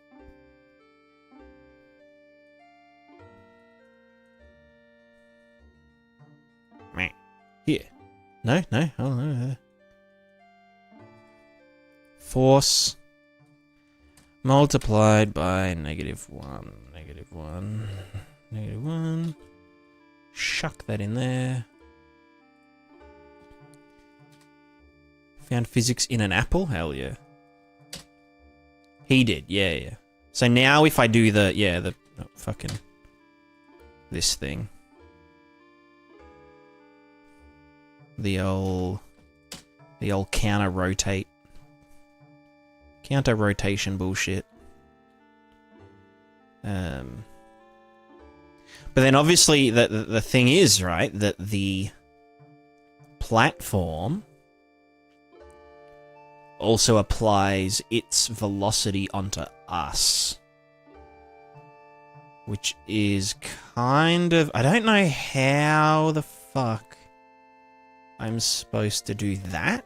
Like if I use this platform, the twisting platform, which will just like twist randomly. Oops. Because if I'm here, then it's like, oh yeah, I'm just a floating ball, right? This thing doesn't give a fuck about me. But then it's like, okay, I can't just apply a... Well, if we know what the velocity of the point is...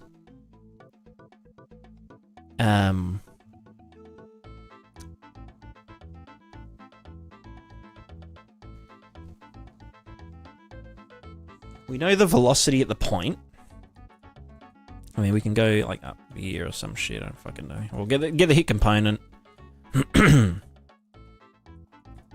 Get velocity at point at this location. Blah blah blah. This then gives us a velocity.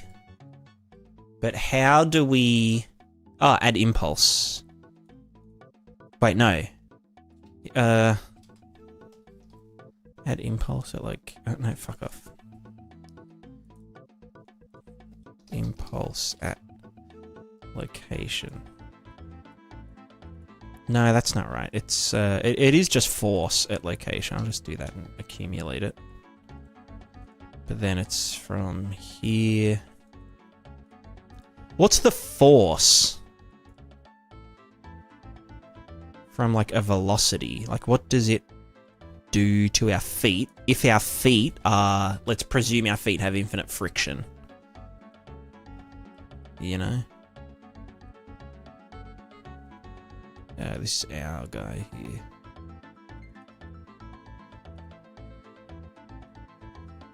Like... Oh, fucking dog. No, fuck off. Like, that's not enough. It's doing something, but it's not enough. The force would be...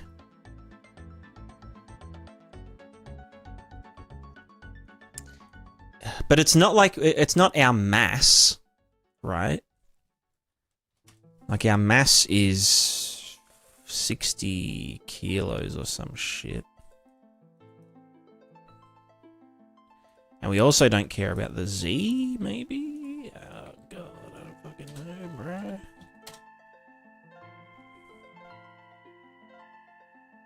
And it also needs to go the other way. Negative 600? Is mass in kilos in the Unreal? No, but see, now it's going... Why does it go this way? Because, maybe it should be a... Oh, no, it is a positive number, sorry. But then our character is struggling to fucking balance. I don't know. We'll need to, like... Because, like, is my character going the opposite way? Because this is making us... Like... Making us tilt that way? I don't know. Who knows? I don't know anything. I'm just a dude. I'm just a boy. Skater boy. Skater poi.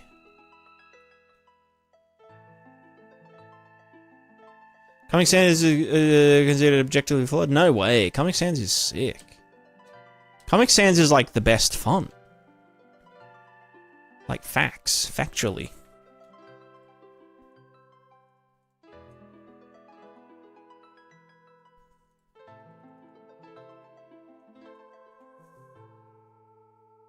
Sorry, let me have a gaze at the Blueprint UE. Liquid WPO.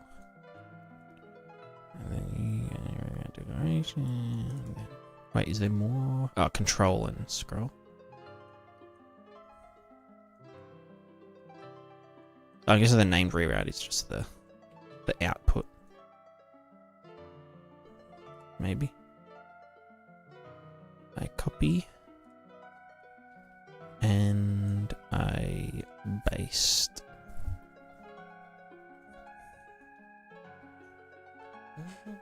Oh,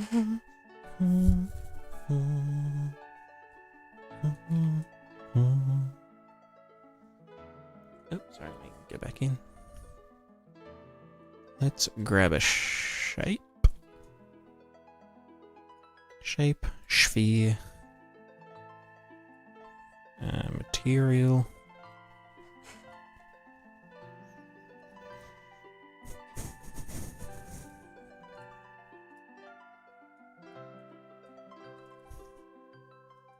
And in here, let's append many.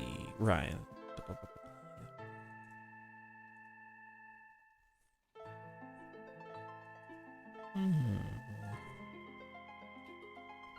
Yeah, gotcha. Okay, yeah, so that's... Let me go lit mode. Litty AF mode.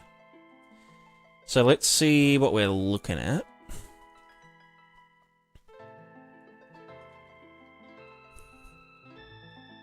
So this is to stop it from clipping itself. Or like Z-fighting with itself, I guess. Maybe. Turn over. Okay, yeah. Cool. Right, I see you. And you know what else it needs? Hold on. We need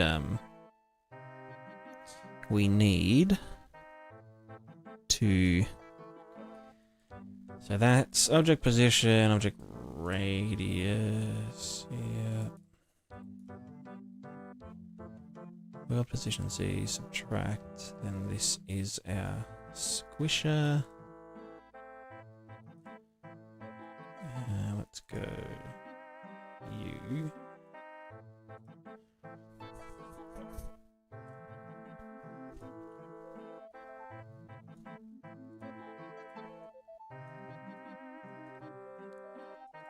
Need to do this, you ready? We need to go,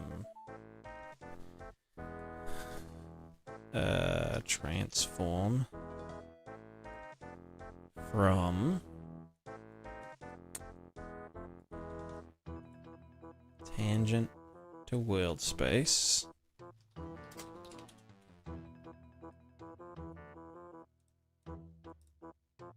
Is it from tangent to wheel space or... No, sorry. We want to go vertex, no wheel space. Lerp. With this guy.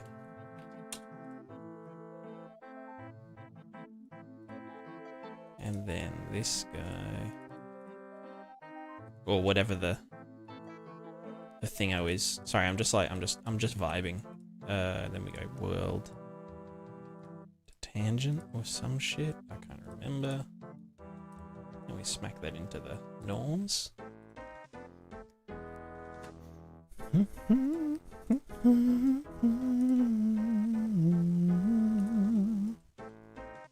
Yeah, lit.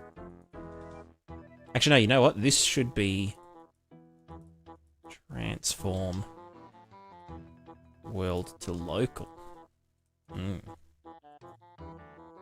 No, world to local. Thank you. No, local to world.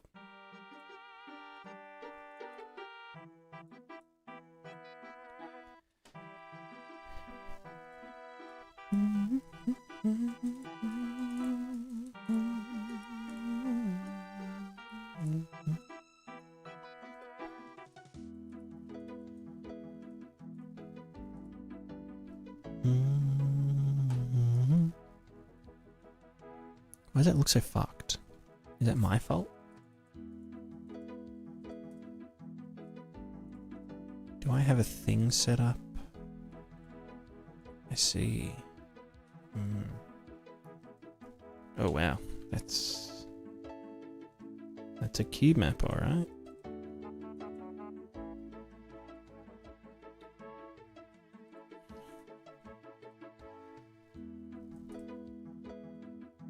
Oh, you know what? That's the distance field shading being a pain in the ass. Yeah.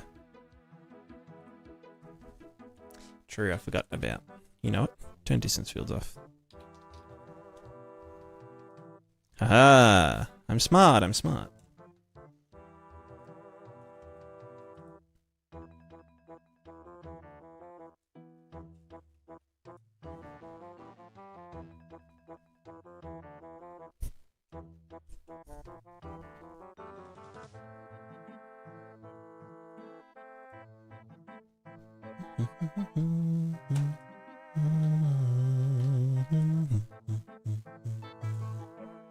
Why does it... What's with the reflection vector?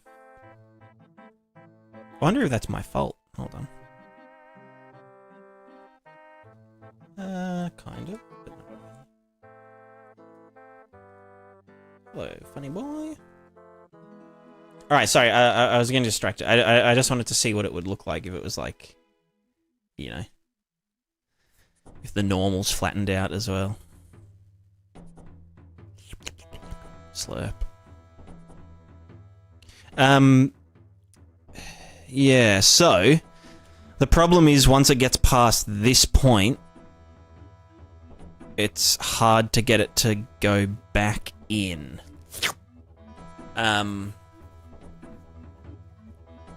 If it is a sphere... It's probably easy if it's a sphere, right? Because, like, you know that the radius is... Like, once you're past 0.5...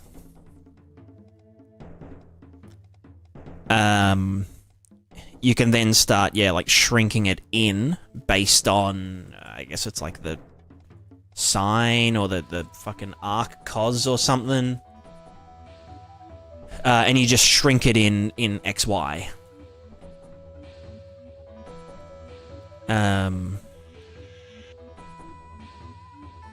And probably, yeah, only the affected part, which is this mask here.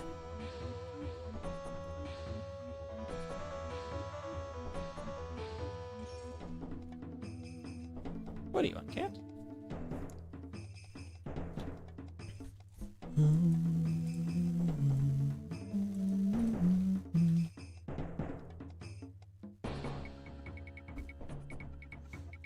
I mean, yeah, if you wanted to be, like, lazy, you could be, like, the mask.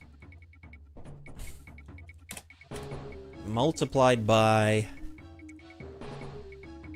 If we get the parameter and we, like, clamp 0 to 05. And then...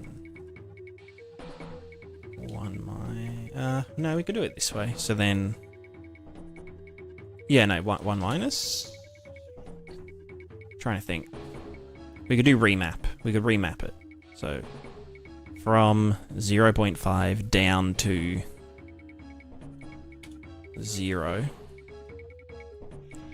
We want that to be... Well, we can just get that multiplied by 2 and then clamp. So now we have going from halfway to that one, and then we can 1 minus it.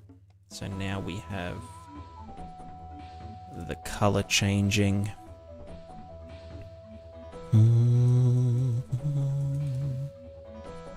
From black, and then as it gets to 0.5, then it starts to go from black to white. And then you could, depending on like the radius and shit, you could start pinching it in, but only on this location. So that's this guy here. So then we could do local...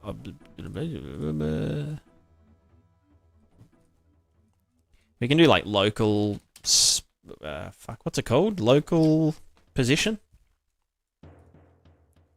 And based on the side to side,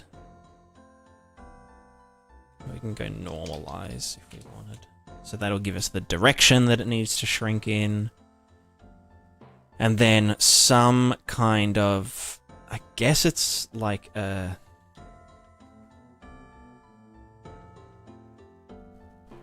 I can't remember how to turn, you know, a line into a curve. But essentially it would be something like this. Whatever the radius is. That, and this.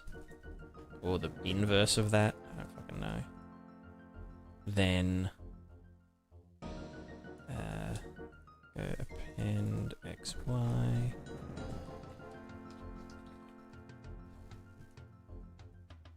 This guy, then you go into there. And then something might happen, I don't know. I think that's the wrong way.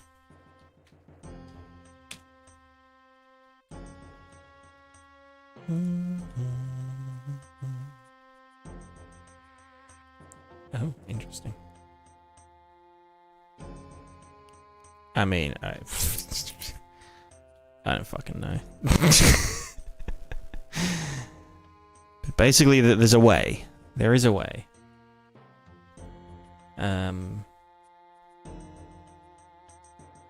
But yeah, for a sphere, it would be a lot easier.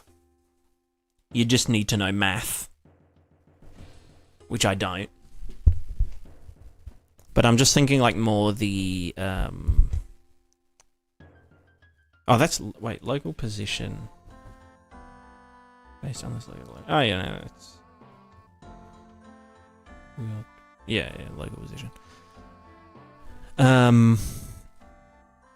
don't know why they're all going that way. Or is this like a fucky thing? But yeah, I think for something of a different shape...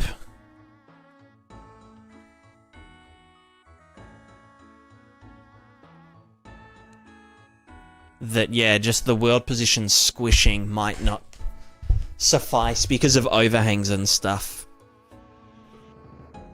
So I'd probably look at, like... I mean, I'll be experimenting with it in the future, but yeah, I think the method I would do is just have a plane that intersects the thing... and have, yeah, like a texture that defines the width all up the vessel.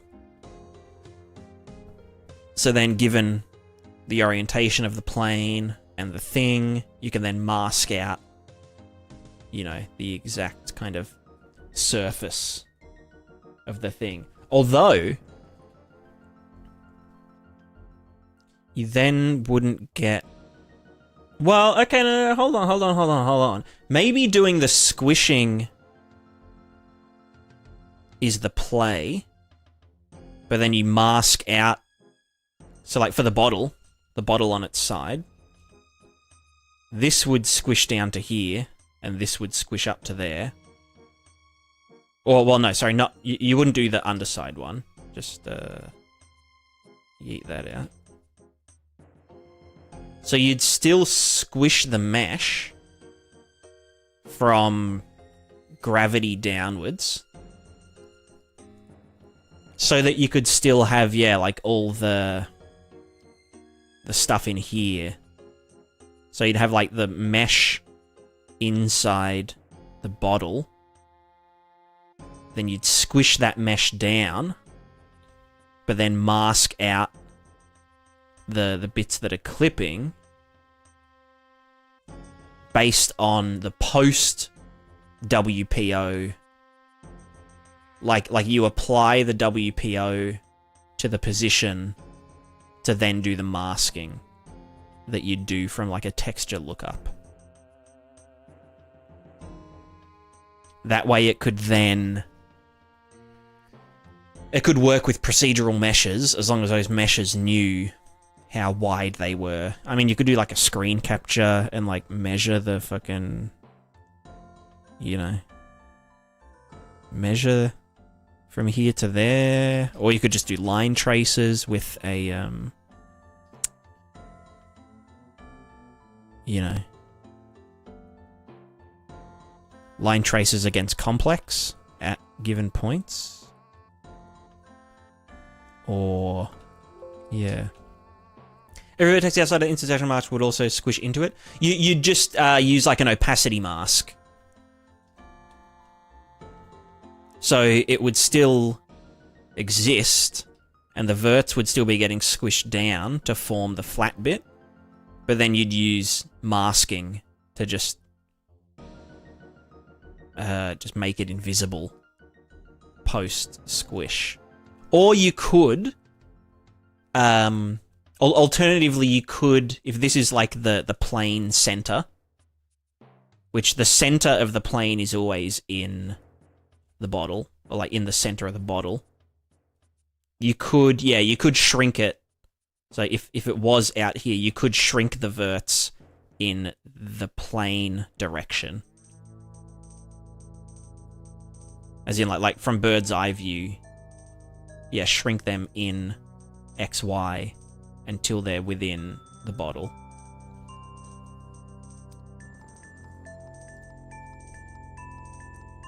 Yeah. Yeah, yeah. The only problem with that method would be if you had a really funky shaped something like this, there and the angle was really steep.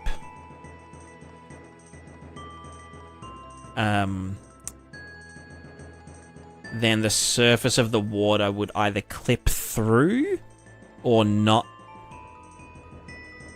appear in one's... It'd kind of break, I think. Because you'd essentially be squishing it from this side, so down. But then what happens to the plane in here? So I think masking, opacity masking would probably be... Or if it's translucent, set the translucency to 0. Because, yeah, you'd essentially do... For any given dude here... Oh, unless you...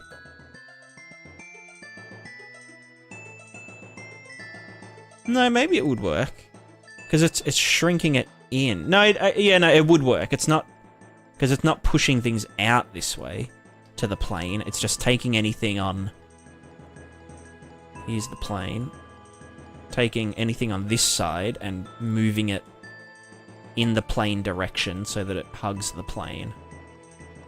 So that would work. And so you just need, yeah, the vessel... I'd usually, yeah, use the vessel, but, like, shrunken in by the vertex normals, so that, like, the glass has a bit of thickness in the vessel. And then apply the squishing.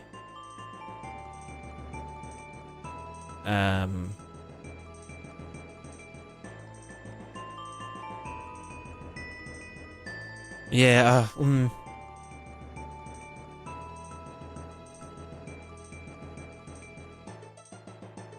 Because then if it was tipped on its side and the water was really low, and you'd end up with something like this. Which is squishing all of this down, but then you wouldn't want any of it here. Vertex normal base squishing? Yeah, for like, yeah, like if you've got the vessel, then create like a secondary mesh that's essentially the exact same thing, but like shrunk inwards slightly. Just so when you like look at it, you can see like the thickness of the glass, and you know this is like kind of a separate doodad.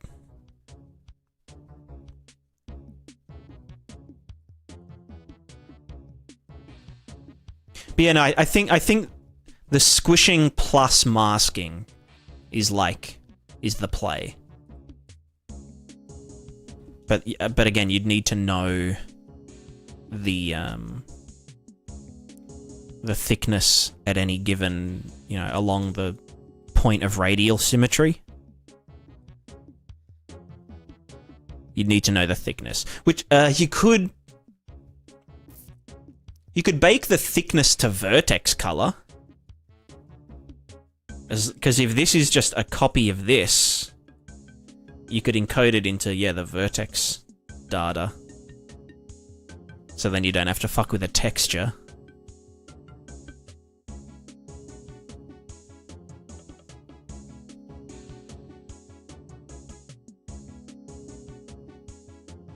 Although, no, if you were doing that... Hold on. If you were doing that and just doing this kind of shit, you can just use the fucking... the XY position from the object's center to then squish it along here. Or like to know what the original shape is supposed to be. Oh no, I guess you just always, whatever the plane is, you just squish it down into that. And then obviously, yeah, if it goes down here and you're at the very bottom,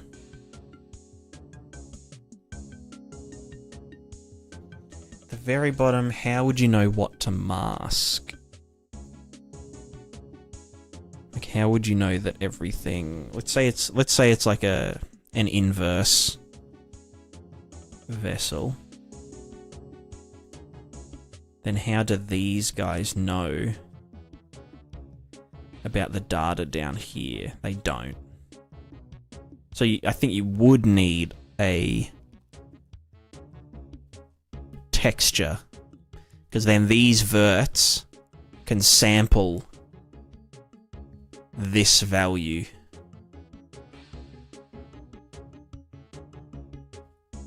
Yeah, no, yeah, I think you would need a texture.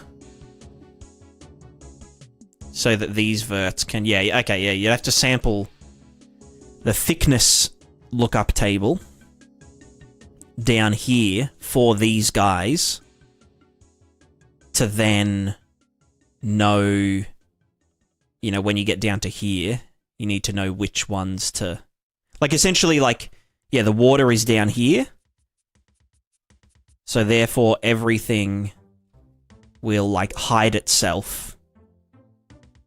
You know, like it'll act as though like this is the whole thing.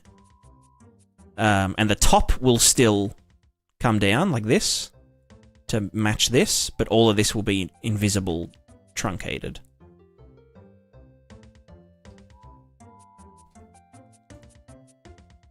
Yeah. Would you make classes of vertex or vertex group and got a cluster group count that you get from the intersection mask? And the vertex being squished could move to the center of the closest intersection by closest intersection vertex group. Yeah. It's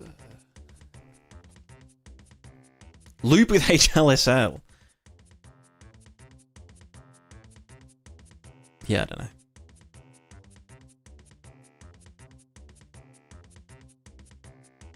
I think a texture's the only way to do it. A texture that describes the thickness at any given point. Or a volumetric texture, which sounds like a big fuck. Or like a distance field volume texture. I don't know.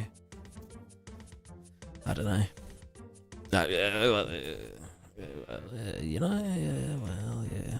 Anyway, no, stop doing that, you naughty. Yeah, so okay, I think we'll continue with this tomorrow, or what fucking day is it? It's Saturday now, Saturday morning. Well, whenever I stream again, yeah, we'll do this. I just need to look up. I mean, this is like 100% literally just a fucking inverted pendulum, like pure inverted pendulum issue problem. Oh.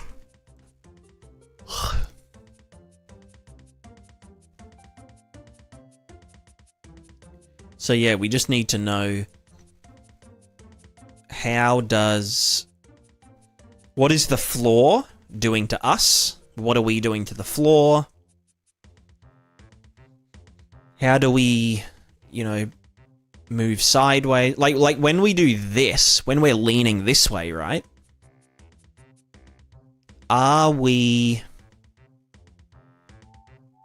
Is it a combined force? Like how do we calculate it, basically? And then, yeah.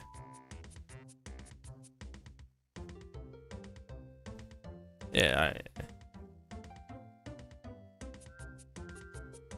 And then, yeah, how does friction work in it? And yeah, lots of questions. How do we want to stabilize the pelvis? How do we want to deal with hopping up on things? How do we want to deal with getting down from things? How do we want to deal with this kind of bullshit where, like, the trace hits the wall and we just, like, fucking yeet?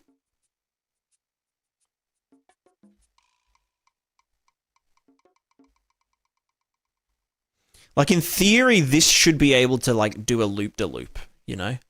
Or, like, do wall running. Like, if we went on a slant, based on our velocity, we should be able to, like... Hold on, let's speed up again. Where the fuck is the slopes and stuff? Where are the ski slopes? Well, anyway, we should be able to, like, run up a big slope and be, like, completely horizontal. And, like, you know, get around it, because we'd be using our sideways, well, converting our sideways momentum into, you know, almost like as long as it was curved. Anyway, yeah. So basically, we'll keep going with this. Maybe I'll spend like a week on it or whatever. And then I also want to do the collision sections stuff. Collision subsections, because that's something I've just been thinking in my brain for ages. So yeah. Plenty to do. Good sesh. I think we're gonna raid out. Let me try and find who's online. I'm gonna play Oxygen Not Included for a few years. I think we'll raid Crim.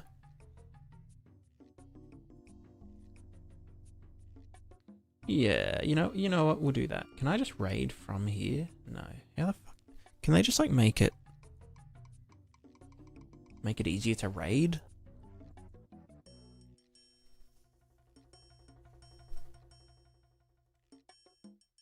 Yeah, cool. But yeah, I think doing the trace based with like feedback forces and shit should be cool. So thanks everyone for hanging out, and with that, we say goodbye. Goodbye. Goodbye. GG, Flip. Thank you. Thank you so much for coming and hanging out. It was a motivating session. You know, doing something that works, basically. Yeah. All right. Bye, everyone.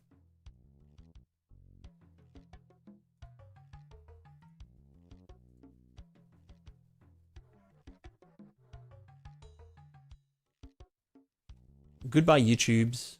Bye-bye.